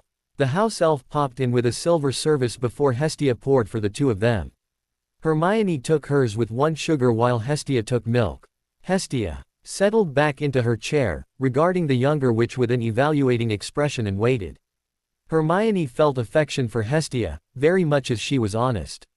However, what was happening to her foster father was very preventable and Hestia was as to blame as Sirius. After a demure sip of her tea, Hermione began, "Right now, James is forcing Sirius to come home." The blonde politician's cool demeanor shattered as her expression became alarmed. "Is he hurt? What happened?" The tea was nearly cast aside in her rush to sit forward as if her posture would hurry the flow of information. In a cool tone with her expression matching, Hermione told the blonde witch, "He's slowly losing his mind." The older witch's eyes widened in fear and surprise, before they closed in silent pain as she groaned, "Oh, God. He was too busy torturing a Death Eater to death to assist Remus during a raid. Remus was almost killed." Her deliberate lack of information regarding the happenings of the other night drove home the simple truth of the situation. To anyone who knew the Marauders, that statement was an unequivocal description of one of them losing their grip on reality. Deciding to be honest as well as forthright, Hermione added, "I'm not sure that he's truly losing his grip on reality, but he's desperately hurt and needs the family about him." Leaning forward, Hermione's accusing and implacable gaze burned into the witch across from her, "All the family." Hestia looked away, causing Hermione internally to swear in a fashion that only Harry had heard her do, and even then infrequently. Reaching out, the brunette witch gently grasped the woman's hand, hoping to coax her back into the discussion. There was hesitancy, but Hestia finally returned Hermione's gaze. The two witches had had a rough and rocky start, but their relationship had blossomed since. Hermione respected Hestia's drive and intelligence, while Hestia, in turn, valued Hermione's regard and valuation. While not a sisterly relationship, neither was it parental. Hermione reflected that her attitude toward an interaction with Hestia was a case outside of conventional bounds. In a softer tone, Hermione nearly pleaded with her adopted father's fiancé, "I don't know why you spend most of your time here, nor do I care. We need you at home. He needs you at home." Deflating, Hestia's expression became one of profound sadness and grief. If Hermione had any doubts as to the blonde witch's true feelings towards Sirius, the expression on Hestia's face gave truth to her declarations of love. As her body seemed to curl in on itself, the confidence and self-assuredness that Hestia usually had about her dissipated like smoke in the wind. Finally, she spoke, "But I'm so useless to everyone." It was barely a whisper, but clear nonetheless. "Here I can help. Here I can be useful." Stunned at the admission, Hermione stared for a long moment before reaching out to take the other woman's hand. It was all she could think to do for the moment, but it seemed to help. With a pained smile, Hestia shrugged her shoulders as if to say, "Sorry, but it's how I feel." Understanding flooded Hermione. All those months at Hogwarts where Hestia would sit and listen but not offer an opinion became clear. The young woman who'd captured Sirius' heart was not a warrior, nor even an academic. She was a competent witch, to be sure, but she was a politician. She had nothing of technical merit to offer in their councils. In a tone to match Hestia's, as if she were imparting a great secret, Hermione told the woman, "Because we love you, and you love us, you are of great value. Always." Hestia sniffled a bit. Withdrawing a handkerchief from a pocket, she dabbed at her eyes. "I know that here," she replied, tapping her temple, "but here," she tapped her chest, "is another story." "Would you mind if I were blunt?" Hermione asked. Hestia gave a real smile, "And you haven't been so far." Wagging her head while smiling in return, Hermione blushed a bit. "True. I'll be more frank than I've been so far, today." The smile faded as Hermione's eyes became more focused and her expression serious. "This isn't about you, it's about Sirius. It's about saving his soul and his life. It's not about what you feel or want." Hestia flinched. There was a long pause as Hermione could tell she was mulling over her words. A few seconds passed before the blonde nodded her agreement. "True enough. I'll tell Albus and Amelia that I need to go." She gave a rueful smile. "It's not as if they're actually paying me." "I'm sure it won't be forever," Hermione offered. "I'm sure that at some point in the near future you and maybe Sirius can come back to pick up your role here." Hestia gave Hermione a long, evaluative look before telling her, "You were right. It's about being there for the man I love. I'll sacrifice everything, my career, my ambition, even Britain itself for Sirius." Hermione's smile was wide and genuine. That's what she wanted to hear. "Can I help you pack?" "Ooh." Hestia was pacing the main sitting room as the family waited for James to bring Sirius home. A half-hour earlier, Prong sent Lily a quick message via the communication charm to tell her that he had Sirius and they would be home soon. Soon? What the hell is soon? Remus groused to himself. Shifting in his seat, he looked about the room in his nervousness. Hermione was in with Harry, as usual. Something had changed in the young woman in the last few days. She was more at peace with herself about what had happened to Harry. Definitely, she was more open about her faith, which Remus thought was great. He was an occasional attendee at his local Anglican church, but mostly had lapsed from the faith of his parents. Part of him respected Hermione for not only adhering to her faith but also clinging to it in this time of need. Then again, he respected the bushy-haired witch very much for many reasons. This was just one more to add to the list. Lily and Alex were reviewing the ingredients for the potion that Lily and Hermione were to start in 2 days. The lunar cycle was of great import to the fermenting of the potion, so they had to start it at the new moon. There was an excitement in the family now. Despite the problems with Sirius, everyone was smiling again. He'd never tell Padfoot, but it was evident that Harry was the axle about which the family turned. Now that there was a plan for his recovery, most everyone was able to breathe freely again. Even with serious problems, there was concern for the wizard, but there wasn't the overwhelming gloom that had cast a pall over the family for the last month since Harry's incapacitation. Except for Hestia. Moony scowled into his lap. He was very disappointed with the shorter, blonde witch. He expected better from a woman who'd claimed Padfoot for her own. But who was he to judge? He'd abandoned the woman he loved more than his own life in his confusion and despair after that horrible Halloween. Grudgingly, he admitted to himself that Hestia's life had fallen apart when Voldemort's coup was successful. She'd lost her job, her possessions and her friends in a day. In turn, Sirius had pulled away from her as much as she pulled away from him. Watching her worried face as the woman paced, he considered. Alex had been through the same, but hadn't abandoned him. Through narrowed eyes, he mused, maybe Hestia is just as dysfunctional as Padfoot, it just doesn't show as much. Jumping the tracks of his thoughts, he recalled when Neville and Susan had approached Lily a few minutes before. Aunt Lily, Neville had begun in a questioning tone. Susan and I figured we'd take a walk until lunch or so to give the family time to get Sirius settled and all. When Remus heard that proposal, he'd smiled. Turning about, he leaned on the wall to watch the fireworks.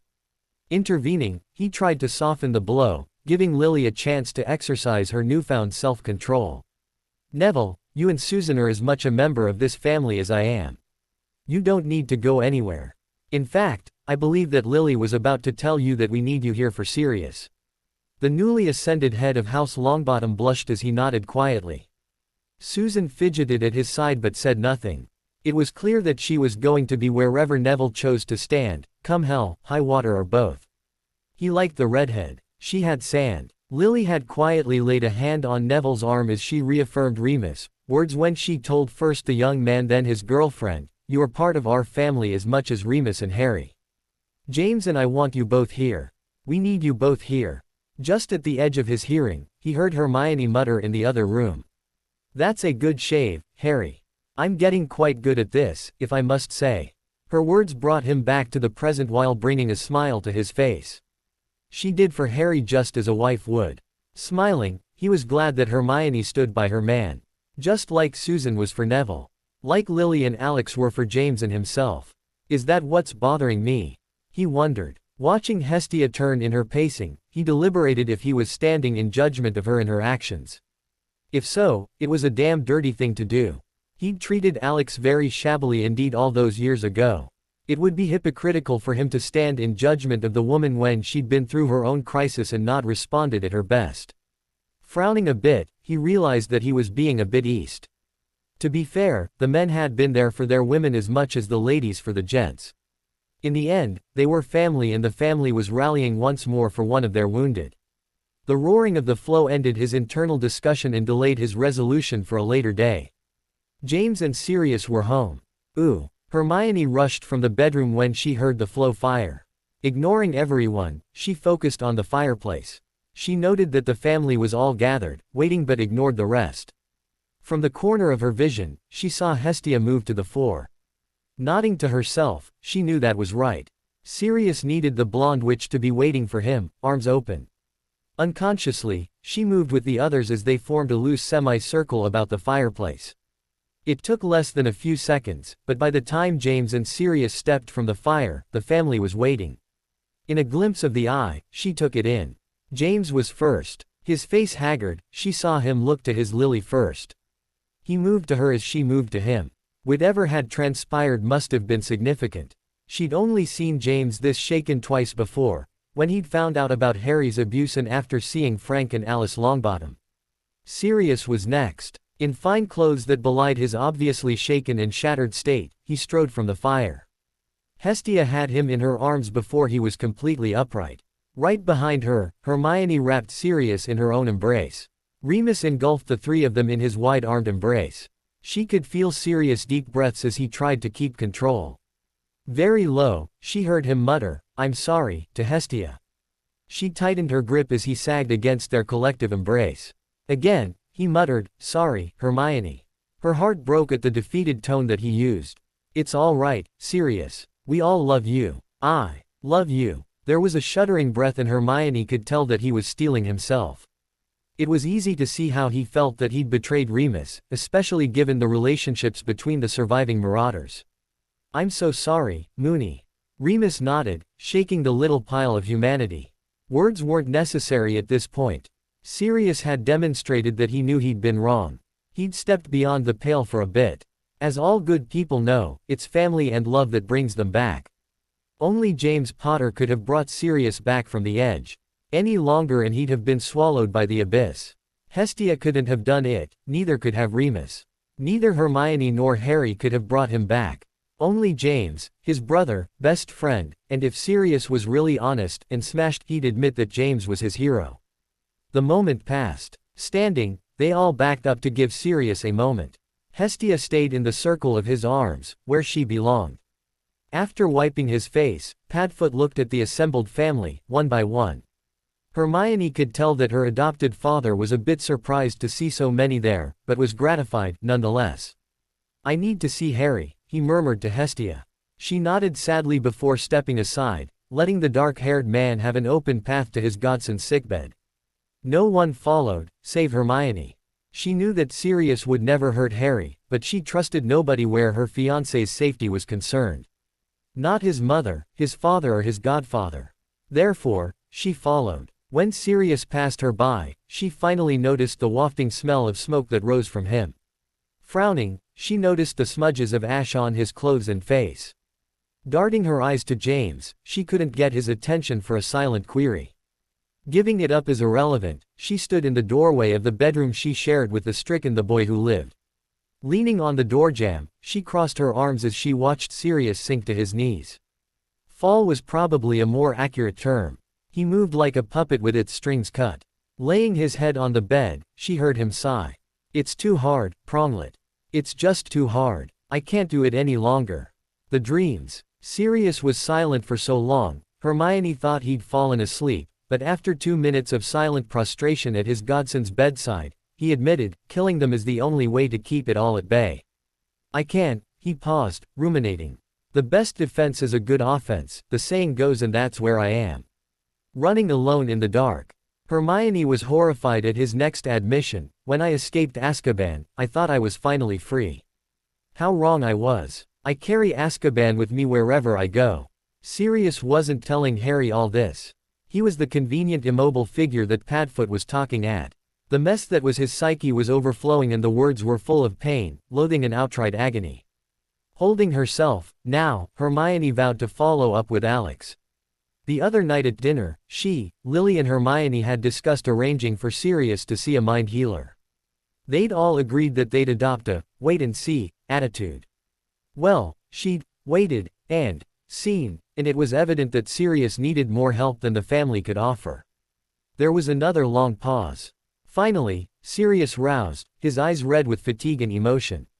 Shuffling to the door, he paused, raising his hand to his adopted daughter's shoulder. He gave her a brief squeeze before leaving the room. Behind her, Hermione heard Sirius tell the room, "I need a shower." Ooh. There was a charm to dry her hair with magic, but Hermione preferred to towel dry her hair after a shower before letting it air dry. The feeling of her damp hair as it lay on her neck seemed to complete the freshly showered and clean feeling for her. True, it enhanced the bushiness of her hair, but she didn't care. The house was quiet as the family had scattered to various pursuits prior to dinner. Sirius was taking a nap with Hestia while Neville and Susan took a walk down the beach. Alex and Remus were in Berlin running down a lead on an obscure potion ingredient. They had told everyone they would stay the night in Germany before returning the next day. James and Lily had run into town for takeaway dinner, as Rory was unable to cook dinner. Rory had very solemnly informed James that, "This house is a veritable den of filth, my lord, and it will be some time before I can have it cleaned to Rowan Hill standards." Hermione smiled as she held her face to the warmth of the setting sun. Rory was in a very polite snit about being forced to leave the family seat, and his very subdued and well-mannered outrage was amusing to the young witch. Every so often, she heard a clatter or scrubbing as the elf took the villa by storm. The master bedroom that she shared with Harry was enormous, so that it had windows that faced both to the sea and to the mountains in the west. Hermione found the sight of the setting sun slipping behind the veil of the mountains to be poetic and moving, so she made a point to watch it most days. Sighing, she moved her fingers through her wet hair as she cinched the bath sheet more firmly about her torso. With her eyes closed, she took a deep breath, holding it to help steady her emotions. Sirius had been home for a week now. He was hurt. Actually, it was probably more accurate to say that his deep-seated hurt was finally showing. Either which way, her adopted father was home. Alex had murmured to Lily that she'd consult with Jeanette and some of her other healer friends in Paris to see if they could find a discreet mind healer for Sirius to visit.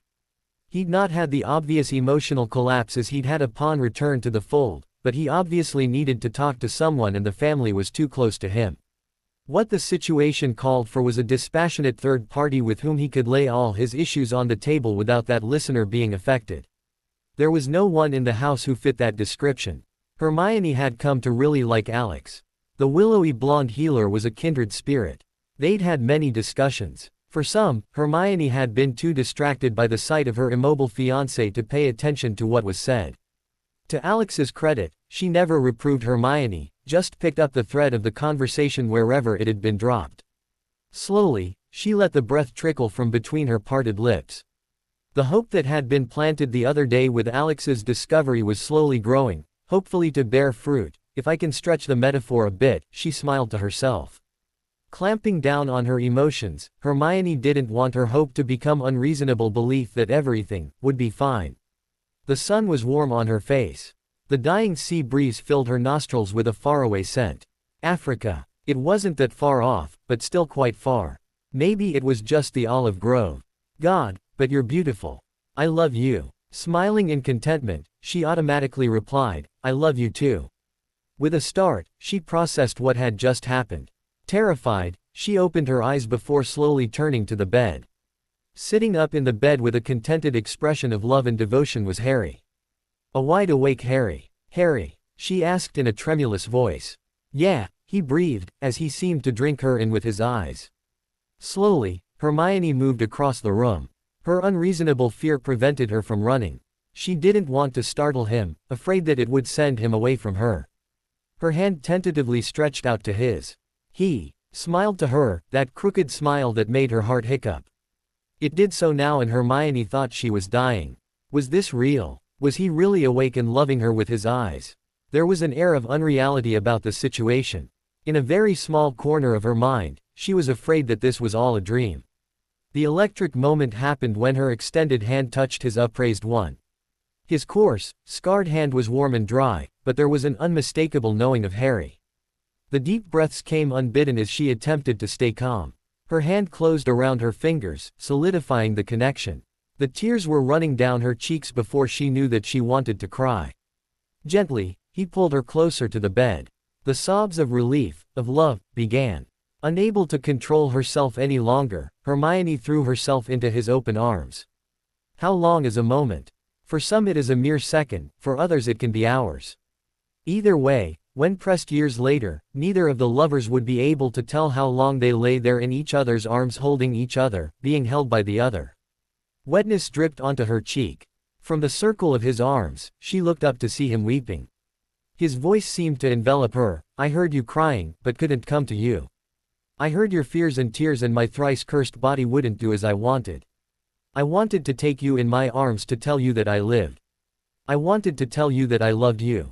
I wanted to tell you that this separation was as much a hell for me as it seemed to be for you. But I couldn't, and for that I'm sorry. More tears from her preceded the lengthening of their embrace. Her face turned up to his, reaffirming with her eyes what all her senses were telling her: Harry was back. His K.S's covered her face, a physical love and affection that she desperately missed. Hungrily, she returned his K.S's. His hands were in her still damp hair, pulling her into him. Her hands pulled at his t-shirt, tugging it over his head. He stripped the bath sheet from her as he moved over top her. Their joining was a frantic reaffirmation and expression of their love. Eyes open, they loved each other with all their might. In a real sense, they were feverishly averring that they were both there, he that she lived and she that he lived. That their love still lived and thrived. All their hopes and fears were brought to the fore and released as they shuddered in each other's embrace. At the end, she called his name as he called hers, their terrors fleeing into the growing darkness. She smiled in contentment like the cat with the cream as he nuzzled her neck. His weight was a comforting, safe feeling that she'd missed terribly. It wasn't just the, oh, that was wonderful in itself. No, she'd missed this unique expression of their love. It was an irreplaceable part of their relationship where she laid herself open to him, trusting him with her body and soul. She felt honored and humbled that he did the same with her. I think you're purring, he whispered. She said his ear. I love you, she whispered for him to hear, as well as, for the inevitable response. I love you, too, Harry whispered again. Slowly, he rolled to the side, pulling her on top of his chest. The tears ran anew down her face. Why? He asked in a low tone as the pad of his finger slowly wiped away the tracks of wetness. I've wanted you and been terrified that I was losing you day by day. I was afraid that you were going to die. I'd never hear you tell me that you loved me or recognize when I told you the same. Shaking her head as the emotions crashed and swirled about her, Hermione pulled him tight. After a moment, she levered herself up so that she could look in his eyes. And exposed without his glasses, the green bored into her soul. She nearly trembled under the intense gaze. With as much emotion and feeling as she could muster, Hermione pledged to Harry, I love you now, till the day I die. He smiled as his hand caressed her cheek, as I love you. Ooh. Lily bustled into the kitchen, arms full of bags. Humming to herself, she began pulling the boxes of food from El Polignon. She muttered to herself. Sirius, James, Hermione, she frowned as she looked about for the seafood salads she'd ordered for herself and Hestia. Mum. Lily froze. I'm glad the baby's all right. Her hand flew to her mouth, as she wanted to scream. The emotions were so strong, so confused and powerful. Her eyes shut as Lily nearly doubled over in excitement. When Harry's arms wrapped around her, she turned to see him. Familiar green eyes looked back at her. Over his shoulder, her mind saw that Hermione was watching the reunion from the doorway wearing a contented smile, but Lily ignored her future daughter-in-law. For some reason, Lily was stunned that Harry was taller than she was. Looking up to his face, she framed it with her hands. How? She hoarsely asked. Shrugging, he replied, Dunno. I heard most everything around me, but, he looked over his shoulder to Hermione, but I couldn't say anything. Slowly shaking her head, she told him, I don't care. I've got you again. Relief flooded her, weakening her knees. Strong arms circled Lily as Harry caught hold of his mother when tile floor rushed up to meet her. Whoa there, Mum. Let's get you into a chair. The world became a bit unfocused as she was led to the table. A scraping indicated that Hermione had pulled a chair out. Slim hands helped her to sit as she heard James call out, Lils, I've got the wine. Do you want to eat outside or in Harry's room? I think inside would be, she heard him trail off as his voice came in the room. Looking up when she heard the glass break, she saw her husband standing in a puddle of wine with his mouth gaping open. Harry smiled as he walked to his father. Lily's smile matched her son's as Hermione placed her hands on Lily's shoulders. Maybe we should get everyone up here to tell the story once. Ooh. For Harry, the night turned into an emotional whirlwind. Sirius had sobbed as he held his godson while Hestia's eyes were suspiciously bright. Remus and Alex had been summoned home by James from wherever they had been. Remus ran in from the terrace, not stopping until he had Harry in his arms. Alex followed at a sedate pace, but her embrace had been nearly as emotional as Remus had been, surprising the boy who lived. Hermione had leaned in after they all settled to table. She's really thrown herself into your cure. Neville had been the biggest surprise. While he considered the sandy-haired wizard a friend, he'd still been taken aback by the fierce hug with the accompanying back slaps from his fellow Gryffindor. Susan's shy kiss on his cheek with a heartfelt, "Welcome back," had been the capper. Every so often during the dinner, which he ate his share from Hermione's plate and a bit from his dad's, he saw one or the other of the family sitting stock still while watching him. The thought occurred to him that maybe, just maybe, he was an important part of this family in more ways than he thought. The dinner had been a bit awkward until Sirius had squawked, "Okay, Harry's back, but I'm peckish and thirsty. Pass the food." The laughter had broken the tension. The open windows and doorways let heat breeze circulate through the house. Midway through the meal, Hermione had transfigured her chair into a love seat. Pushing Harry into position, they reclined on the seat, picking at her plate as laughter and conversation flowed.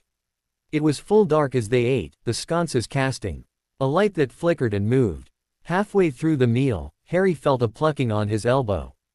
Turning, he saw Rowry standing there, his eyes wide. Silently, Harry took the old elf in his arms. He was surprised to hear a snuffle from the stoic retainer, but gave him a smile. Here was the last member of the family. Harry silently toasted each of them. Hermione was curled up into his side as she picked at her meal. Neville dug into his steak while Susan chatted with Hermione and Lily about a store in town that they all wanted to browse.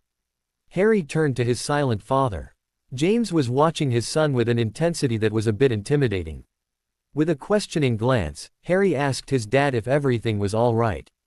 James Potter had a role in Harry's life that he'd never expected.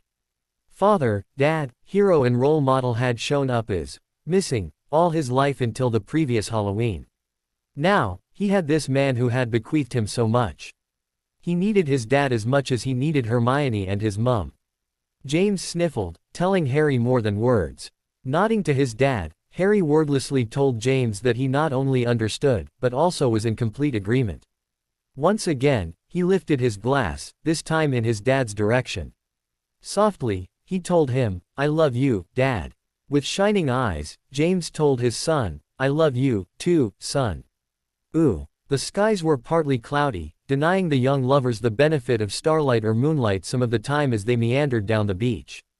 For a bit, the sand and surf was illuminated by old Luna and her sisters, then it would be plunged into darkness as the clouds moved in. Eventually, Luna was revealed once again, her pleased face shining down. His arm about her shoulders, Harry said the crown of Hermione's head. The family had talked long into the night, breaking up about 1 in the morning to head to their beds. Neither Harry nor Hermione was in the mood to sleep, so they headed to the beach for a bit. High tide had been a few hours before, so the sand was solid enough to walk comfortably. James had given them a warning. Don't go too far. The wards don't go to the beach. The simple reminder had put a crack in their little bubble of love and happiness. Voldemort was out there and ascendant. They couldn't be too careful. Harry had strapped his wand to his forearm as Hermione did the same. Neither made too much of the process, but he could tell that it had the same effect on her that it did on him. Right now, though, he was bound and determined to forget the war. However, he knew he couldn't. He was the child of prophecy. She stopped, pulling him up by their entwined hands. A bit curious, he looked to her to explain. Since his awakening, there had been few words, for words had been unnecessary. He knew what she felt, desired and needed just as she did for him. Expressions had been the subtle cue as to the intent of their communication and all that had been needed. As he expected, she said nothing, just looked at him. He knew how she felt. All those days that he'd lain there, trapped in his body, he'd wanted to scream in torment for what he felt and what he knew his family felt as they sat vigil over him. Right now, each was reassuring themselves that their lover was whole and with them in body, mind and spirit. It was glorious to be together. "What do you see?" she asked. Immediately understanding her question, he closed his eyes. Reaching deep within himself, he tried to find that hunch that had been his own minor manifestation of prophecy. The last few times it had been a strong feeling, but this time, he couldn't find much there at all. Not a lot. There's darkness, pain, but also there's a feeling. Hope, happiness. I'm not sure. It's a positive feeling, though.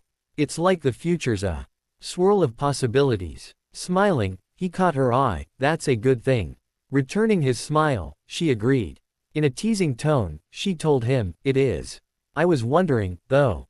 Your dad thinks we're going to have a Quidditch team's worth of Sprogs. I was wondering what you saw for us.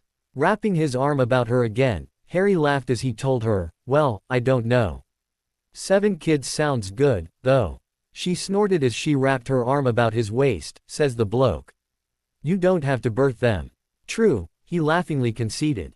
Seriously, how many do you want? A cloud passed over the moon, dropping a veil of darkness over them. He tensed slightly. This was the perfect time for someone to ambush them. It's when he would cast his first spell were he the attacker. Hermione paused in her reply, her mind obviously following on the same thread as his own. After the moon reappeared, bathing the beach in the silvery white light, she relaxed, telling him, I like 4. Nodding he agreed. 4 it is, then. They were quiet for a bit, holding the other and being held. Finally, he put voice to the gnawing feeling that had been growing since they left the villa. The war, we need to get back to it. Yes, we do. Nodding, he deflated a bit. The pink cloud of reunion had burned off in the harsh light of reality. Setting his jaw, Harry reached out with that sense that most magicals have. Feeling his beloved at his side, he reoriented himself. Facing into the light of that which was right, Harry felt his dedication grow. His belief in his calling, in the light that stands against the darkness, came rushing back. His back straightened and resolve stiffened. He'd not been aware of his surroundings the entire time he'd been under the effects of the spell. Things were muddled for quite a while. His thoughts and memories coalesced, forming a coherent string starting about 3 weeks before. So, I lost about a week. He frowned as he mulled over the words. No, I lost a month. Hearing but unable to move or speak is not living. At first, he'd been confused. Adrift in a sea of blackness, he heard voices around him, but didn't understand. The sound of the ocean was a strong, ever-present background, that was easy to identify, but everything else was so much nonsense. Still, he was confused. The persistent thought that he was still battling Voldemort in the graveyard haunted him. He kept looking about the void to find Hermione, to ensure that she was safe, but he couldn't find her. He thought, at first, that she was lost. Later, he concluded that he'd been lost. Of course, Hermione's voice was the first he'd recognized in the seeming babble that encircled him. Once he concluded that he wasn't in the graveyard under the influence of a spell, Harry relaxed a bit.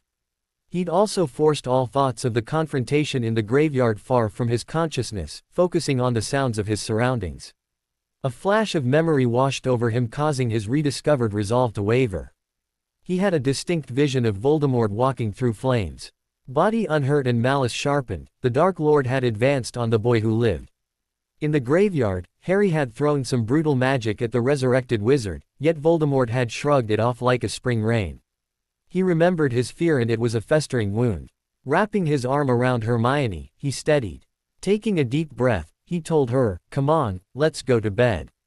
Will you come to Mass with me?" Harry looked up, pleasantly surprised by Hermione's request. He'd known about her faith that she kept under the proverbial wicker basket. A part of him had been curious about church and religion, but not overly so. The Dursleys had been strict attendees at their local church, but their behavior from Sunday to Sunday hadn't endeared him to the idea of religion. Hermione was different though. She'd told him how her faith was the reason she'd come through his debilitation with even a semblance of sanity. Maybe there was more to faith than dressing up on Sunday to impress the neighbors. She was dressed in a fairly conservative linen dress, a handbag over her arm. The uncertain, yet hopeful, expression on her face as she awaited his answer told him exactly what that answer would be. He could never disappoint her. Of course. Give me a few moments to get dressed. Smiling, she handed him a pair of trousers belt already in the loops, a shirt and socks before instructing her, "Beau, your shoes are under your chair." Amused and exasperated, Harry bent over to see that his shoes were under his chair. Shaking his head, he smiled as he pulled on his socks. 2 minutes later, she sidelong apparated him to her little stand of trees. "Oh, right," she murmured. Glancing about, she ensured there was no one about before casting a quick spell at his head. Harry flinched, a bit gun-shy at spells being cast at him. He didn't want to tell anyone, but he was still shaken over how easily Voldemort had overcome him in the graveyard. His blue mood from the beach stroll the night before had passed, but his confidence had still taken a few hard raps. With a wan smile, Hermione apologized. "Sorry, should have told you first. I forgot to cast the translation spell on you." Glancing at her watch she asked him, "Would you mind waiting a few minutes? Grandfather Chavez should be here any minute and I really like walking into town with him." He smiled when her expression turned a bit shy. "I'd also like to introduce him to my fiancée." They'd not discussed his impromptu proposal as they walked about the Black Lake. He felt an urgent need to reassure her, though. Taking her hand in his, he emphatically told her, "I meant it. The day I turn 17 I want us to marry." Smiling, he could see her savor the moment. Her hand wafted out, curling in his longish hair. Slowly, she pulled him into a soft, tender kiss. All those weeks that he'd wandered the ethereal back roads of the void of his living death were fading a little more each time she said him. Deepening the kiss, he pulled her to him. Just as Harry's hand slid into her hair, there was a soft cough behind him. Harry had to exert all his considerable will in order to prevent his spinning about, ready to do violence. Hyper alert, his mind registered the weakness of the noise as that belonging most likely to Grandfather Chavez. Still, the muscles in his neck were whipcord taut when he disengaged from Hermione in order to meet the man. Closing his eyes, Harry took a deep breath. Watching Hermione blush as she discreetly wiped her face, he couldn't help the grin that tugged at the corner of his mouth. "Good morning, Grandfather," she greeted over Harry's shoulder. Turning, Harry realized that she'd spoken in Valencian as the spell she'd cast earlier had translated for him. The expression on the old man's face caused Harry to blush a bit. There was a vaguely hostile evaluative look when the grandfather softly asked, "I do hope that you are Harry. If you aren't, I believe I'll have to call for my sons." Harry had never been cross-examined by Hermione's father or by Sirius. To have this relative stranger standing up for his fiancée's interest gave him a warm glow. It was anecdotal evidence that she was as wonderful as he thought she was. "Yes, sir. I'm Harry." Glancing at the beet red witch at his side, Harry chuckled, "I hope you've heard good things about me." There was no answering smile. "She was heartbroken over your illness." As the teen stilled, the patrician looked over Harry. "You are far too pale and thin. You must eat more." With that pronouncement, Grandfather Chavez turned toward town, holding out his elbow for Hermione. She gave Harry a shrug and apologetic smile as she wended her arm in the old man's. Harry's answering smile and nod tried to convey his understanding. Falling behind the oddly matched duo, Harry thought about the grandfather's words.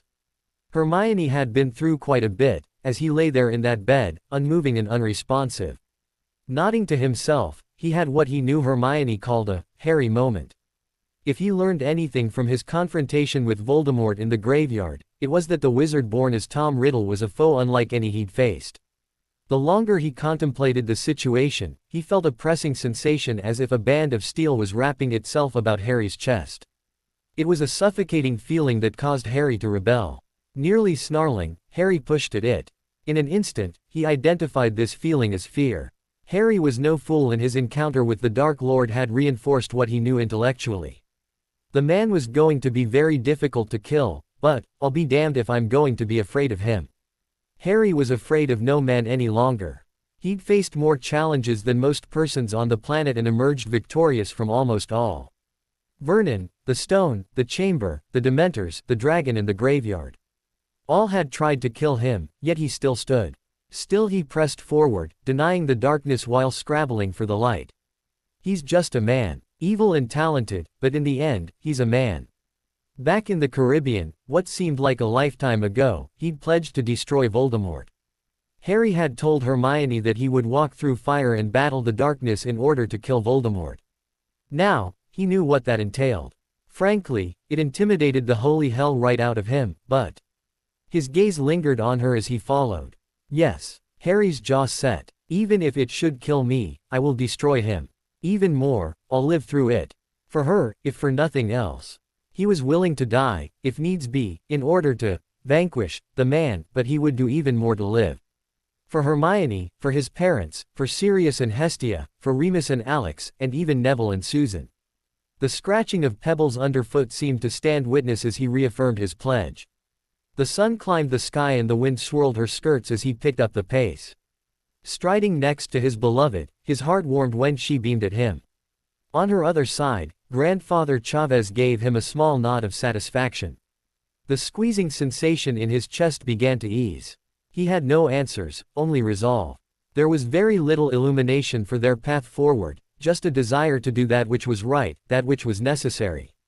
As Harry followed Hermione's example, genuflecting before following her into the pew, he thought that resolve and desire might be enough for now. Vez en pau, por estimar y servir el Señor. Nervous, Hermione glanced to her left. Harry had a thoughtful expression on his face as he stood next to her. Leaning over, she whispered, "After Father Sanchez goes by, you scoot out into the aisle, genuflect and wait for me." Still wearing a serious expression, he nodded. Hermione's nervousness increased as she began to regret inviting him to accompany her. Harry had never been very spiritual or religious. Had she gone too far? The aged Spaniard strode by in his green vestments. Without further prompting, Harry slid out of the pew before dropping a graceful obeisance to the altar at the front of the old church. After Hermione rose, she linked her arm in his. Slowly they stepped from the church. "It's nice here," he told her in a low, reverent tone. She looked about the plain church. Not an architectural marvel like Notre Dame or one of the other more famous churches, it was what it had been intended. A house of God for the faithful. "I like it here," she agreed. "It's been an island of comfort, the pain of the recent past was a wave that threatened to bear her under." Shaking it off, Hermione refocused on the present. Feeling his arm in hers, she rejected the hurt. It was no longer relevant or real. "Perdre Granger," the familiar soft voice called. Looking up, she saw Father Sanchez watching her with a smile. Hermione returned it as she tightened her grip on Harry's arm. "Père, this is my Harry." Before the old priest could reply, Harry jumped in, "Thank you for your prayers for my recovery. When you next see them, please pass my thanks to the sisters as well." She could tell that the priest was impressed at Harry's thoughtfulness. The Dominican waved away the young man's thanks, "It is of no account. We were all grateful to be of service to you." His eyes slid to Hermione, "And to your lady." Hermione could feel her countenance droop. Despite having him next to her, loving her, Hermione still felt echoes of her pain, of her loss. From the corner of her eye, she saw Harry's expression soften as well. "Thank you nonetheless, Père." As the young couple moved out of the nave, Hermione saw the widow who'd been such a comfort to her. The white-haired woman's eyes sparkled for a long moment before she pulled a face that made her question evident. Hermione blushed. The old woman broke into whoops of laughter before shuffling on her way. "That's her," Harry whispered. "Yeah, somehow she knows that you shagged me senseless yesterday." Harry chuckled. "That might have to do with the look on your face combined with the color of your cheeks, my dearest." Hermione could feel her already magnificent blush intensifying. Poking Harry in the side, she scolded, "Oh, you. Come on, I'm hungry." She frowned when he told her, "We need to talk on the way back." James was ruffling through a pile of parchment while Remus was correlating a ledger with the latest report from Gringotts, Hong Kong. They'd been successful in moving the Potter and Black fortunes out of the London branch of the bank before the world went tits up. Remus had also transferred his own money alongside a legacy Alex had from her aunt on her mother's side.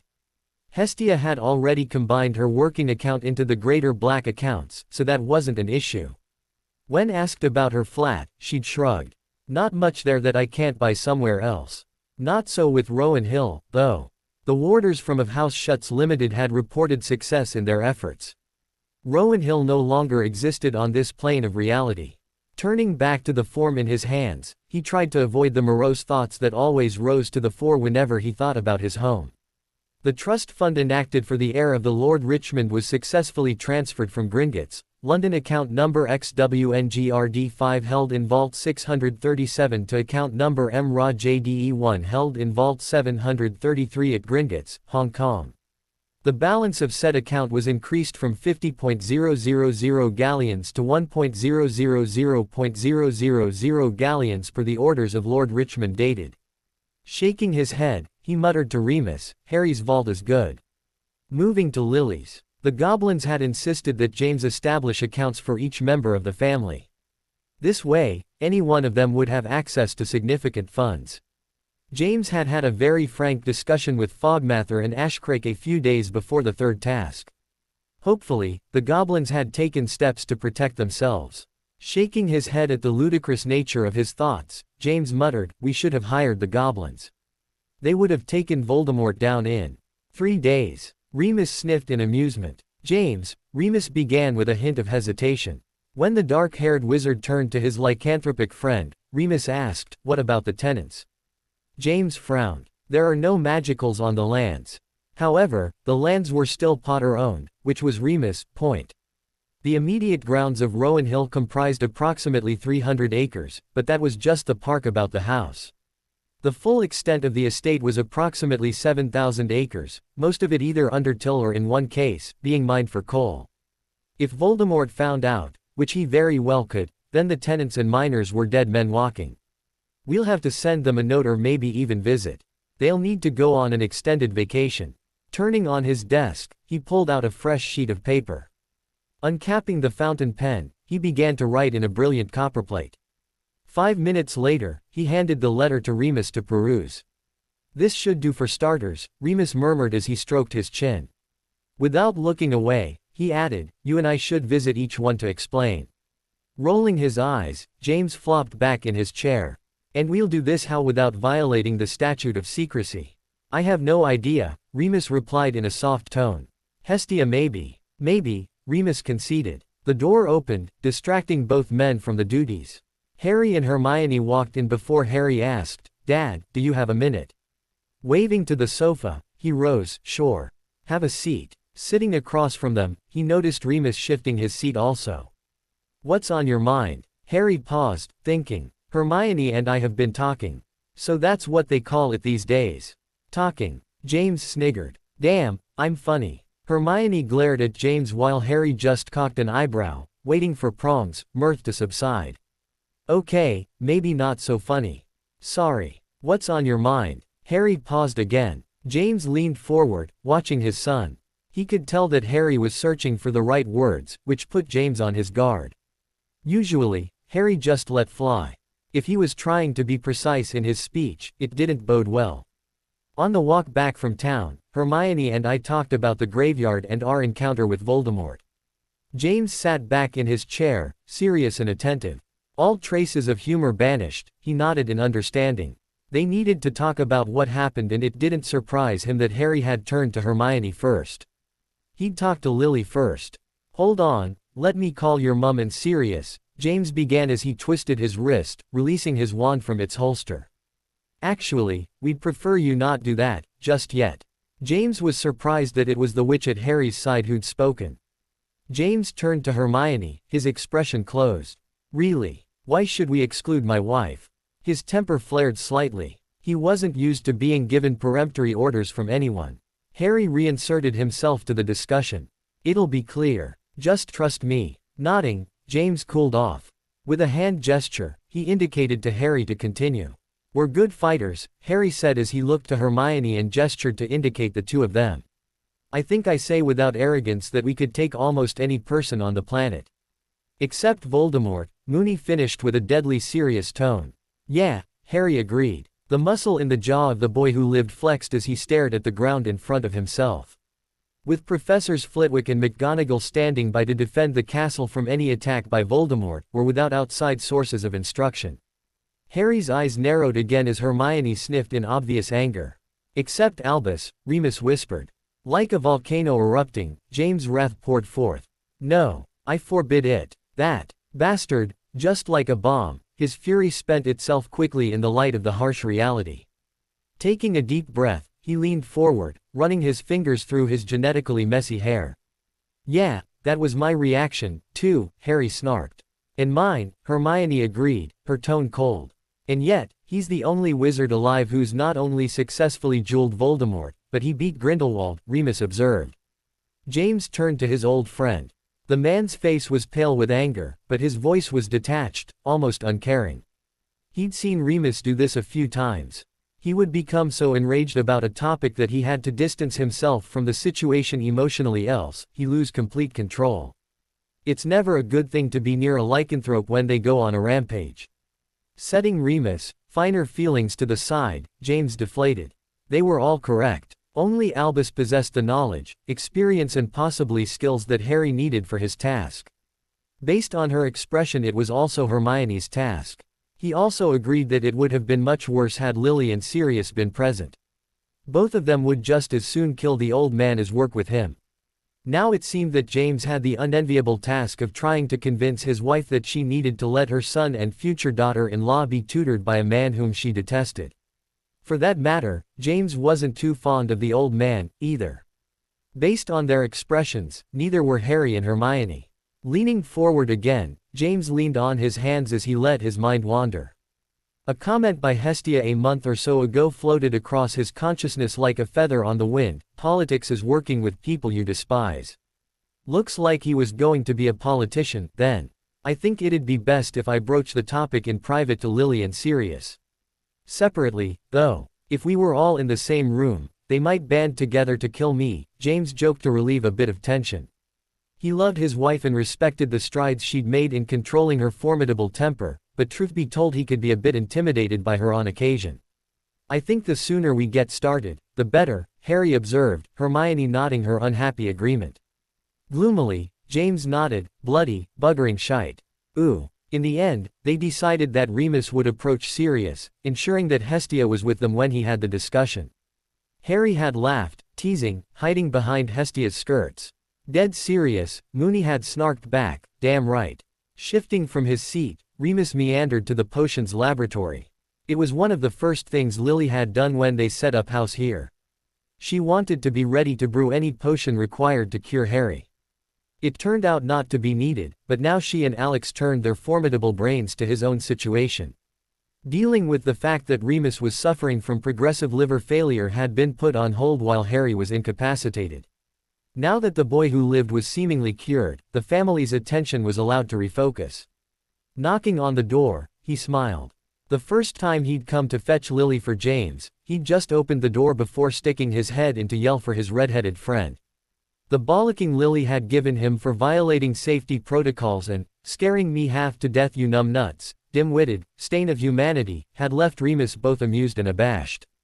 Later that day, Lily had affixed a huge placard that read, Lily's Potion Lab. Knock before entering. This means you Lupin. So he knocked. The door was opened by Alex. She was wearing her white lab coat, spectacles resting on the end of her narrow nose. As usual, both their expressions softened. Hey, she greeted with a smile. Leaning in, he gave her a soft kiss. Hey, if it's safe, could you tell Lily that James needs her when she's available? Sure, she replied as she leaned on the doorjamb. Her face took on a mischievous expression as she asked, want to tell her yourself? Holding his hands in front of his chest, palm out, he shook his head. I don't think I'll be welcome in any lab of Lily's for, say, 15 years. Alex grinned. Changing subjects, she told him, we think we might be on a good line to pursue. Really? He asked, taking her hand in his. Nodding, she pushed her glasses to the top of her head. Lily had an idea about enzyme malfunction which I expanded upon to investigate enzyme blockage. There are a host of blockers that could trigger the conditions of the test. Remus' blank look caused her to titter. There could be bad things in your body that make you sick, she translated. Smiling at her good humor, he told her, could you tell Lily that James wants her? I'd like to talk to you in our room.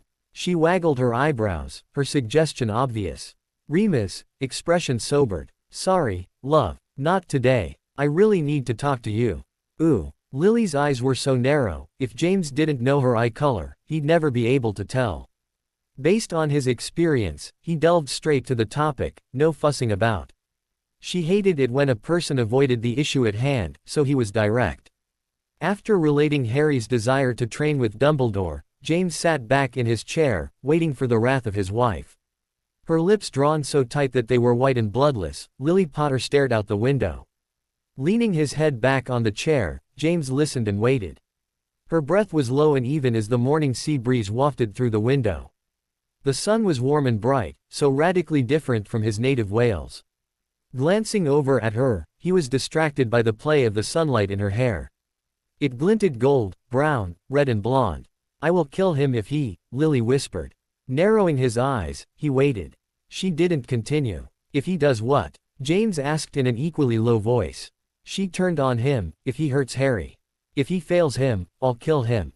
He frowned. This wasn't going as he expected. He actually had expected Lily's wrath to fall on him. Her amorphous hostility towards Albus, while not unreasonable, was vaguely disturbing to him, but James couldn't put his finger on the exact reason. Therefore, he waited for her to elaborate. She turned back to the window. "He's hurt Harry so much while we were gone. He better," she trailed off, her meaning clear. Lily's face flushed red before she paled as her emotions fluctuated from anger to fear and back. James nodded. Sometimes he forgot that his mercurial wife, who had a ferocious intellect matched to an equally passionate nature, was also a woman who was subject to the capricious whims of the early months of her pregnancy. Wincing, he remembered an argument they'd had when she was 3 months along with Harry. James had almost been decapitated and he never did figure out why she'd been shouting at him. None of this invalidated her feelings or attitudes, but did explain the volatile nature of her emotional state. Silently, he watched her. After a long moment, she turned to him, a beautifully sculpted auburn-colored eyebrow cocked in an unspoken question. "Do you feel any different?" Pursing his lips, he considered. Eventually, he shook his head. Meeting her fixed gaze, he told her, "No. I feel the same. He's hurt Harry too much already. But I also agree with Harry and Moony. They need the old man to get Harry over the hump. Is this some ridiculous wizard thing?" Completely baffled, he stared at her. "This insistence that our son duel the most vicious Dark Lord in a millennia. Why not drop a bloody bomb on the man's head?" The coolness of her tone belied Lily's expression. Her eyes flashed and the mouth was nearly curled into a snarl as James considered her question. Staring at his hands, he recollected everything about the situation he could recall. The wording of the prophecy, their collective history with the Dark Lord, the bits and pieces that Albus had let slip about the man. Throwing it all into the pot, he let it simmer. Raising his face to meet his wife's still piercing gaze, James slowly told her, "I don't have a very good answer. There's no fact that I can point to that says, Harry must duel Voldemort at 10 paces or other such nonsense." Placing his splayed-fingered hand on his chest, he continued, "I feel it here. Harry and Voldemort are light and darkness. Are they avatars of higher beings? Of ideals? I don't know. But destiny has placed them in each other's road." Shaking his head as he turned away from Lily's silent, accusatory glare, he moved to the window. "I believe that Harry will slay Lord Voldemort, but it won't be easy." His head drooping, he muttered, "But we already knew that." Moving back to his chair, he raised his head again. Call it my gut, or intuition or even some family precognitive trait. Her glare softened at his attempt at humor that both Potters knew wasn't humor at all. "Either way, I believe that this is the path for Harry." Her eyes narrowed before Lily nodded in acquiescence. Deflating, she shuffled from her chair to sit in his lap. Smiling, James pulled her close. Breathing deeply of her scent, he steadied.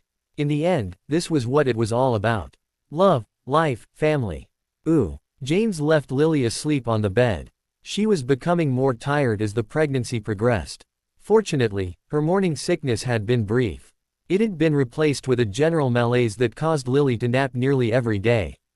Stretching, James yawned as he looked about. Harry and Hermione were studying in the common room. Her feet were in his lap as they read from different books. James couldn't make out which books, but both teens were absorbed in the subject matter. As he debated whether to prank the oblivious students, the door to the terrace opened, admitting Remus. Nodding to his friend, James asked, "How'd it go with Padfoot?" Wagging his hand, Remus told him, so. Inclining his head to the outside, Remus glanced at the teens. "Let's go for a walk and talk." Without speaking, they clopped down the stairs to the beach. It was an even 30 steps down the short cliff face to the stretch of beach that Remus and James had covered in repelling wards and notice-me-not charms. Remus nodded to the south. "Let's go this way." Padfoot, Hestia and Alex are up the northern stretch. Without preamble, Mooney told Prongs, for a little extra protection, I had Alex along when I found Sirius. He and Hestia were on a blanket back that way. He jabbed his thumb over his shoulder. They were splitting a bottle of wine and a loaf of bread. Just chatting, you know. James nodded, gratified that Sirius was beginning to decompress.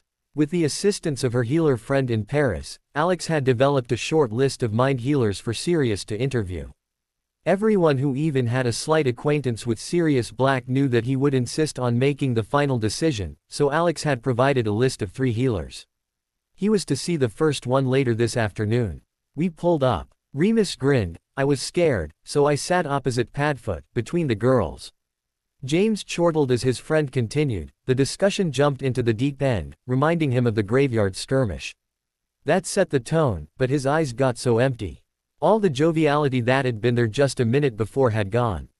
Half shrugging, Remus was silent for a minute as they continued their walk. The tide had just turned and had shifted to the flood. Walking slowly through the soft, sliding sand, they men meandered down the beach.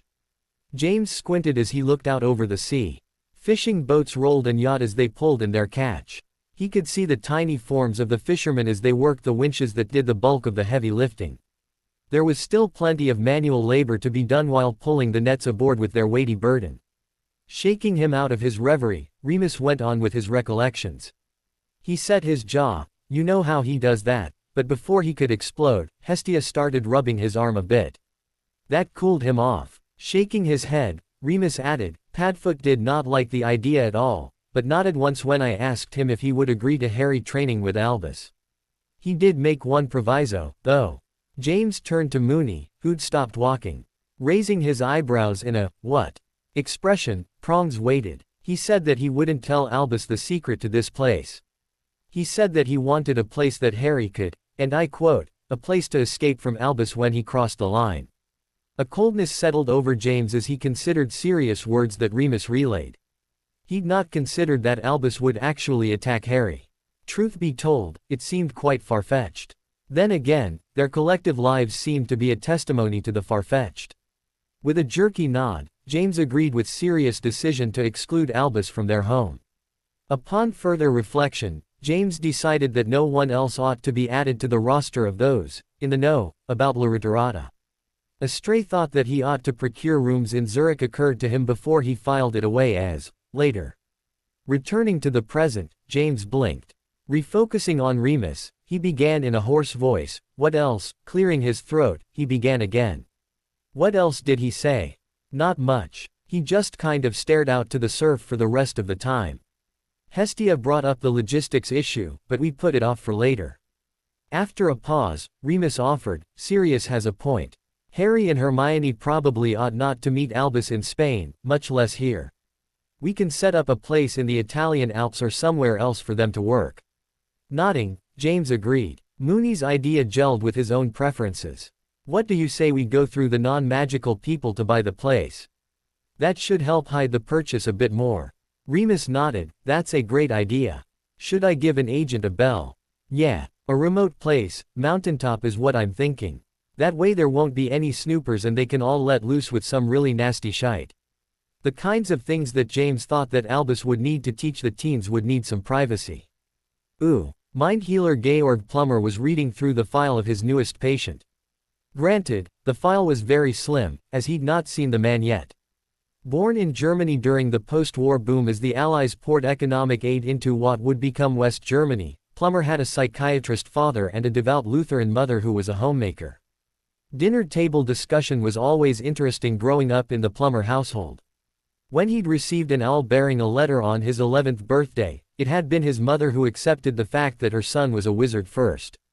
Georg still chuckled to himself when he recalled his father's obstinately confused expression that he wore for nearly a month afterwards until he finally accepted the irrational and moved on with their son's magical education. Combining the best of both parents, he was an excellent mind healer. His familiarity with the mundane world he still lived mostly non-magical, alongside his towering intellect served him well in his profession. A confirmed bachelor, he was wedded to his calling. His 3 o'clock looked interesting. Sirius Black, exonerated Englishman who survived a dozen years in the hell that those bastard British called a prison. Animals. He should prove to be an interesting case. He'd not like the requirement of an unbreakable vow though. Black was insisting that the healer agree to a vow if he continued to see Plummer. The mind healer was mildly insulted. He never disclosed any details of his clients' issues, under any circumstance. His professional vows forbade it, and on top of it, to blab like that was unethical. Snorting in professional indignation, the fussy man set aside the file, placing it perfectly parallel to the edge of his desk. Spinning in 1/3 of a turn of his chair, he reached to the exact spot on his shelf. Withdrawing the book, he quickly perused the table of contents before flipping to page 304. Dementors, Dementors, he muttered to himself as he smoothed his Bismarck mustache. His mother continuously chided him for the eccentricity. Outwardly, he waved off her words, but privately, he had grown it because he believed it made him look much older than his 31 years. Now in his mid-50s, he felt it gave him countenance. There wasn't much information in the literature about Dementors, their origins or the exact nature of their abilities. Most victims didn't survive in order to provide any sort of data for researchers to mine. Unfortunate, that. Shaking his head, he slowly rotated his chair to replace the volume. Returning to his desk, he withdrew a sheet of fine rag cotton paper, uncapped his Mont Blanc fountain pen and set to writing ideas and avenues to pursue with the patient. Turning his head slightly to the left, he consulted his file again. A standard form for all his patients was a family tree. One must know where one came from in order to understand where one was going, yes. His father would routinely ask if he was in good humor. Glancing at the form filled out in a strong bold script, Georg wondered who was the founding father of the Black family with a mania for celestial bodies. Bellatrix, Regulus, Sirius, Andromeda, Orion, Narcissa and so on. Very odd. The sharp rat-a-tat-tat broke him from his reverie. It was his secretary, Elsa. Capping his pen, he cast a hurried spell to dry the ink. Replacing the notes in the patient's folder, Plummer performed his usual quick glance about the room. Everything was in its place. Perfect. Come, he called. Ooh. Sirius walked out of the posh office of the German mind healer to find Hestia waiting for him. He had to smile. She was trying so hard not to look anxious, but was so obviously worried for him she was pitifully torn. At his smile, she relaxed a bit. Answering her unvoiced question, he told her, "That was interesting. Let's get a cuppa and I'll tell you about him." Leaving the stylish office building in downtown Zurich, they walked to the corner pub. Pulling up the bar, Sirius gave Hestia a look that was confident and knowing. When the slim bartender slid in front of Sirius, Padfoot tossed a bill on the bar as he announced, "Tea for two, please." The young blonde man with the towel over his shoulder glanced at the bill before he snorted. "It's €3 for the tea. You've put one down." Frowning, Padfoot looked at the bill in confusion. He felt his fiancée's giggle more than heard it. Her slim hand SD around his waist, depositing 2 more bills on the counter. The young man nodded, scooped up the bills before turning to his trade. Embarrassed and confused, Sirius allowed himself to be led to a table. "I don't understand," he whinged. "My poor sweet, handsome and stupid man," Hestia teased. "Hey." The bartender arrived with 2 plain white teacups and a generic metal teapot. Without comment, he deposited his burden before heading back to whatever vital task he was pursuing before being interrupted by the fool of an Englishman. Sirius' glare at the man's back did nothing to perturb the Swiss. Perhaps, Sirius wondered, the man was en route to the fascinating activity of contemplating the state of his navel or the freshness of his bath towels. "Ass," Sirius muttered before pouring for himself and Hestia. Still annoyed, he blew on the tea before taking a deep draught. "Gah, that's just," he stared at his tea in disbelief. He'd never had tea this bad. Hestia shrugged, "It's not as bad as what you get in the States. The swill they brew and try to pass off as tea should be illegal." Feeling betrayed, he stared at the cup for a minute before swallowing his pride. Another sip preceded another grimace.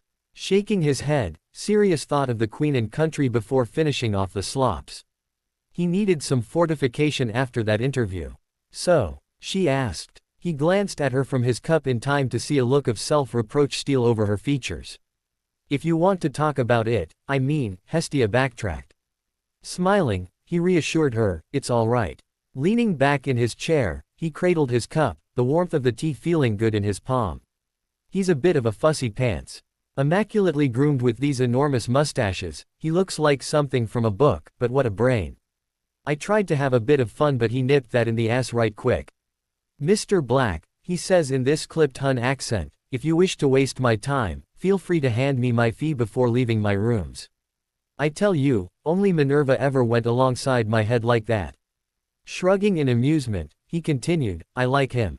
He's smart, doesn't take my shite and seemed to ask a lot of good questions. Reminds me of you like that." His guffaw seemed to take her off guard as Hestia's pensive and attentive expression became confused. "He asked me what was wrong with my family. Said that any family that had such a penchant for ridiculous names had to be, at the least, dysfunctional." Feeling an odd mixture of hopeful and vulnerable, Sirius settled into telling his beloved about the first interview with the man who would be one of the many who eventually helped save his life. "Ooh, hey mate," Harry greeted as he flopped on the sand next to Neville. "Susan," he added, leaning forward to greet the redhead on the other side of his friend. "Hey, where's Hermione?" Leaning back on the sand, Harry groaned. "She and Alex are talking about the results of the bloody test they just put me through." Squinting at his friend, Harry saw the puzzlement on Neville's face. Deciding to explain before asked, he added, "Alex wanted to make sure that I wasn't going to drop back into that magical coma again at the drop of a hat, so she ran 15 different tests on me." With mock gravity, he gripped Neville's shoulder. If they ever put on rubber gloves before grabbing a long chrome cattle prod. He paused dramatically, making eye contact with first Susan then Neville. "Run. Run as far and as fast as you can." The three teens burst into laughter, Susan holding her hand in front of her mouth to hide her giggles. "Was it really bad?" Neville asked. "Nah, not really. Just tiring." Straightening out his towel, Harry rolled onto his stomach, determined to take a nap. The two sharp intakes of breath from his side reminded him that he'd not told Neville or Susan about aftereffects of being raised by Vernon Dursley. The scars on his back were hardly subtle. With a deep sigh, he rolled to a sitting position as he gathered his thoughts. Doodling in the bits of sand that puddled on his towel, he began in low voice. "You both know how I was placed with my mum's sister and her husband when everyone thought my mum and dad were dead." "Yeah," Neville croaked. "Well, they weren't too fond of magic." "Oh, Harry," whispered Susan to herself. Narrowing his eyes, he stifled his anger. He hated being pitied, and it sure sounded like the Bones Scion pitied him. "No one should live through that," she continued. Her comment threw him off stride, but he realized she wasn't pitying him, but rather grieving for his childhood torment. There was a significant difference between the two. "Yeah, well," he shifted uncomfortably. "If it makes you uncomfortable, I'll go get a shirt," he made to stand. It was one thing being open and unafraid with his family. These were his friends with whom he wasn't as secure or confident. No, it was Susan. Sweet Susan Bones in her electric blue swimsuit was wearing an expression of the utmost loathing. "You've done nothing wrong. It's those animals who did that to you who should cover up. They should hide their shame and sin. Never you." Reassured, he felt the wisp of a smile tug at the corner of his mouth.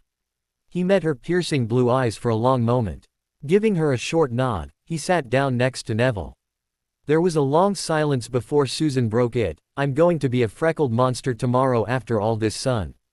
Harry smiled when he saw Neville inspecting exactly where Susan expected to be a freckled monster.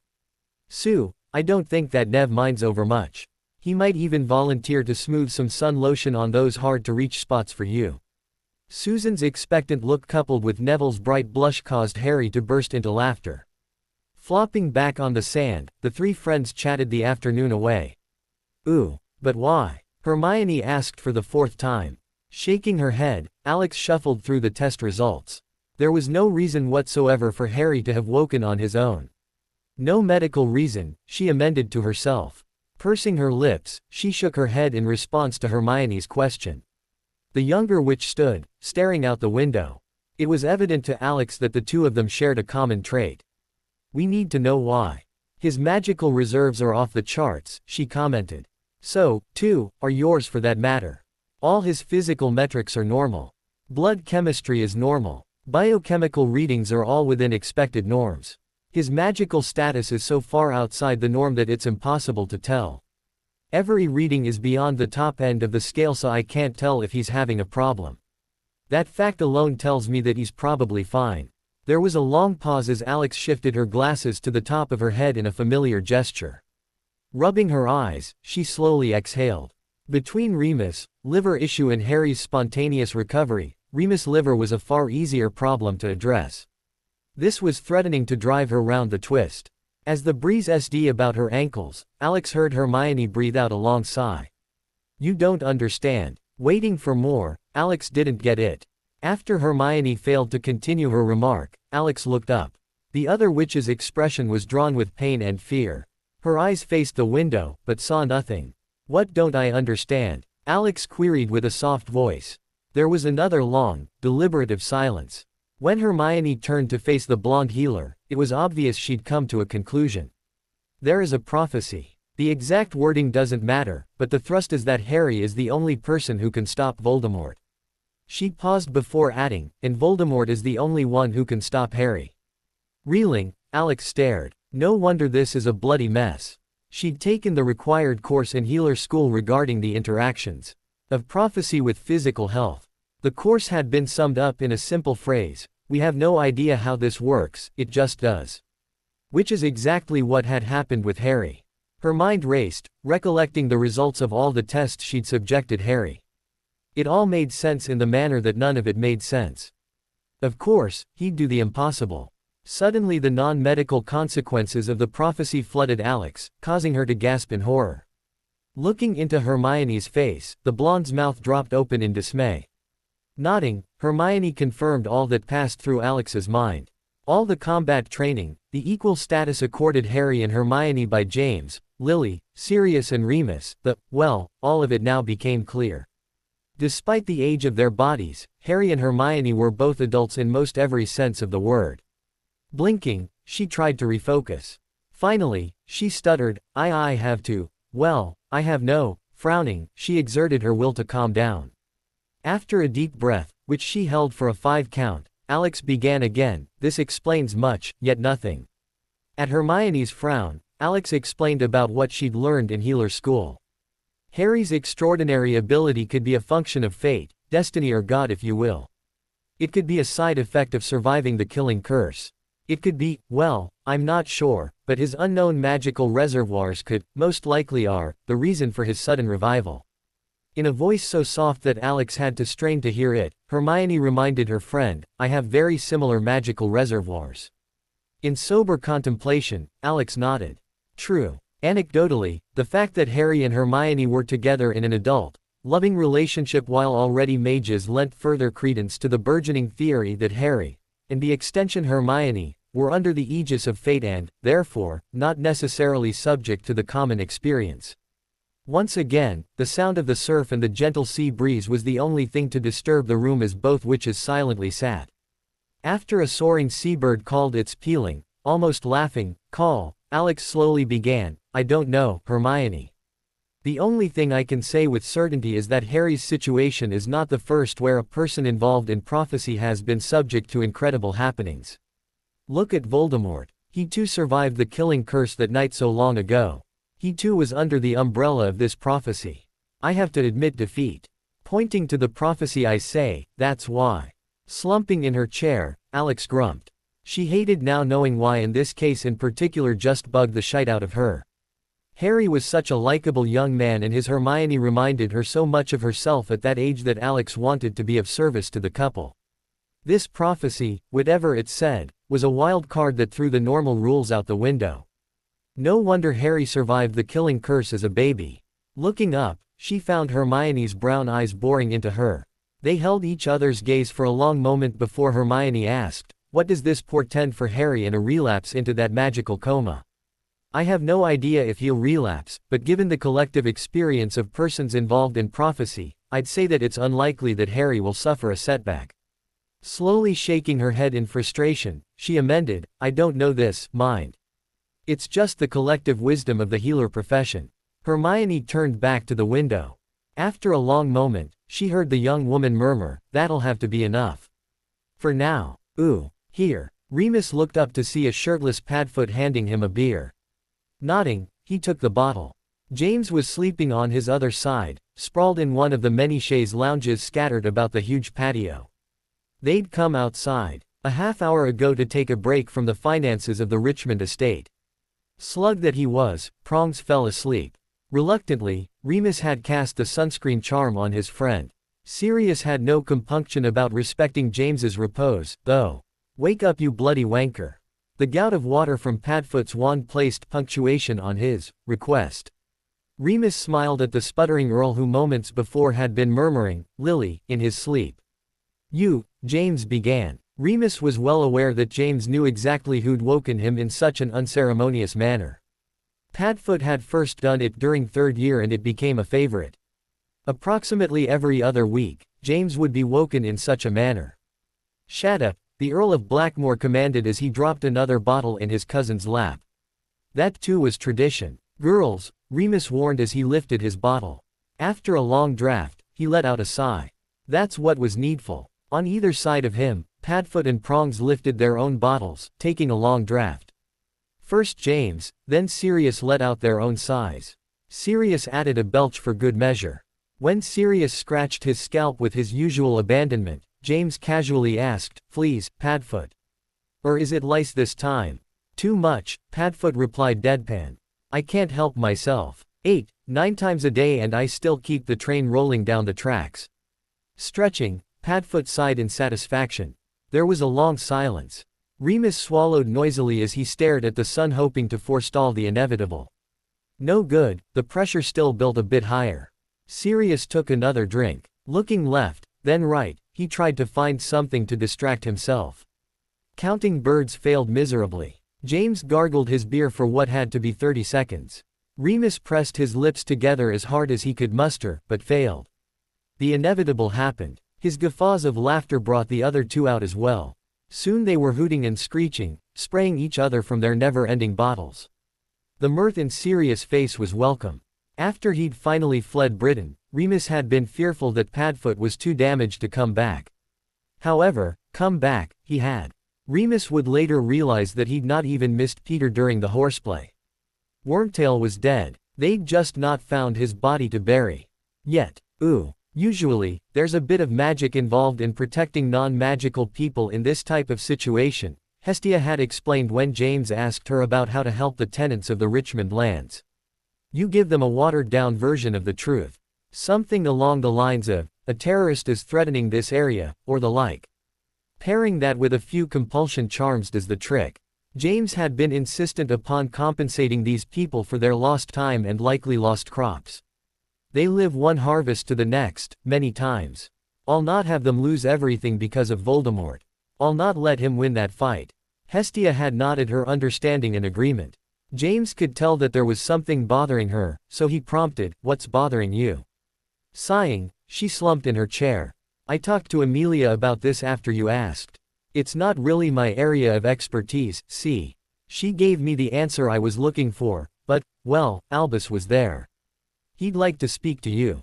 James frowned. Dealing with Albus Dumbledore was right next to a voluntary non-sedated colonoscopy on his to-do list. "Did he say why?" he asked. She shrugged. "Great," he muttered, scrubbing his face. He collected himself. "When? At your convenience." Rolling his eyes, he asked the question for which he dreaded the answer. "What does he want?" She frowned. "Didn't you just ask that?" "No, before I asked what he told you. What I'm asking now is what you think he wants." "Ah," she murmured, sitting back in her chair. James knew that despite her affected confusion, she knew exactly what he'd been asking. Hestia was a sharp cookie. She stared at the ceiling for a moment before returning her gaze to James. There was a half-smile tugging at the corner of her mouth, which James found himself returning. "Albus wants to enlist you." Frowning yet again, he found his face making unpleasant expressions far too often when discussing the currently exiled headmaster of Hogwarts. James asked, "Enlist me to do what?" She wagged her head, her expression contemplative. "I'm not sure, but I believe he's building a coalition of British expats." Rolling his eyes, he murmured, "Great. How about tomorrow?" Hestia gave James a soft smile of understanding. "I'm sure that will be fine." No. Hermione woke up to Harry's groans as he thrashed in his sleep. The sheets were sweat-soaked as they bunched around their waists. Sliding over from her side of the king-sized bed, she gently shook his shoulder. "Wake up, love. It's just a dream, wake up." Like switching on a light, Harry went from sleeping to awake. He sat up in bed, his eyes wide. Levering herself upright, Hermione wrapped her arms about his heaving chest. This was just like the dream back in the Caribbean, the first dream that had manifested his obscure precognition. "You all right?" she asked in an undertone. Jerkily, he shook his head. Placing his hand over hers, he gave her a quick squeeze. "Be right back," he murmured before slipping from the bed and heading into the bathroom. The sink turned on with a hiss as she lay back on the pillow. It was hard, but she remained patient, her mind creating and discarding a host of possible reasons for his nightmare. She heard him brush his teeth and smile. Despite the tooth-cleaning charm's perfection, both of them, and Lily, still manually brushed their teeth on top of the charm. She didn't feel as though she'd cleaned her teeth without that minty clean taste.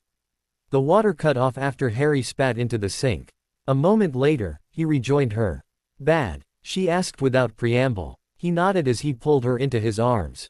"Yeah, I saw all kinds of destruction.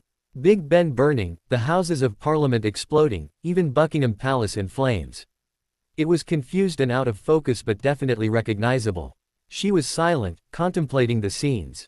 Before darkness overtook her, she heard him say, "It's going to get worse." Ooh. Remus pulled his robes over his head. He and Alex had gone shopping in Paris after James had brusquely told him, "You, me, Padfoot and Lily are meeting Dumbledore tomorrow noon. Be ready for anything." A half-dozen high-end robes and 3 pair of stylish boots later, Remus felt prepared for the meeting, at least from a haberdashery perspective. Knocking on the potion room door, he waited for Alex. The door opened to reveal his very distracted mate. Leaning forward, he gave her a quick "K.S. Love you." Absent-mindedly, she looked up from her notes, half-smiled before muttering, "Love you too. Have fun," before heading back into the room. Remus smiled as he tugged at his cuffs. Turning the corner, he found the other 3 milling about the entry hall. He heard Harry from the other room, "All right, mate. Rotate your wand counterclockwise, yeah like that, now jab." "Good." Apparently, Harry was tutoring Neville. "You ready?" James asked. Remus gave a short nod. "Right then, let's get this over." He held out a stick on which the others placed a finger. 30 seconds later, he braced for a landing in Zurich. Shaking his head, for portkey travel always made Remus a bit dizzy, he heard Dumbledore greet, "Ah, James, Lily, Sirius and Remus, so good of you to come." James frostily replied, "Albus." Remus had to give the old man credit for sheer balls. Ignoring the hostile reactions from the 3 wizards and 1 witch, Albus gestured to a sitting area where Amelia Bones was already sat next to Hestia. Remus nodded to Sirius, fiancé, who gave him a smile in return. "Shall we?" None spoke, but they all took seats, leaving James the seat across from Albus. Remus bit the bullet, sitting next to his old headmaster.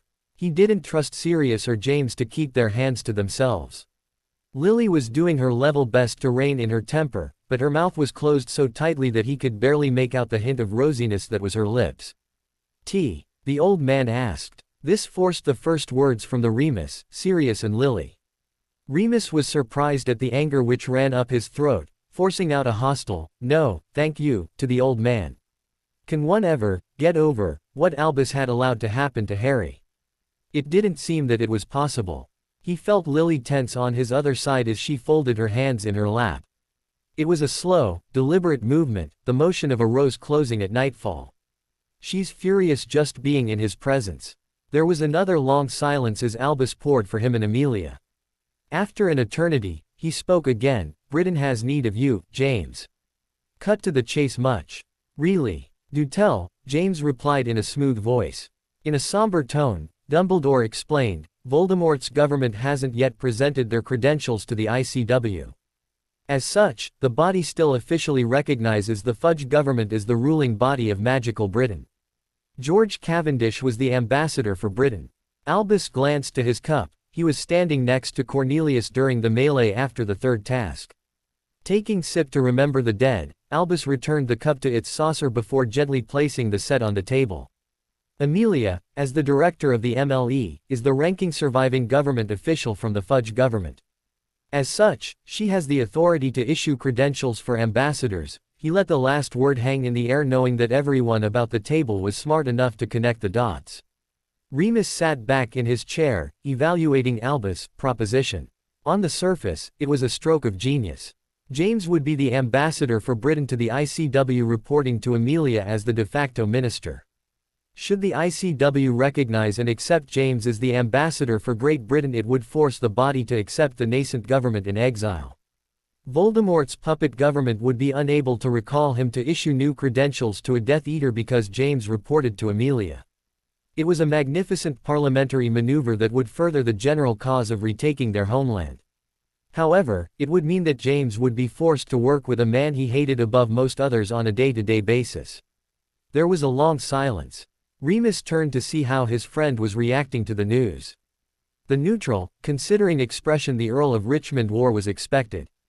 When the chips were down, James reverted to form, and Charles Potter had groomed his son to be the 23rd Earl from the first day out of his nappies.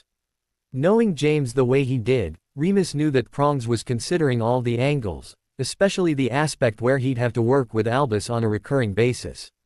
James had a furious intellect that he applied with a focus that could be intimidating. Right now, he was focusing on Albus Dumbledore. What, exactly, would my duties entail? Remus was almost surprised that James had directed the question to the witch at Albus' side.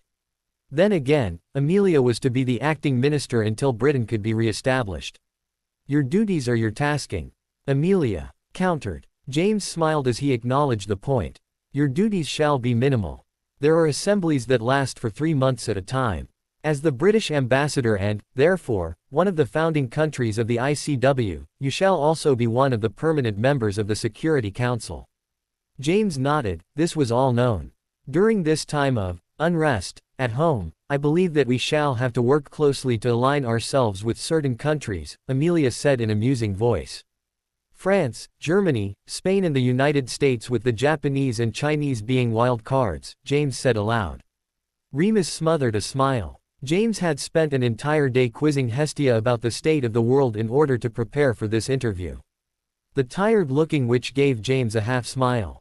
It was evident that she was warming to the young man who had such a scandalous reputation from school. Narrowing his eyes, Remus considered the situation from Amelia's point of view. James was but 23, having missed 13 years of the world and its comings and goings. At the same time, James had been groomed to this station from his youth. He was obviously very intelligent, who could move in the expected circles with the expected manners. In addition, James was the father who lived. That notoriety combined with his recent headlines due to his work in the Wizengamot brought the argument full circle. James was the perfect choice. Returning his gaze on his old friend, Remus wasn't surprised to hear him reply, I will, of course, discuss this matter with my wife and confidants before giving you a reply. Would tomorrow be quick enough? More than sufficient, my lord. Remus blinked. The pleased tone that accompanied the small smile told Remus who was really behind this entire recruitment. Amelia Bones didn't rise to be the director of the most influential department in the ministry, a ministry that was wholly patriarchal. She didn't rise to such a position without more than a bit of wit and guile. James chuckled. He too had come to the same conclusion as Mooney. I believe that we'll retire for now. Lily smiled at Amelia, wholly ignoring Albus. Of course, Amelia replied with smooth grace.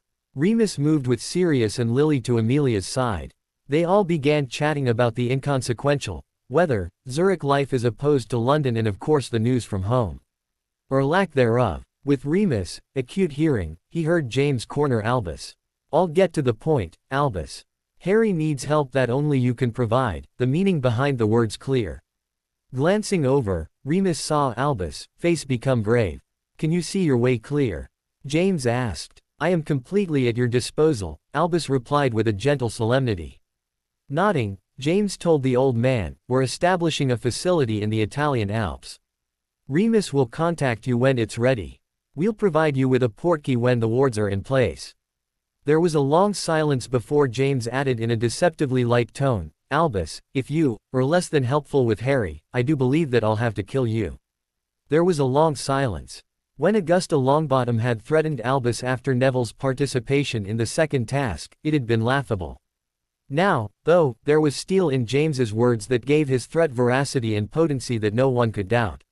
While Albus Dumbledore no doubt respected James Potter, it was also unlikely that the old man feared the younger in any way. "I shall do my best for your son, James," Albus attempted to reassure. "We'll see." At that moment, a house elf popped into the room with a note that changed all their lives even further. Amelia absently thanked the elf as she opened the note.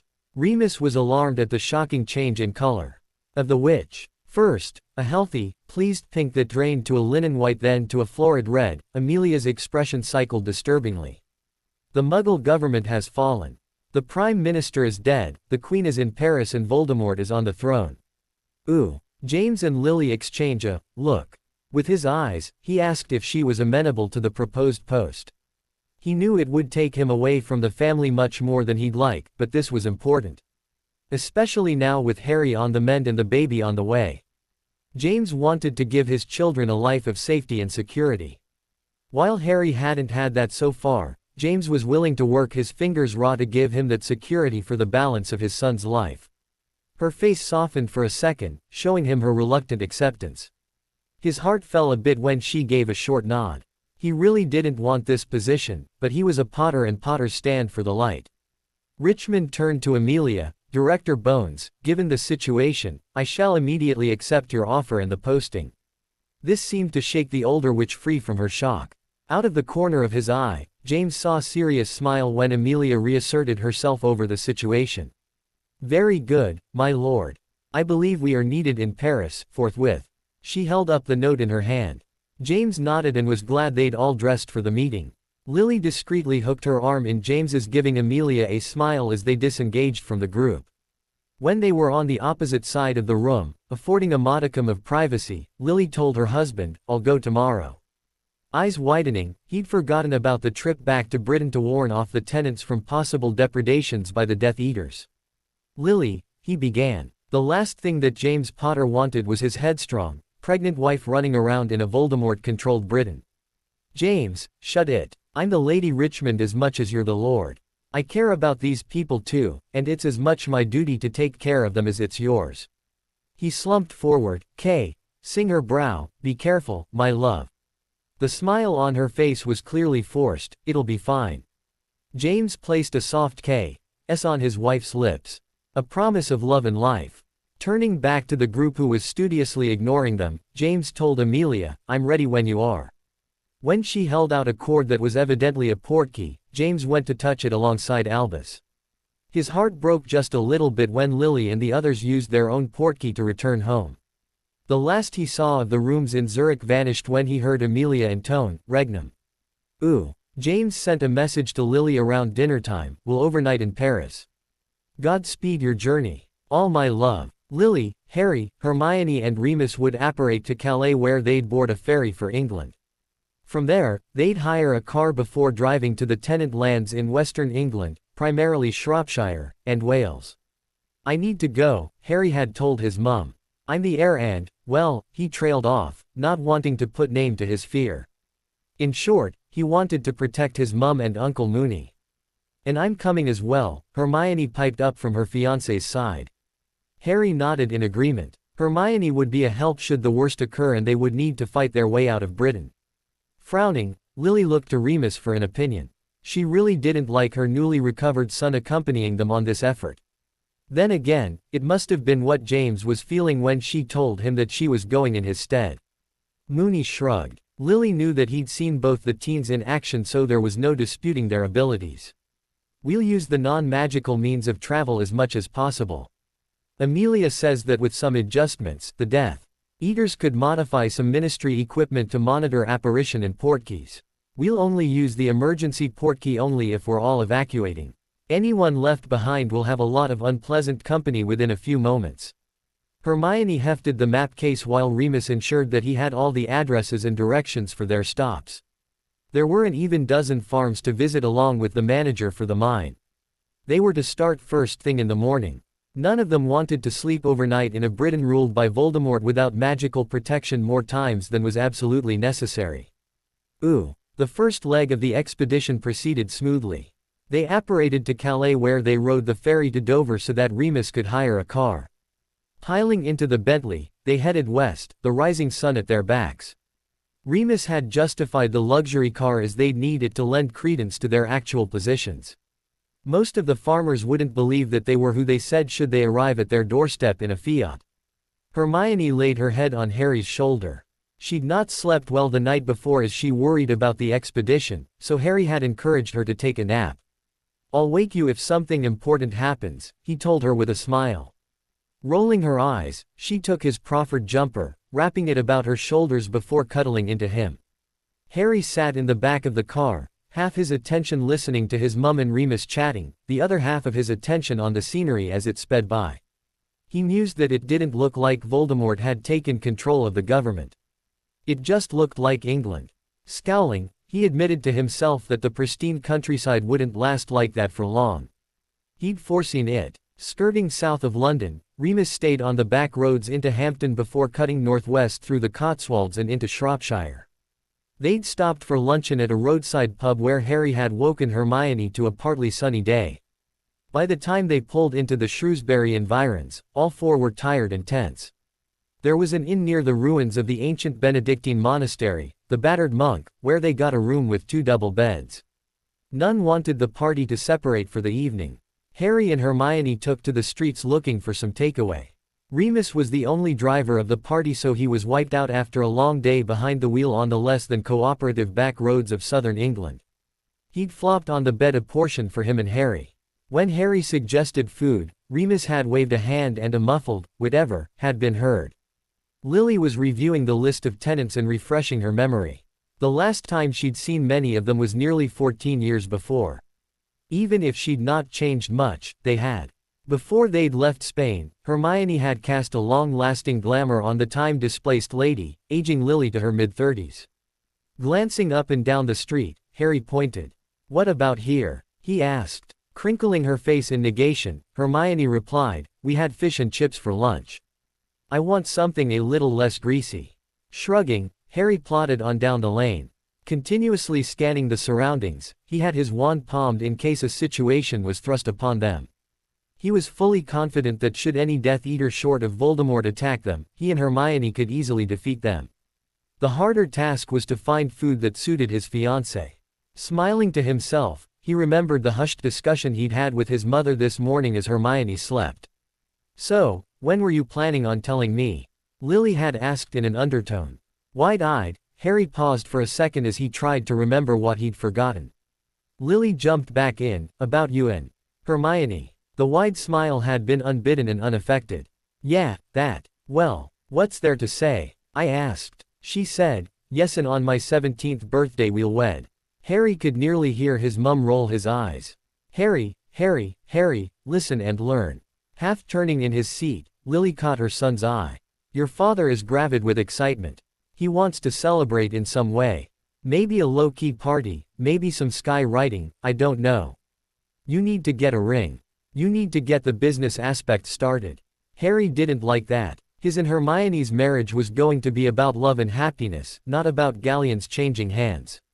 Lily performed a feat of incredible dexterity, casting a stinging hex at her son, hitting him between the eyes from the front seat of the compact car. Remus' guffaw earned him a glare from the boy who lived. "You're a millionaire in your own right." Pointing at the sleeping witch at Harry's side, James continued, "So too is she. If Padfoot and Hestia have no children, she'll be a countess in her own right as well as the Countess of Richmond when I'm gone. Your eldest son could be the Earl of Richmond and the Earl of Blackmore. That's an enormous amount of contracts and paperwork that we need to get working on now." Lily's green eyes twinkled when she added, "And it's fun to see you so indignant every time I bring it up." Surrendering to the reality of the situation, he sighed, "What do I need to do?" "Nothing right now. James and Sirius will get the paperwork moving soon enough. We got an owl from Maturin while you were sleeping, that he'd escaped to Paris and set up shop there." She sighed as she stared out the window. "It'll be good to think about something happy as opposed to war and death."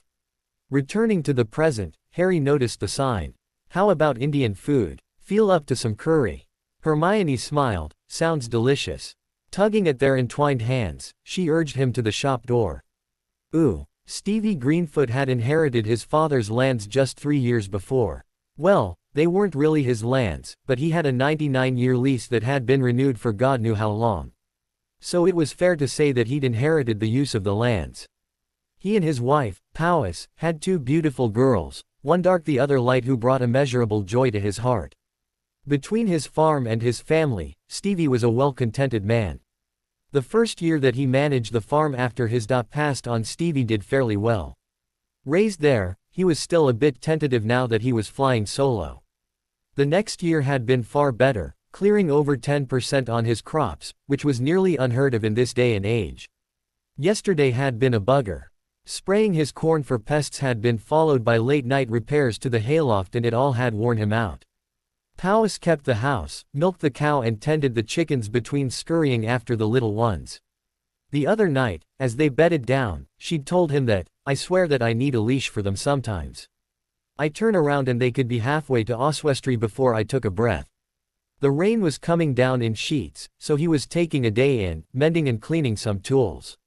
He had to smile as his little blonde tornado shrieked by, followed by the brunette laughing her fool head off. The knocking at his door interrupted his enjoyment of his daughters. Setting the axe to the side, he called out to his wife, "I'll get it, love." Hurrying to the door, for it wasn't fit for man or beast to be out, Stevie opened it to see 4 people crowded under umbrellas. The red-headed woman looked vaguely familiar and was dressed like a lord. "Well, lady, I suppose." The older man held the brawly for the lady, but it was obvious he wasn't her husband just by his body language. Friend or maybe employee. The other 2 were teens and they shared an umbrella as well. The lad, well, he was his mother's son if his eyes were any testament. The lass, she was definitely with the lad. They, too, were dressed well. Beyond them he saw a fancy car parked in the yard. What the bloody hell was going on? All this passed through Stevie's mind in a flash as he was already waving them in and out of the rain. "Come in, come in." The lady, who was in her 30s, gave a genuine smile. "Thank you, Mr. Greenfoot." The gents shook the browlies before following the ladies inside. The lad was looking about like a shark and it disturbed Stevie. Come to think of it, so was the lass. After a long moment's look they settled, giving Stevie and his now arrived wife a smile to match the mother's. "I'm Lady Richmond," the redhead began. Before she could go further, Stevie gave her a bow while Powys curtsied. "My lady," he greeted her. "We're honored to have you in our home." Powys interrupted her manners-challenged husband. "Please, come sit. Would you like some tea to warm up?" The blonde woman bustled to the kitchen to put on the kettle. "Tea would be wonderful, thank you," Lady Richmond replied. "This way, milady," Stevie entreated as he led the way to the kitchen table. The room was cozy and well-worn, but not what anyone would call fancy. "The water's just on, so it'll be a minute," Powys told the crowd as they settled. She took her position at Stevie's shoulder, waiting for the lady to say her business. "This is my son, Lord Potter, and his fiancée, the Lady Hermione Granger Black." Eyes widening, Stevie thought to himself, "Jumped up Jesus. Who's next? The bloody Archbishop of Canterbury." Aloud, he half rose to another bow. "My lord, my lady." "Mr. Greenfoot," they both greeted him with low voices.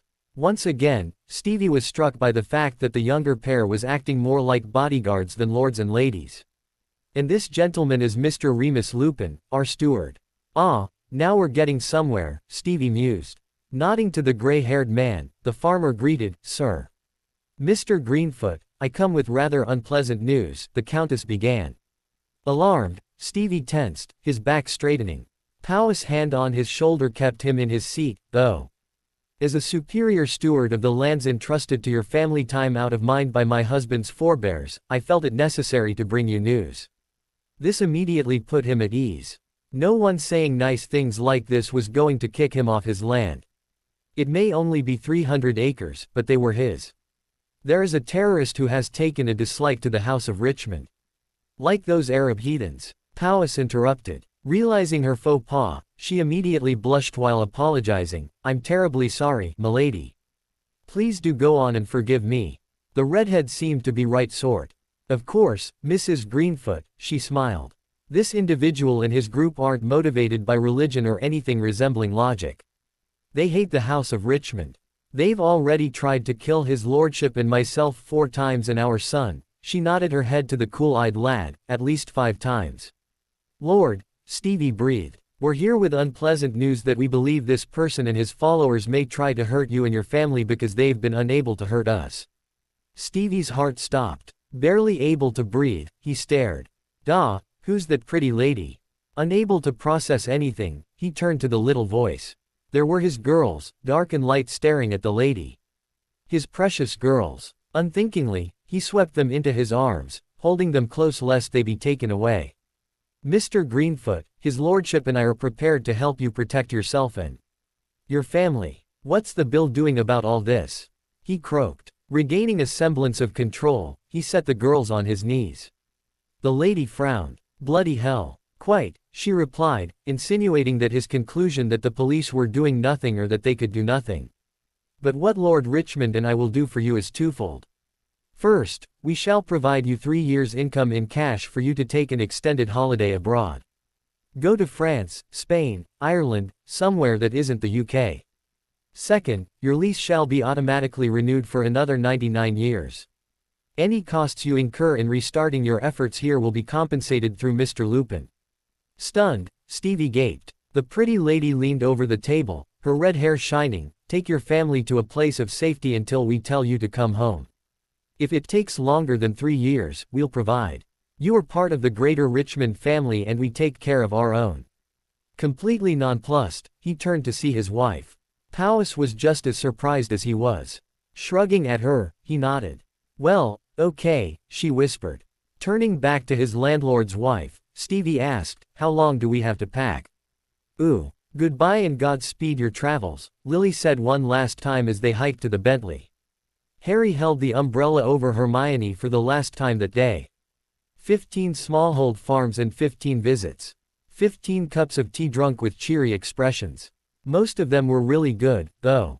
As he climbed in the back seat, he groaned. Hermione liked his suit and tie, but he'd be glad to be rid of them this evening. One last night in Shrewsbury, the mine in the morning followed by a driving escape of the country. Despite his confidence in his own abilities, Harry was edgy. The constant tension of walking about in the invisible police state combined with the overhanging feeling of doom for the family tenants was starting to get to him.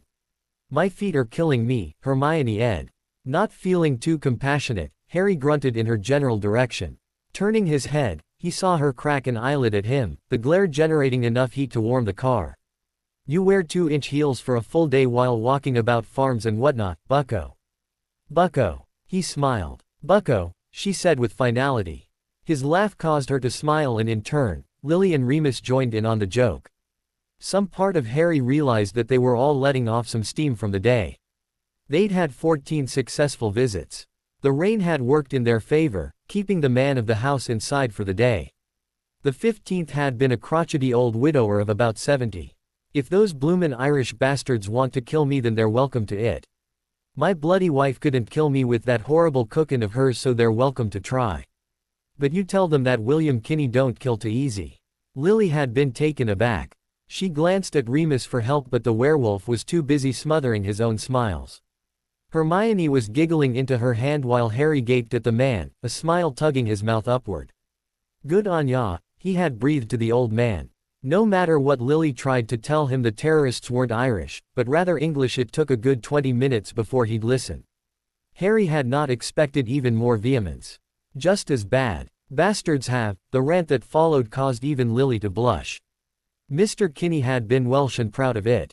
By the end of the interview, they actually pitied a Death Eater who had the audacity to call on Wren House Farm in eastern Wales. They were in for a big surprise. Ooh. The mine was deep in the Cambrian mountains east of Llangollen. Up early and a quick breakfast of buns and white coffee set the family on their way. Remus pointed the Bentley west. And they headed into the mountains. While not as famous as the South Wales coal fields, the small colliery was profitable at its scale. Hermione was fully awake for this day's ride. It had been a bit odd sleeping next to Lily with Harry in the other bed, but it would have been even odder to ask Lily and Remus to share a bed. Nevertheless, she'd slept soundly so was enjoying the beautiful scenery as they wound through the mountains. Bleakly Beautiful was surrounded by the odd forest. As they got further west, she watched Harry. He seemed to relax the closer they got to Rowan Hill. Well, closer to where Rowan Hill should have been. These were his people though. They might not know him, but all had heard of Lord Richmond and many knew the family name Potter. This was home. Twice they stopped for directions. Remus was very polite and one time had to turn to Lily after the old lady waved them on to ask, what did she say? The woman's accent was very thick. Around lunch, they arrived at the mine. It was a small affair, not generating nearly on the scale of Tower Colliery. Nevertheless, they would do right by these men and their families. The meeting began badly. So where's his lordship if this is so urgent? The mine manager and the union representative asked. Lily had coolly cocked her eyebrow as she replied, he is indisposed. Eventually, she's browbeaten them to accept her word, but neither man guaranteed cooperation for an evacuation. Therefore, Remus had played the trump card. Gentlemen, as the authorized steward of James, Earl of Richmond, I hereby suspend any and all operations of this mining establishment until some time in the future. All employees shall be given a severance pay equal to that outlined by her ladyship. Do you have any questions? Harry had thought the bored tone that Remus delivered the news was an excellent touch. After much protestation, the miners knew they'd lost. They agreed, grudgingly and under half steam, to pass the word to the men and their families that they should take a vacation for a bit. Once again, the magical foursome trundled into the extremely expensive car, gratified that they'd done right by their people. As Remus pulled the car to the gate on the way out of the car park, there was a man standing in the middle of the road. A man in robes, with a wand in his hand. He was tall and thin with a receding hairline. His brown robes were worn, but clean. Holding out his hand, it was evident that he wanted to talk, but Remus wasn't in a talking mood. Gunning the engine, he made to run the man down. Since the family was traveling incognito, they'd not cast a spell the entire time they'd been back in Britain. The man in the worn brown robes was not under that same limitation. A quick levitation spell had the tires off the road, spinning futilely. Realizing they were caught, Remus applied the brakes before placing the car into park. As one, the family drew their wands. Surprisingly, the man in the brown robes placed his own in an inside pocket before walking to the passenger window. Holding his empty hands in front of him, he bent down to look Lily in the eye. Harry didn't like the man's leer. As soon as Lily rolled down her window, the man's oily voice greeted, Lady Richmond I presume. Yes. And you are? Oh, I'm an old friend of the family, you could say. Very old. The man's smug expression hadn't changed until he saw Harry in the back seat, that is. Ah, young Lord Potter. How was your childhood? Did your red-headed steward take good care of you? He burst into peals of laughter that made Harry doubt the man was sane. Then he realized what the man had said. You. But Lily beat him to it. You potioned the Weasleys. Her voice was husky and burnt, the emotion leaking through the words. Mockingly, the wizard clapped a slow time while leering at Lily. Well done. Just tell your loving husband that Dormrid ap Morag sends his love. If he shouldn't remember me, just tell him to ask his dear father about the horses. That should jog his memory. Without further explanation, he apparated away. Without looking, Lily commanded, Remus, get us the hell out of here. So he drove. Their egress route took them to Holyhead where they dropped the car at a sister agency before catching a ferry to Kingstown, Ireland. The entire drive was done in silence. Each of the family was struggling with their emotions for different reasons. As the ferry made its way through the choppy swell of the Irish Sea, Harry approached Lily as she stood at the railing, staring out to the busy water. The previous hour and a half, Harry didn't know if he was angry, sad, frightened or furious. Maybe I just cycled through all of them. Mum, what the hell was that? He asked without preamble knowing she would pick up the thread. I have no idea, but we're going to find out. Your Majesty, His Lordship, the Earl of Richmond, Acting Minister for Magic Amelia Bones and Headmaster of Hogwarts, Albus Dumbledore. Elizabeth was tired. Her husband was dead. Her son was dead. All three sons, actually, and she had no idea whether Anne lived or not. Only William survived of her male heirs and she refused to let him out of her sight. Her eldest grandchild slept on the couch of the room, the poor lad too confused and sad to process the fact that his father, mother, aunts, uncles, cousins and brother were all dead. He was the eldest now that all the others were dead or presumed to be. A quick wipe of her cheek erased the evidence of her grief. Straightening her back in her familiar pose, the formidable Elizabeth Alexandra Mary Windsor Mountbatten waited for her visitors. By her carriage and demeanor, no one would ever guess that in her youth, Queen Elizabeth's younger sister Margaret had called her Lilibet. The footman opened the door to reveal an old man who sported a ridiculous beard that hung to his knees. Is he wearing a dress? She mused before her iron will reasserted itself, refocusing on the situation. Dimly, she remembered being briefed about the magical aspects of her realm and how they were a bit backwards. As the old man shuffled into the room, a young man in a well-tailored suit entered, followed by a woman in a severely cut business suit. The woman appeared to be exhausted. Your Majesty, the woman began, I am Amelia Bones, your acting Minister for Magic of Great Britain. My companions are, she gestured to the ludicrously dressed old man, Albus Dumbledore, the headmaster of Hogwarts, our premier magical school. The old man sketched a short bow, Your Majesty, he intoned in a low tone. And his lordship, James, Earl of Richmond and Baron Potter of Gwynedd. Now Elizabeth frowned as her gaze settled on the young man. My lord, you must excuse us, for you have us at a disadvantage. I know every earl of the realm by name and face, and you, sir, are not known to use. The barely civil delivery coupled with the bags under her eyes must have given the overall delivery of the reprimand a ferocity she hadn't intended. Inwardly, she sighed as the woman, Minister Bones, she reminded herself, flinched. She gave the purported Lord Richmond credit, for he not only held her gaze, but also replied with such a genuine emotion that she was impressed. Not many people could hold their water when scolded by the Queen. Your Majesty, I apologize. My family was elevated to the peerage by the ancient kings before the conquest. In magical society, we are still recognized as such. My name is James Potter, ma'am, he gave a deep bow. That made her think of the court of St. James from another age. Her mind was a bit frazzled as the 68-year-old grandmother had been up for nearly 2 days. It wasn't surprising that she latched onto the unimportant detail. Who did issue the letters patent to your forebears, my lord? She couldn't help falling into the habit of addressing the man by his title. King Arthur, ma'am. The immediate and genuine reply surprised her. Arthur. The King Arthur. Yes, ma'am. In 689. I am the 23rd Earl of Richmond and the 32nd Baron Potter. Her head swam in tiredness and shock. When her uncle had abdicated the throne in what now seemed to be an eon ago, her father had become George VI. On a rainy day in May, she'd been briefed into the existence of the magical world. Since she was the heir apparent, the then Princess Elizabeth had learned about Hogwarts, witches, and wizards. It had seemed to be a fairy tale made real. A small smile tugged the edge of her mouth. She'd had 1,000 questions after the briefing, most of which she'd forgotten over time. Her titanic duties had overtaken her curiosity, but every so often, just as she was about to drop off to sleep, one question kept popping into her mind. Refocusing on this long-lost lord, she asked, I've always wanted to know if dragons and unicorns are real. Are they? Richmond's smile was broad and genuine. Right there, he earned the Queen's trust through his honesty and humanity. Yes, ma'am, they are. In fact, my son fought a dragon last fall and there is a small unicorn herd on the grounds of my home.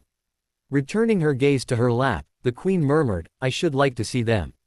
You shall, ma'am. You shall, Richmond reassured her in a determined, earnest voice. When I first assumed the throne, I toured Australia. Through the mists of her memory, she remembered the teeming throngs that greeted her at every stop. She had been the first reigning monarch to tour the continent. Once again, Elizabeth was 26, the mother of 2 and seeing the world through all new eyes. I saw 3 out of 4 Australians in those short months. New Zealand, as well. Her eyes regarded the 3 magicals, and to those watching her, she slipped back into her regal nature as easily as tugging on an old glove.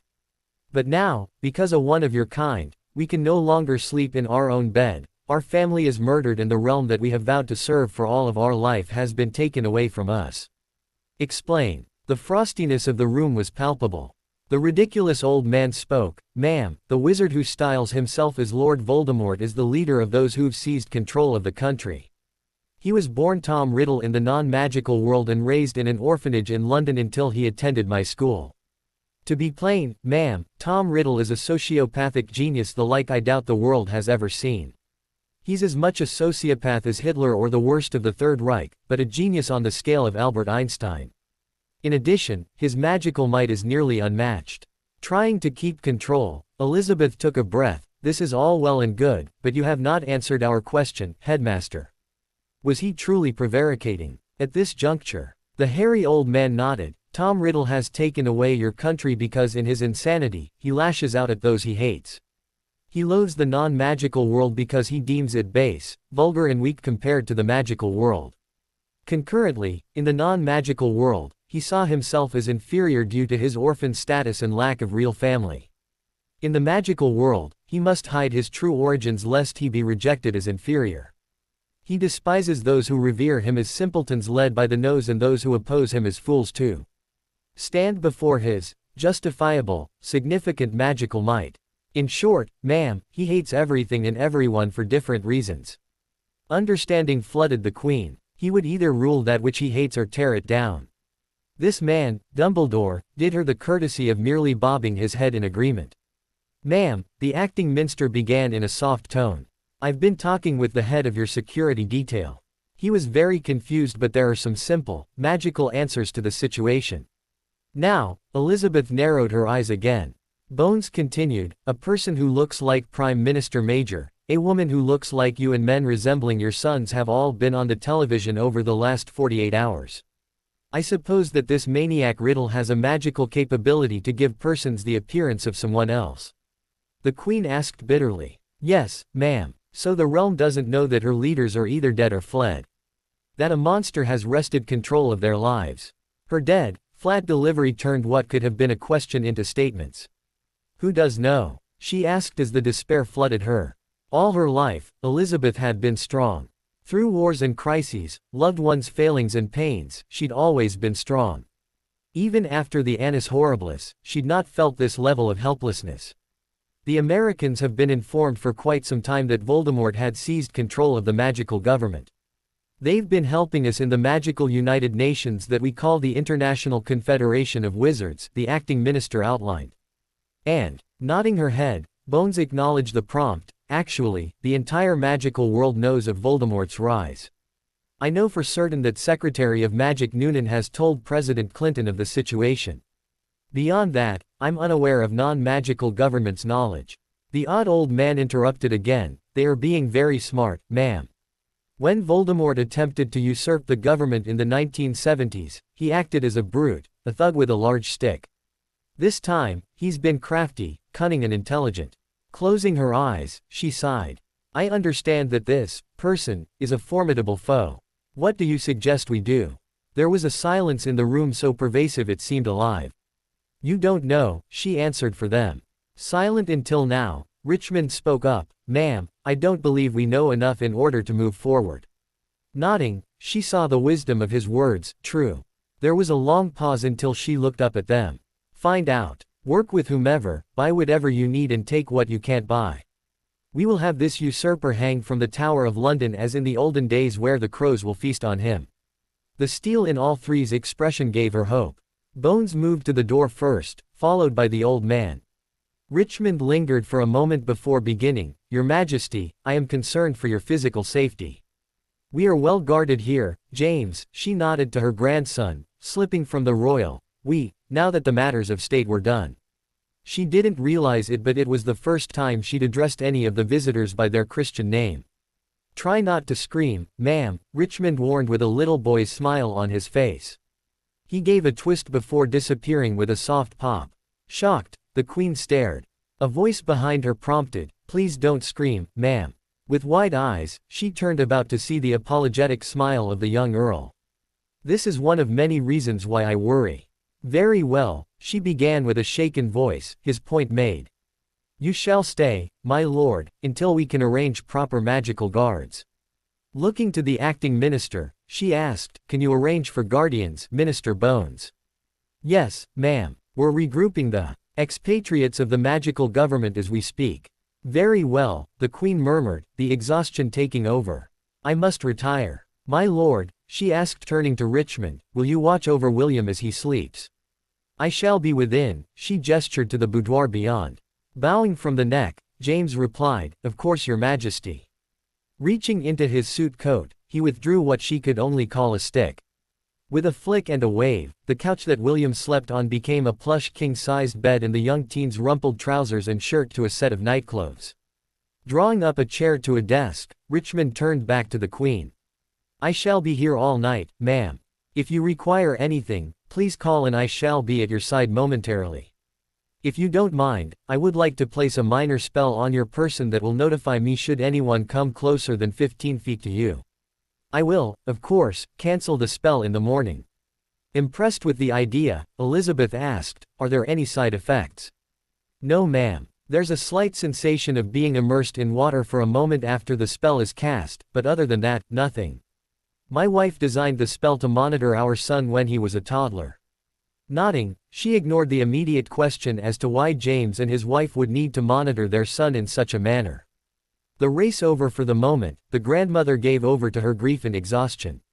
She didn't notice Richmond casting the spell, never remembered entering the bedchamber, her lady's maid undressing her or tucking her into the bed. The Queen slept for 14 hours. It had been a long day. Her waking wasn't the most calm, though. Ooh. Neville leaned back into his chair, rubbing his eyes. Since Britain had fallen, he'd had more than one epiphany. The first was that, though she loved him, his gran had been a domineering old woman who had hurt him more than helping on many occasions. It had taken a long, frank talk with Susan to admit that little tidbit. The second was that because of his shyness, Neville had closed himself off from close friendships. Always shying away from putting himself forward either physically or emotionally, he'd always been in the background, thus alone or nearly so. Since his uncle, James had returned, that had changed a bit. James was so outgoing and gregarious it had been a bit of a shock to his system whenever they would do things together. Watching him interact with Sirius and Remus, Neville had seen that while he didn't need to be the extrovert that James and Sirius typified, he still needed to open himself up to take some risks, like Remus did. The last epiphany was that he was falling in love with Susan Bones. Watching her nap on the sofa brought an involuntary smile to his face. She was so beautiful and sweet. Determined and kind. A true Hufflepuff in the best sense of the house. Damn, did she k.s. well, also. Blushing at where both of their hands had wandered the day before, Neville tried to refocus on his task. He'd not been involved in any of the fracas that had been happening of late. The closest he got was being petrified by Hermione at the end of first year. He was determined to be of use to his friends and family, though. Studying and practicing magic had shown him that he had a harder hill to climb than Harry and Hermione. Where Harry seemed to have a natural affinity for learning new spells and Hermione's towering intellect stood her in good stead, the newest head of House Longbottom had to slog through his studies. Of course, herbology was a natural subject for him, but that didn't help beans. Defense was becoming easier the harder he tried. Remus and Harry had pulled him to the side a few times in the last days to just talk about magic. Instead of approaching the casting of spells as a series of procedures, Harry had told Neville that he always looked at magic as an extension of himself. "It's a new limb that I became aware of when I got my letter. The courses teach me how to use that limb." That attitude had been eye-opening. Instead of rote memorization, which he was horrible at doing, Neville adopted the attitude of exploring the magical aspect of himself. It had already begun to pay dividends. While nowhere near a prodigy of magic, the young man had made definite strides in his charms and even transfiguration. He doubted that he'd ever be a battle mage like Harry and Hermione, but he was determined to do his part. His gran had always harped on the Longbottom motto, Vivere nobilis vita. To live a noble life. Living up to that motto was his mission now.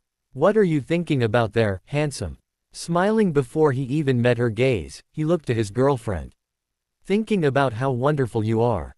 Susan gave a full, throaty chuckle. "Ooh, he's being charming now." Neville's smile broadened. "And how beautiful you are."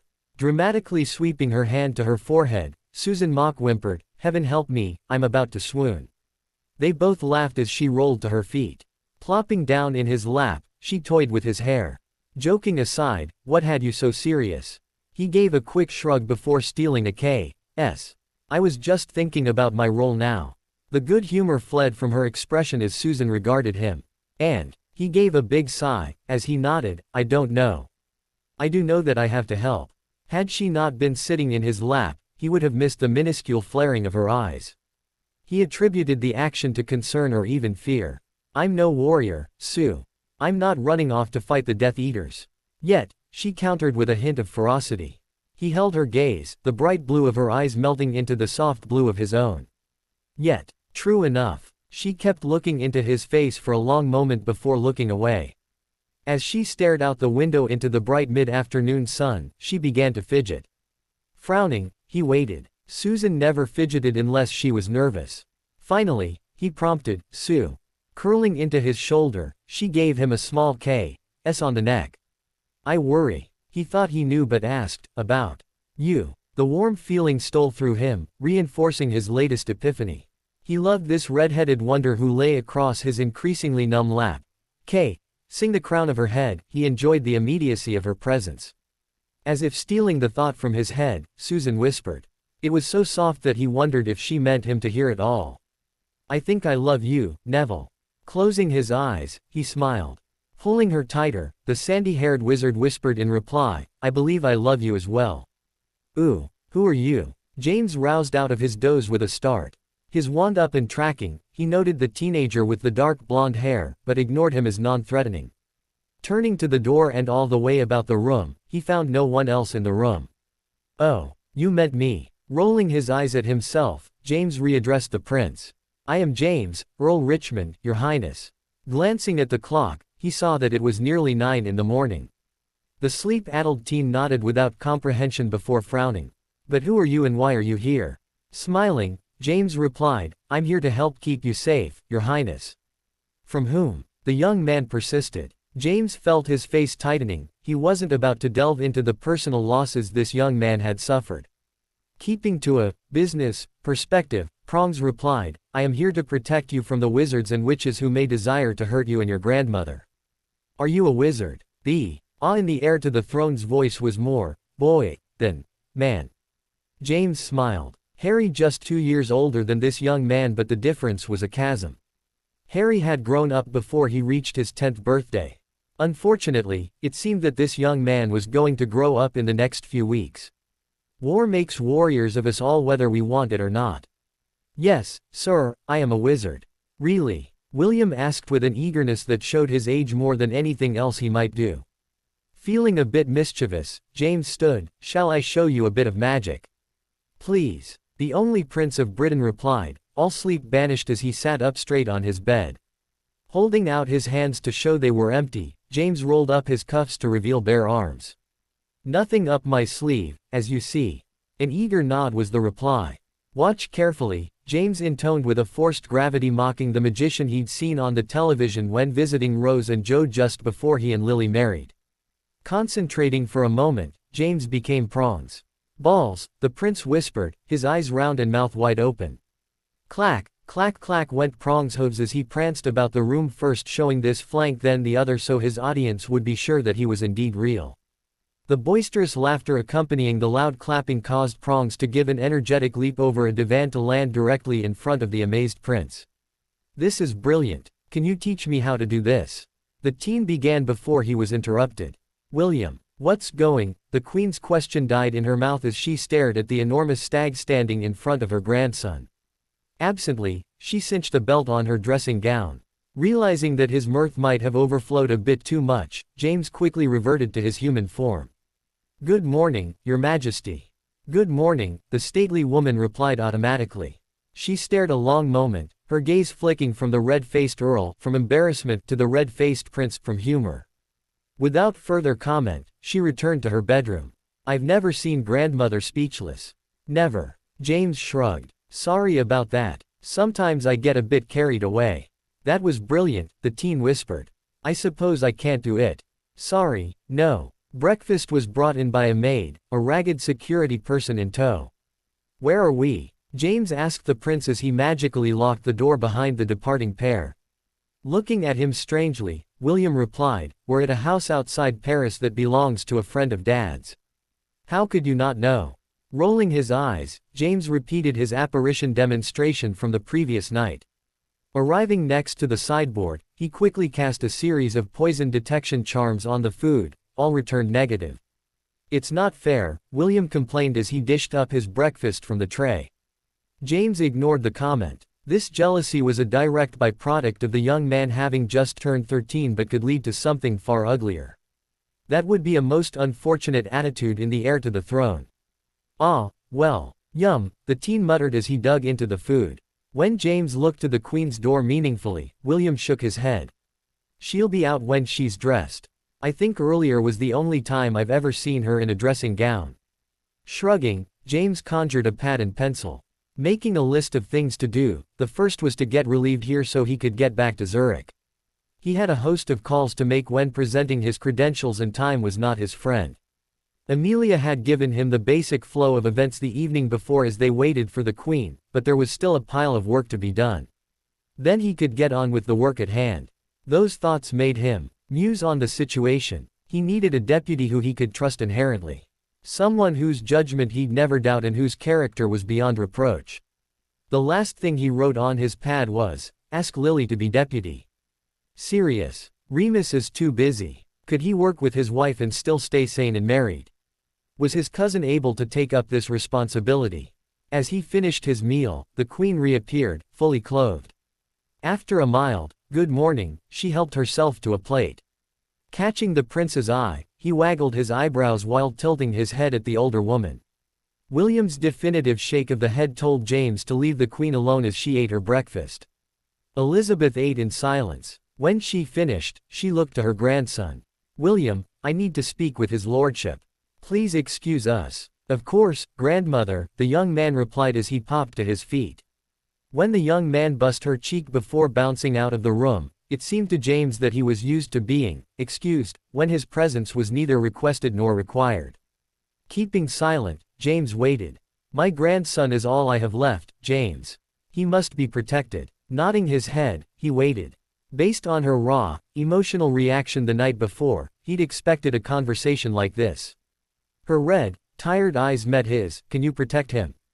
James sighed. Deciding to be honest, he told her, "I can hide him. My home is concealed by a spell which secrets the location into the soul of another human being, and that secret can only be revealed voluntarily." "And if this person proves to be false?" she asked. The poignancy of the question caused James to close his eyes in pain and muted rage. There was still a reckoning coming for Peter Pettigrew. The man who is our secret keeper has sworn a magical oath never to reveal the secret to an enemy of mine. Should he consciously attempt to violate this promise, the magic of the oath will kill him. Elizabeth blinked. Well, clearing her throat, she began again, "That sounds very impressive. What about security forces?" Realizing the point to her questions, he answered thoroughly as if he were in her shoes. He described the magical prowess of all the residents of Laritarata, including the fact that Alex was a healer. He even made mention of Rowry. "You have a magical domestic?" "Yes, ma'am. His loyalty to the family is beyond reproach. He would literally die before betraying us." She looked out the window a long time. James wondered if she'd ever request what he expected. Finally, she asked, "Please take my grandson to your home. Please, James, protect him." He was a bit shocked. She was nearly pleading. "I'd be honored, ma'am," he replied in a low tone. Hesitating, he decided that he had to ask, "Does the prince know about his family?" She sagged. "No. I shall tell him before you leave, though." To distract her from this maudlin line of thought, he began to tell her of his family. This, of course, led to the odd fact that he and his wife were only 8 years older than their son. By the time he had retold the story from start to finish, including the full nature of the prophecy, the Queen was enthralled. James was an excellent storyteller. The knock on the door interrupted them. Frowning, James stood, his wand in hand. A quick transparency spell showed the same security guard from earlier on the other side of the door, accompanied by 2 very familiar figures. Turning to the Queen, James told her, "Ma'am, I recognize the other 2. The woman is a distant cousin of mine and well, I'd guess you'd call her an agent in the security service, while the bald man is her supervisor." "Is the other man?" "He's been the head of my security detail for the past 15 years. Nodding, he added, "All. Request that the 2 magicals make the oath that I told you about with me so that you're sure that they won't betray you." Her face softened a bit. "Thank you, Your Grace." He did a double take, only to see a mischievous smile on the Queen's face. Let them in, James. Shacklebolt and Tonks came in, escorted by Joseph Grigson. The two Aurors immediately agreed to the vows in front of the Queen and her head of security. They swore to protect her life with all means available. That settled, James cast a communication charm, summoning Sirius to the estate. There was a secret to tell. Ooh. Neville was reading on the patio with Susan sunning herself next to him when the multiple crack of apparition put them both on alert. Surprising himself, he flowed to his feet, wand at the ready. What spell he was going to cast, he had no idea, but he was ready. Turning to the designated apparition zone, he relaxed when he saw Remus and Lily standing there with he assumed Harry and Hermione blocked from view. Lily wasted no time, as James here. He frowned at her worried tone. No. He sent a message for Sirius to go to Paris this morning. When Sirius left, he said he'd be back in time for tea. Alex came out of the house, her jacket on and glasses on top of her head. Neville smiled when she blinked in the bright sunlight. He really liked the Muggle-born healer. She had a dry wit and used it to great effect. Earlier, the three of them had tried to play three-handed bridge to no avail, but had quite a bit of fun in the attempt. Harry beckoned to Neville with a wave as he headed into the house, loosening his tie as he moved through the doorway. Moving to the door, he heard Alex greet the group, "How'd it go?" Following Harry, he felt Hermione and Susan behind him. A little thrill shot up his spine at being included in the doings of the family. He wanted very badly to be Harry's friend. James and Lily had reclaimed the master suite, so Harry and Hermione had moved into one of the smaller bedrooms. The villa had 12 bedrooms, so space wasn't at a premium. The small bedroom that Harry and Hermione shared was larger than most master suites. Tossing his jacket on the back of a chair, Harry unbuttoned a cuff. "Nev, have you ever heard of Dormrid ap Morag?" Blinking, Neville thought for a moment. He heard Harry ask, "Sue, what about you?" When Neville replied, "No, mate. I've never heard of anyone by that name," Susan shook her head in negation. Of course, the ap Morag means of Morag, as in son of, or daughter of, in English, but beyond that, he trailed off to let Harry know that was the extent of his knowledge. As Hermione dragged Susan into the huge ensuite to change and have their own discussion, Harry told Neville about their encounter with this mysterious person outside the colliery and his admission of guilt in the potioning of the Weasleys. "Part of me is relieved that I finally know and that the Weasleys weren't playing me for a fool, but the other part of me just wishes it would be over." Neville shrugged, "So let it be over." Harry stared. "What?" Neville objected. He could feel the heat blooming in his cheeks, but before he could stammer and leave, Harry threw his head back and roared with laughter. His shirt unbuttoned, he grabbed the stunned Longbottom in a bear hug. "Neville, you're a genius." Flustered, Neville pushed off as his face flushed red as roses. The girls came into the room, Hermione straightening her t-shirt. Still chuckling, Harry turned to the witches. "Neville, in all his wisdom, counsels me to get over it and move on." Susan smiled as she shrugged in modest concurrence while Hermione just stared. Looking from the still blushing Longbottom back to the smiling Potter, she finally gave a little laugh that encouraged Neville. Shaking her head, the smartest witch of the age told Harry, "Well, I think that Neville is the fount of wisdom today, because that sounds like sage advice to me." Susan flopped on the bed. Staring at the ceiling, she said in a pondering tone, "I wonder why this Dormrid has an axe to grind with your family, though." From the bathroom, Harry called out, "I think my mum is asking Grandad Charles' portrait that question right now." Neville sat next to his girlfriend, feeling a part of the group as an equal member for the first time. He shook his head as Harry buttoned his trousers while leaving the bathroom. "I think I'll wait out here until she calms down. She's cooled off a bit in general, but she can still get a bit riled." The other three laughed at the characterization before Harry told them, "I'm hungry. When's tea?" As if on cue, Rowry appeared with a tea tray and sandwiches. Neville had grown up with house elves doing for him and his family, but he'd never seen the level of devotion or service among the Longbottom elves as that Rowry provided for the Potters. He was a young elf, still, at only 130. He'd easily survive Harry and Hermione's grandchildren. "You're a marvel, Rowry," Harry thanked him. Neville smiled. It was good to see Harry in high spirits, and to think that he played a part of that was a good feeling. His gran hadn't been the most positive of persons. Living with the Potter Black family and with Susan at his side, Neville's outlook was growing and expanding. He was beginning to believe that he could be more than just a millstone about the neck. There was another crack of apparition causing the party to pause. While they were all listening, Neville noticed that all present drew their wands. "Where's Pronglet and Hermione?" they heard Sirius call. "Ooh." Arthur Weasley was sure that he'd be completely bald within a week should events continue as they had for the past month. All department and division heads in the ministry were briefed into the pre-planned activities for a host of courses of action should a host of really bad things happen.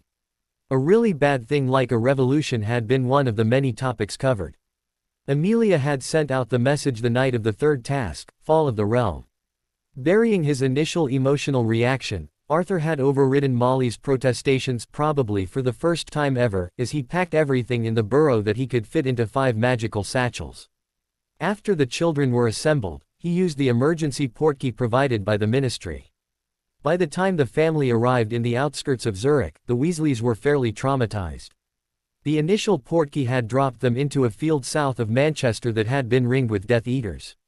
Only Fred's earlier suggestion of having the next portkey ready had saved the family.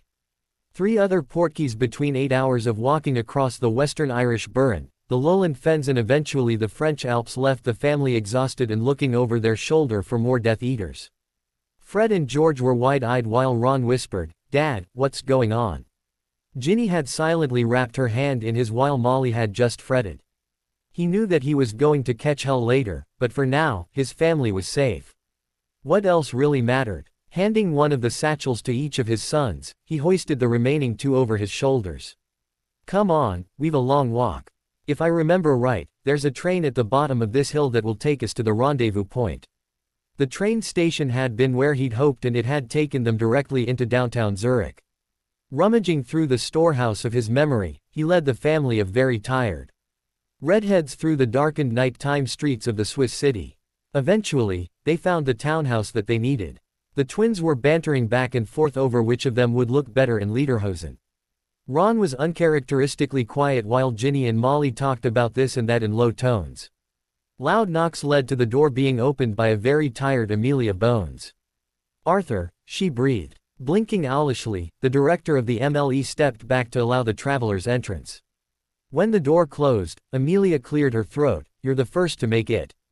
Wide-eyed, Arthur ignored his wife's gasp and the children's sudden silence. "But we've been traveling for nearly a full day, surely others had a quicker journey." Dread built in his belly as the worst occurred to him. Amelia had nodded in understanding. Then it hit him, the others are dead. She was long silent before answering, "I don't know. A dozen or so oars have made contact. Shacklebolt is organizing them back home. Some of the lower-level personnel have escaped, but you're the first department or division head to make it out." Arthur had nearly wept when he came to the obvious conclusion. "You know who killed them all." "I don't know. But you strongly suspect," he had said to himself. Nodding to himself, he said a little prayer for his most likely dead friends.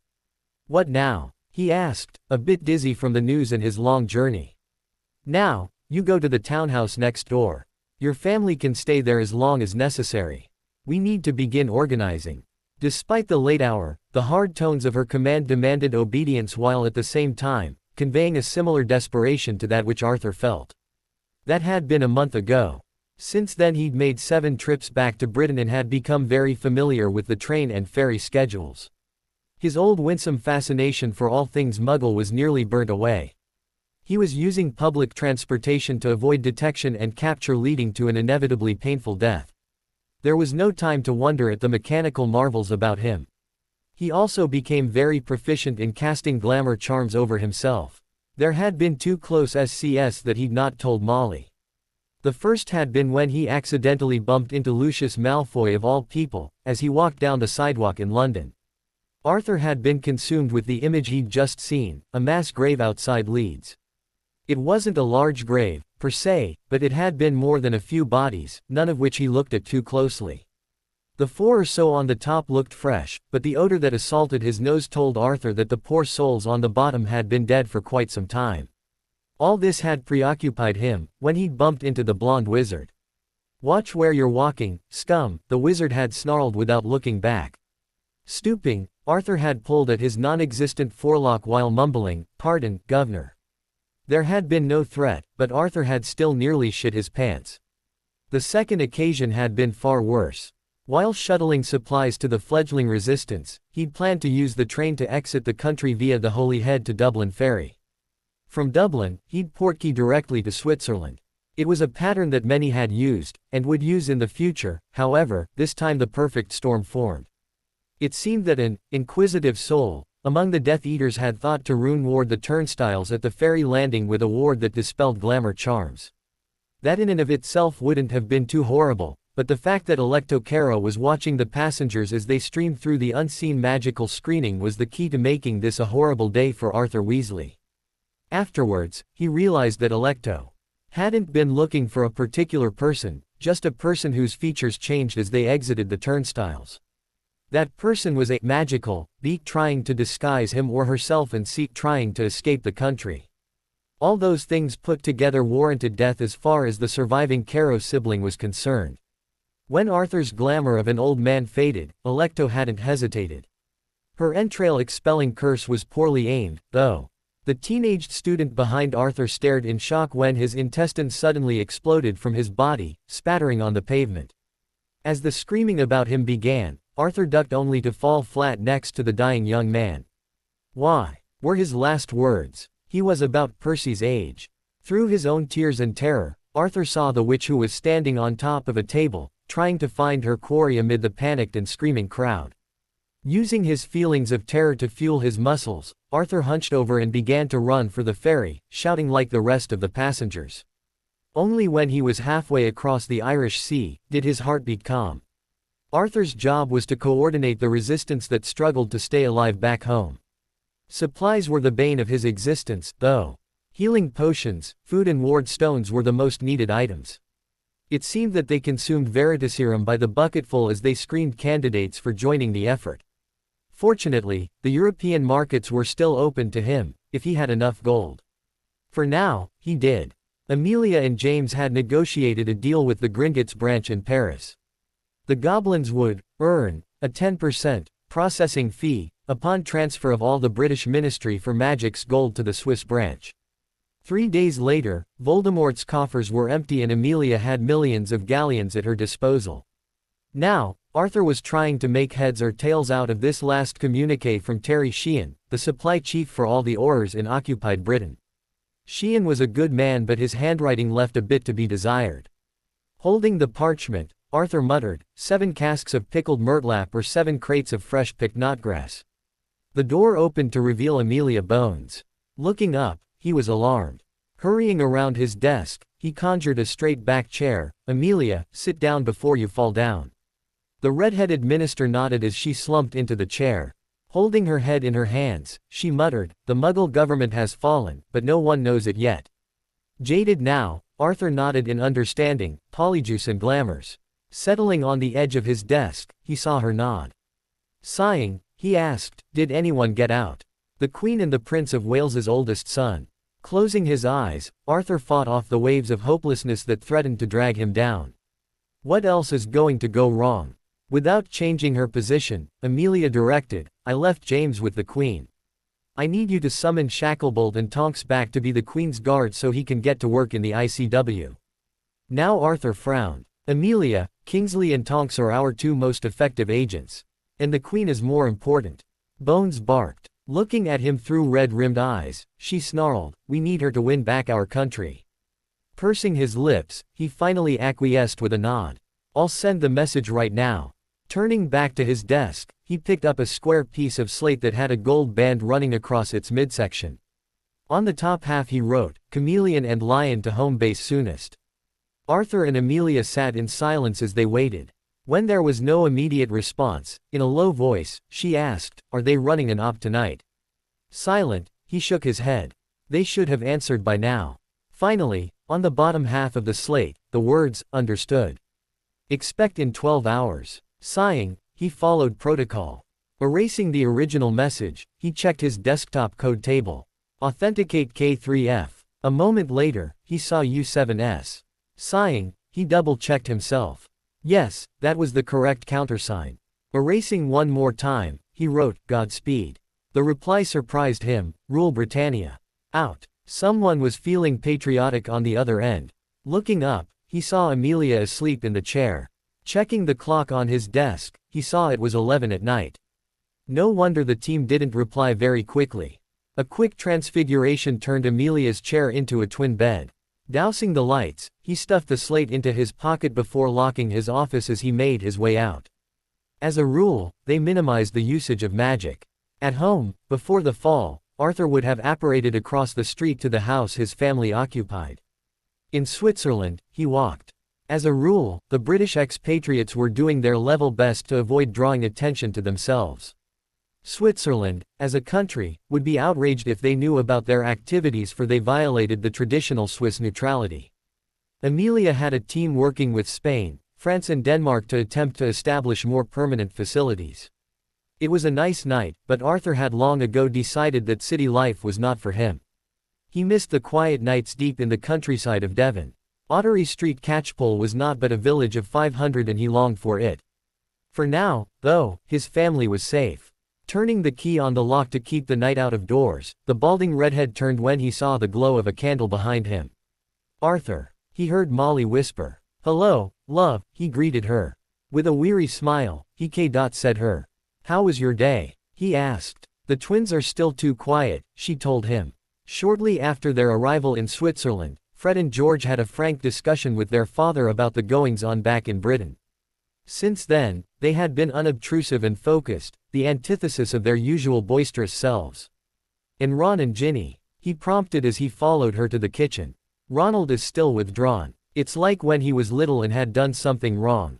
You remember the time he broke that vase when he was 5? Nodding, the tired father remembered. It's as if he's done something horribly wrong and is just waiting to get caught, his wife explained. I'll talk to him tomorrow, he sighed.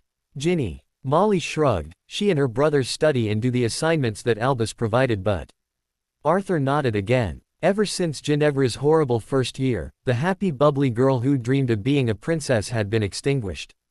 Molly had wanted to use their winnings from the lottery to pay for a mind healer for Ginny, but he'd thought that a change of scenery would be the ticket to cheer her up. He thought the trip to Egypt would do for her what a mind healer couldn't. How wrong he'd been. Even now, nearly 3 years later, she still struggled to come out of her shell. Following the settlement from Lord Richmond, the first thing Arthur had done was engage the best mind healer in all Britain to work with his daughter. Sometimes he wondered if it was too little, too late. Setting to table, he dug into the onion soup leftovers, soaking his bread before swallowing noisily. Normally, he loved Molly's cooking, for she was an excellent cook, but tonight, he was just feeding the engine. How was your day? His wife asked in a subdued tone. Busy, he replied. Was there any word? He frowned as his face fell. They'd not heard from or about Percy since Britain fell. Arthur had unofficially put the word out to the resistance cells to look for signs of their lost son. So far, none had reported any sightings. Or word. Shaking his head in reply to Molly's question was all the answer he could muster. He considered his next thought, but decided she needed to know. You know who has overthrown the Muggle government. They're using glamours and such to impersonate the Prime Minister and the Queen. The Queen and one of the princes got out, but the rest of the leadership are. Her lack of response garnered his attention. Looking over, he saw her soundlessly weeping. Moving to her side, he gathered her into his embrace. There, Molly wobbles. He's won, she hoarsely whispered. Arthur didn't need to ask who he was. For now. Closing his eyes, he laid his cheek on the crown of her head. Ooh, horses. Charles repeated in confusion. The portrait tapped his chin as he muttered to himself, horses, horses, horses, horses, of what does that remind me? Turning to his right, he called, Grandfather Codfile. Wake up. The spade-bearded portrait jolted from his doze. Wazot. Horses, Grandfather Codfile. It turned out that a Dormrid ap Morag potioned the steward to keep him away from young Harry. Lily here, Charles motioned to the redhead, encountered this scoundrel who said, turning to Lily, he asked, what did this person say to you, my dear? He said, to ask his dear father about the horses. That should jog his memory. Lily was very annoyed by this whole thing. She thought that they'd all moved on, but this bastard Dormrid had brought it all back in a rush and she was mad as hell. Codfile frowned. Horses. His face cleared as his eyes opened. Oh. Yes, let's see, it was in the late 800s if I remember aright. 800s as in 800 AD? Lily asked incredulously. Yes, dear. As I was saying, our southern neighbor had contracted with Owain, the then Lord Potter, to purchase 2 breeding stallions. In an aside, Codfile muttered, that fool loved horses more than his own wife. Shaking his painted head, the eldest Potter continued, there was a dispute about the quality of the horses. This Dormrid claimed that he'd selected a bay and roan stallion but had been sent 2 black stallions. Owain disputed the claim as to the color requirement. Holding his hands out in front of him in a placating gesture to the visibly fuming Lady Richmond, Codfile admitted, I've no idea who was telling the truth. I was already a 300-year-old portrait. Grumbling, she nodded before waving a, get on with it, gesture. The dispute came to blows to the point where the Potters and this Dormrid, well, they made war on each other. Dormrid was not a wizard, Codfile trailed off, his expression uncomfortable. It was a slaughter. Dormred's home was razed and his crops burnt. Owain was brutal in his fury. Every so often, a supposed descendant of the original Dormrid appears in our family history making mischief at various levels. Sometimes it's petty larceny, other times it's been murder. He shrugged, it's obviously not the original that you met, but most likely a descendant of him, and he's continuing the legacy of the family to enact vengeance against the Potters while using the name of his wronged ancestor. There was silence for a 20 count as Lily processed the story. Finally, she burst out, you've got to be shitting me. Ashamed, Codfile shook his head. It's a rather unpleasant section of the family history, my dear. But, why didn't one of Owain's descendants, a decent one that is, try to make restitution? And this man we encountered was a wizard. Her shock was interrupting her normally smooth thoughts, causing Lily to grope for answers. Well, Owain's son, Haydn, forsook all claims to Dormred's lands. He tried to pay a blood price, but Dormred's grandson refused the payment. Killed Haydn's steward, in fact. A few others have approached the subsequent Dormreds in attempts to try to right the wrong, but all have been rejected. Usually with violence. Do you know the family name? Lily asked incredulously. I'm sorry, no. I don't need this. Not now, Lily muttered as she scrubbed her face. As far as the current Dormrid being a wizard, well, it's entirely possible that they intermarried with a magical clan of purpose to help enact their revenge. Floored, Lily shot back, revenge for an act 1100 years old. Charles smoothly interposed himself, revenge is never logical, my dear. Blowing out her breath loudly, Lily sighed. True. Shaking her head, she nodded to both Charles and Codfile's portraits. Thank you, grandfathers, you've been most helpful. Ooh. The castle was quiet. Even for the summer holidays, it was quiet. Minerva strode at her usual pace up the corridor to the headmaster's office. Without pausing, she called out, Ardu Aris, causing the door warden to leap to the side. Riding the steps to the top, she bypassed the office proper, opening a recessed door. Lights, she called, not pausing. In the center of the room was a block of mithril that was roughly a cubic meter in size. To her knowledge, it was the largest single piece of mithril known on the planet. It had been mined, in one piece, in Ireland about the time that Hogwarts had been built.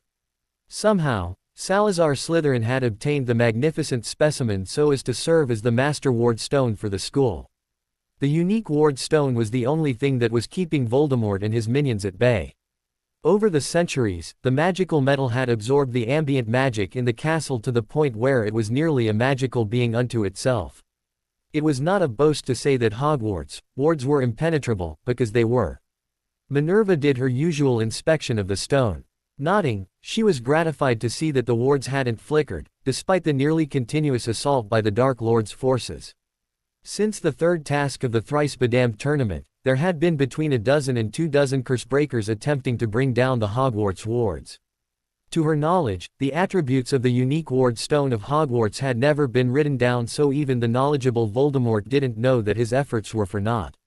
Nodding her satisfaction at the status of the wards, she moved to join the only other full-time residents of the castle for dinner. Phileas and Pomona would be glad to hear that the wards were holding. The bastard Death Eaters had been casting the killing curse at the wards as much as they could muster all day long in an attempt to shatter the magical protections. In their vanity and stupidity, they were reverting to form, brute force lacking in all meaning of scholarship or subtlety. Shaking her head as she descended the stairs, she wondered at the lunacy. While the killing curse was unblockable and a powerful curse in its own right, the drain on a witch or wizard was enormous. Most average magicals could only cast it about 4 times in an hour. The magic expended was far disproportionate to the magic imparted in the spell. Voldemort, being a mage, was most likely not subject to that limitation, but still. Sassenach morons, she derided them to herself.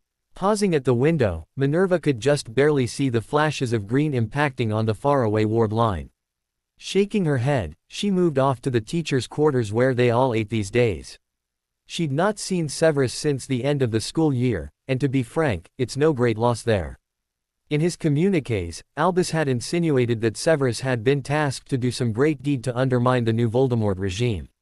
He requested that she provide aid and succor should Severus seek it. It was a difficult request with which to comply.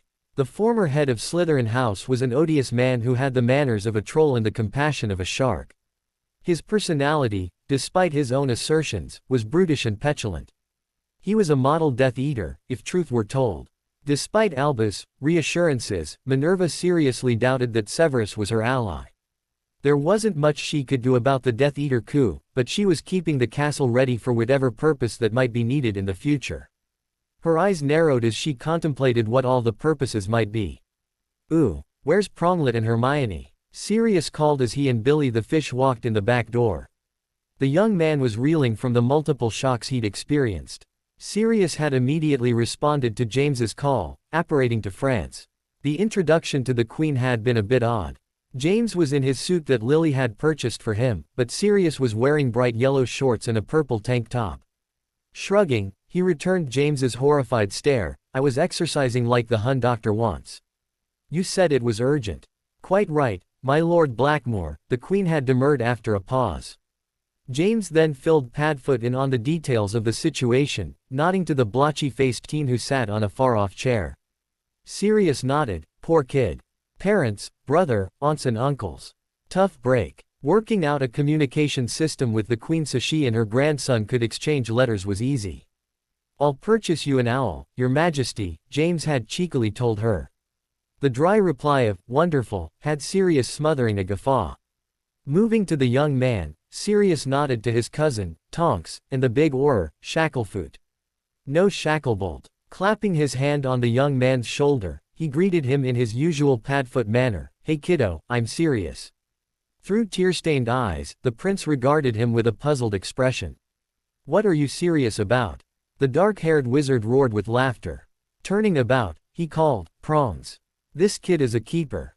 Turning back to the young man who was smiling in a confused manner, Sirius explained, "I'm serious like the star, not the mood.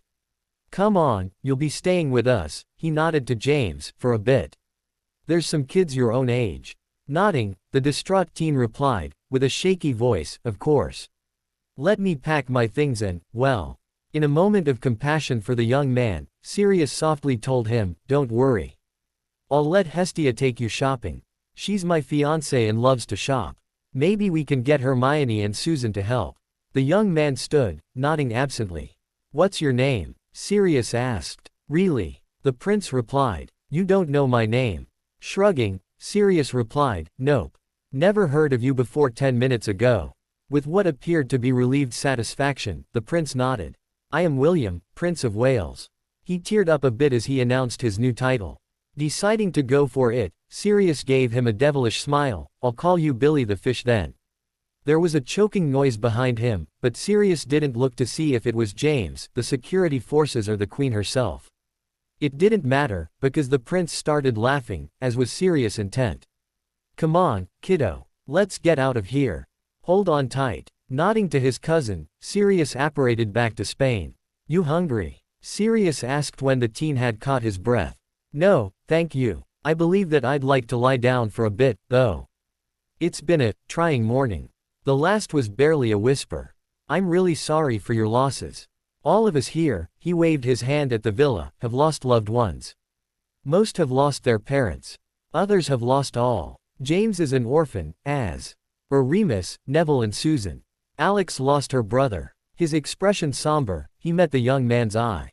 You're among friends here is what I'm telling you. Thank you, Sirius. Nodding, the boy swallowed, will you introduce me to the family? Attaboy, Sirius whispered, chucking the teen on the shoulder. Come on. Inside the house, Padfoot heard Harry return his bellow with, in our room. You're not shagging are you? Sirius shouted. I'm not coming in if you and my daughter are horizontal, vertical or any other orientation while doing unspeakable things. He winked at the now laughing prince. Hermione stuck her head out the door, glowering. Sirius, she began to reprimand him before she saw William. Her face was confused for a millisecond before recognition dawned and her eyes rounded. Oh. Her head withdrew as Sirius turned to the young man walking beside him, looks like she recognized you. Billy sighed. Hey, they're good kids and I'm sure you'll get along. They rolled into the room, hearing Hermione hiss to the other teens, get up. Sirius saw Neville with a teacup in his mouth. Harry had a full sandwich stuffed in his gob while Susan was standing there, a confused expression on her face. Hey everyone, this is Billy the fish. Billy, that red-faced one is Hermione, my daughter, the redhead is Susan, the confused-looking fellow with bits of sandwich on his shirt is my godson Harry and the last, but not least is Neville. In a stage whisper, Sirius told William, Susan and Neville are dating. Harry and Hermione are engaged. You're not getting lucky with either of the girls. Or the boys if you're bent that way. Mortified, Hermione hissed, Sirius. While Neville, Harry and William burst into laughter. Susan's broad smile did much to put everyone at ease. Okay, here's the actual introductions, Sirius said in a haughty drawl. Your Royal Highness, may I present my daughter, the Lady Hermione Granger Black, heir to the title of the Earl of Blackmore. He cut off when Harry began to pelt him with bits of food from the tea tray. When a stalk of celery somehow became lodged in Sirius' nose, the entire assemblage dissolved into hysterical giggles. Sirius looked about, pleased with his efforts as he picked food out of his hair. My work here is done. All right, you kids have fun, keep your clothes on, stay in the wards and be ready to head out for a late supper in an hour or two. Waving to everyone, he walked out. Behind him, he heard Harry ask, Are you hungry, Billy? We've plenty of tea left. One last thing. Rowry. The elf appeared in front of Padfoot, already in a deep bow. Yes, my lord. He may dissolve into quivers of happiness. You'll need to set up a room for another long-term guest. Wait for it. I see, and who may this person be? Rowry asked in his usual polite tone. The Prince of Wales. Come on, Rowry, do it. The elf blinked thrice before he squeaked. Of course, clearing his throat, he eyed Sirius for a moment to see if he was in earnest. Sirius stared back. Of course, my lord. I shall have His Highness' room ready momentarily. The elf popped out, leaving Sirius vaguely disappointed. He wanted some bug-eyed surprise or orgasmic delight. All he got was a little squeak. Can't have everything, he mused. Heading off, he went in search of Lily and Hestia. There was news to impart. Ooh. Harry felt Hermione crawl into bed. He was nearly asleep, but when she cuddled up to his side, he had to smile. He'd never get used to the wonderful feeling that quivered up and down his spine when she did that. Hey, he muttered. Your dad just got home. Did Mum kill him? He asked with a sleepy smile. No. After the discussion with the portraits, she was calmer. James didn't know the story at all. Bobbing his head, Harry began to nod off again. Poor William. Harry murmured, somewhat aware that she'd spoken. The sharp jab to his ribs woke him fully. What was that for? He whinged. I need to talk, she announced in a surprisingly subdued voice. Rolling toward her, Harry asked, about what? I think we should get my parents out of Britain. Oh, he replied, a bit nonplussed. Okay, let me talk to Dad and Sirius tomorrow and the four of us will figure out how to get them out. She was silent for a moment before asking, that's it. What more do you want me to say? She humphed, rolling onto her back. I wanted to talk about how I felt about it all. Rolling his eyes in the dark, for he knew he was safe in the dark, Harry gently replied, Love, tell me. He could feel her narrow her eyes, I wouldn't want to keep you up. Ignoring her petulance, he waited. Finally, she gave in, I feel so conflicted. They don't deserve to die for their relationship to me, and despite everything that happened, they're still my parents. She was quiet, so he prompted her, but he felt the bed move as she nodded, but it still hurts. Sighing, he rolled over, looping his arm across her. Harry had no idea what to say, if anything could be said, so he just held her. Placing a soft kiss on her shoulder, he told her, "I love you and support you. I love you too." To be continued. I hope you enjoyed this story. Also remember to subscribe and like this video. See you in the next video.